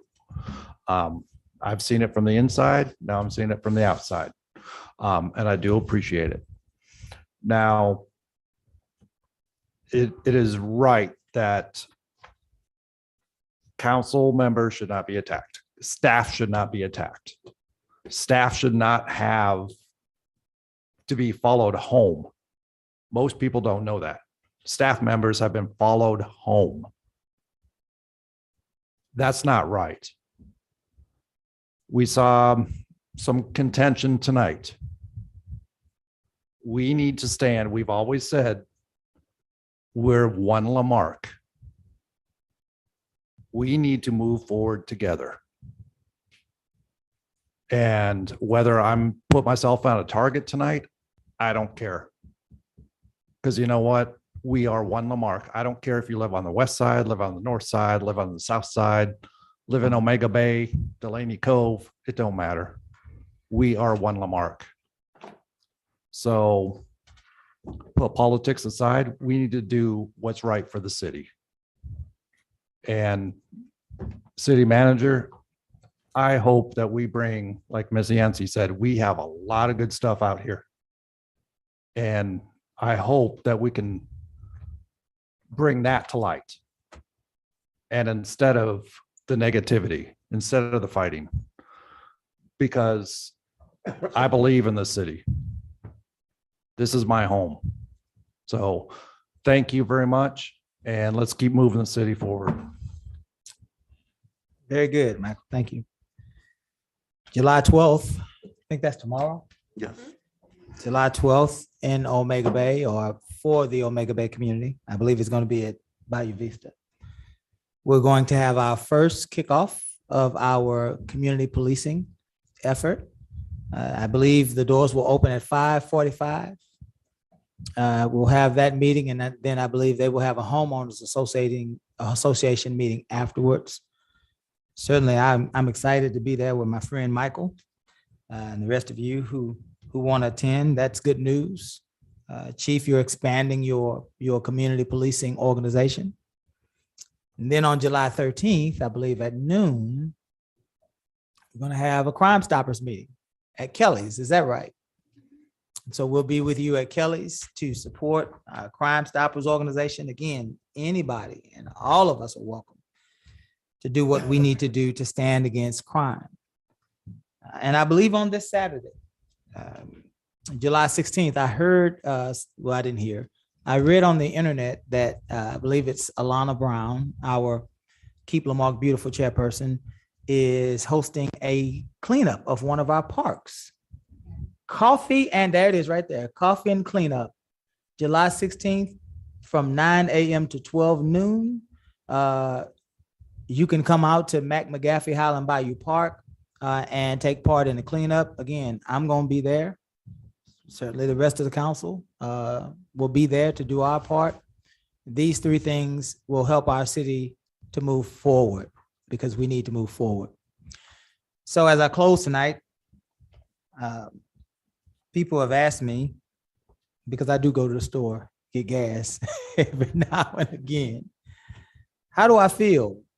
What do you feel about what's happening to you, and why folks are treating you the way that they're treating you?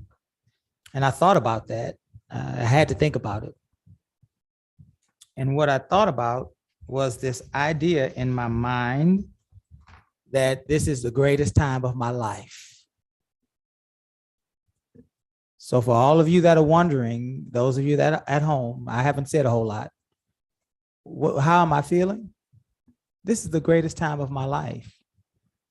Because I never thought in my wildest dreams, Keisha, that I would be put in a position that I would have to act in the same way that Christ did. Never thought about it. When people accuse you and abuse you and mistreat you, and everything in you says that you want to respond and fight back, Christ, the Christ in you or the Christ in me, says that I ought to forgive my enemies. So tonight, I'm here with a spirit of forgiveness. Anybody that has ever said anything about me that was untrue and inappropriate and unethical, I forgive you in the name of Jesus Christ. I love you. Whether it be those, I'm not going to mention names because we don't want to give anybody platforms, but though we know those people that say things about me on the internet. I forgive each and every one of you. I have forgiven you and I've prayed for you for the last year, every night. And I will continue, because what you are doing for me is you're freeing me and you're providing for me a platform that's more powerful than you ever thought that you could, because I get to forgive you. And that's my power. And so long as I'm in the state of forgiveness, God will take care of everything in this little city. It will all work out. It's going to all be for our benefit. Now, I will say to you this. I've been in this city for 25 plus years, been on this council for 18 years, been the mayor of this city for roughly a year. I've served with some of the best of them. James Osteen can give it to you in ways that you never even understood. He gave it to you and you don't even know till you get home. I've served with Chairman Crowder in various capacities. These elder statesmen, David Pennington was our city clerk a long time ago. These men and women who have been in our community for decades, none of them are saying these things about the mayor. They know that these things aren't true. They know that I am not a criminal or corrupt, or they know that this government isn't even set up for anybody to be corrupt. We are a council manager form of government. The council has very little power in this structure. The city manager has more power than the council. People that have been around know that. They know that there's no corruption. They know that we aren't doing things that are inappropriate. And we get it. We understand it. I stand firmly on 18 years of showing my face in this building.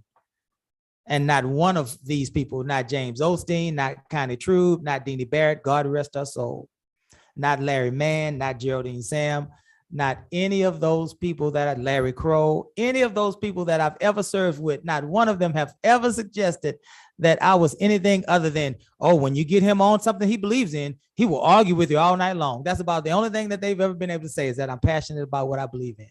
And we get all that. The last thing I'm going to say is this. Whenever you have a bully in town, here's what I want you to know about bullies. You're with them today, but they turn on you tomorrow. Every bully does that. If you're riding with the bullies today, I promise you they will turn on you tomorrow. Remember, these same people said I was the best alternative for mayor. They voted for me. They campaigned for me. And in the span of a month or two, I've done 20 years worth of all sorts of things. So if you're riding with these bullies tonight, it won't be long. When Bell and Yancey and McAuliffe and Carlson are gone, who's going to be next? Because the one thing we know about bullies is they have to bully. They got to. In any event, let's move on. There's nothing further. We're going to go into executive session. Keisha, we're at the end of it. I can't. We're not in the middle of any discussion that I can get you in. I'm sorry. Hey, Mayor, can I say one last thing? I Yes. forgot. I wanted to go on record for the rest of the year or the time that I'm here, whichever comes first.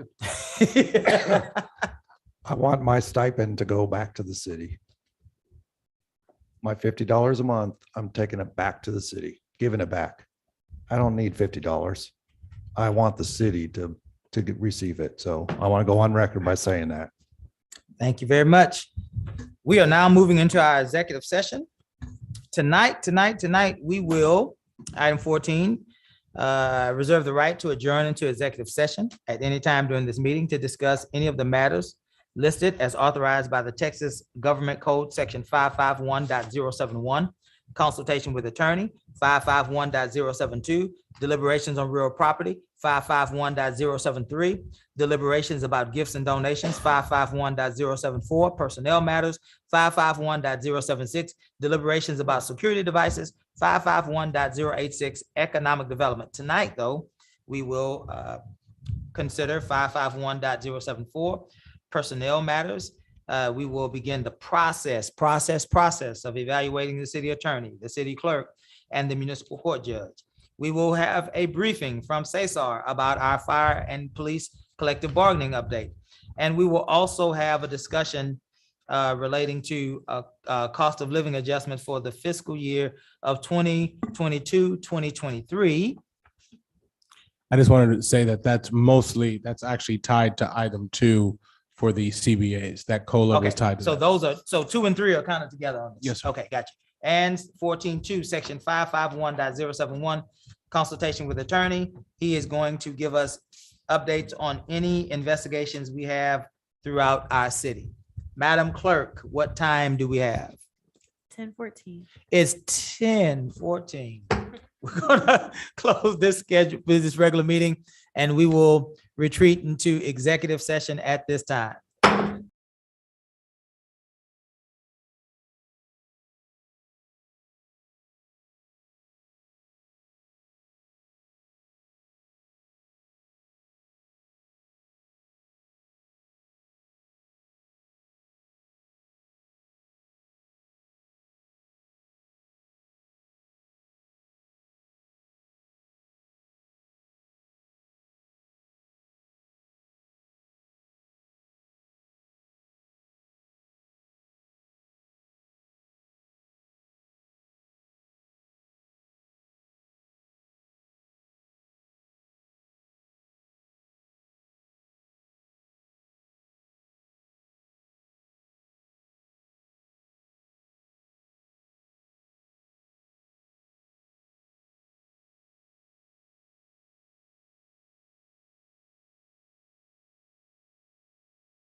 Howdy,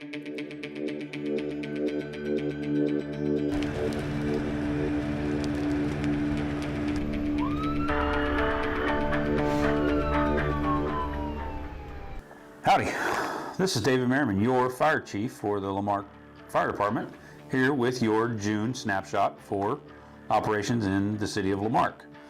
For the month of June, your Lamarque firefighters responded to 275 ambulance calls and 135 fire calls.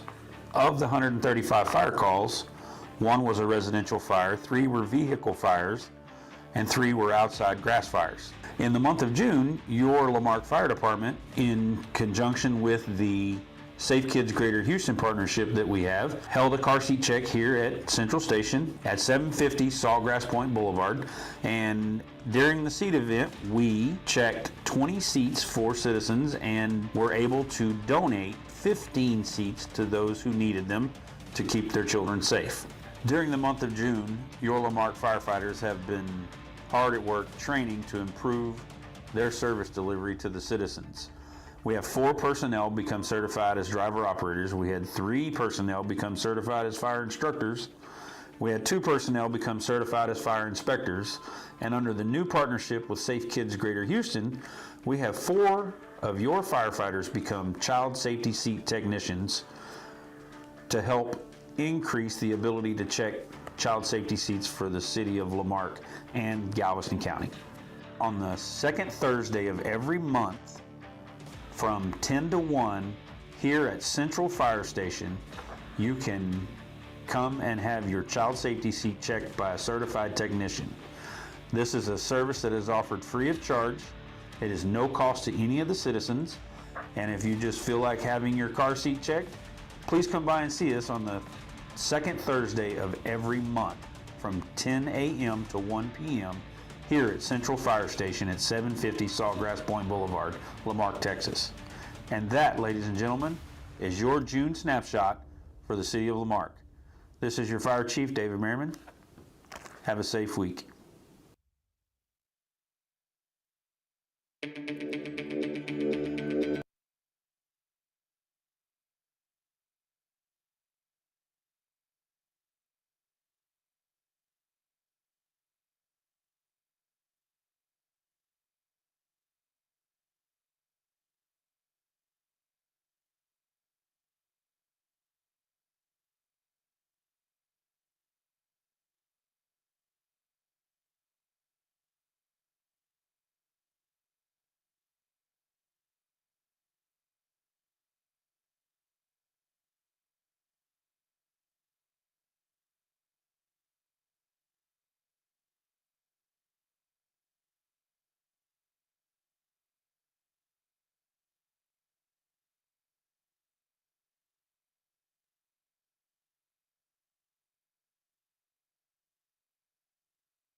We are back from our executive session.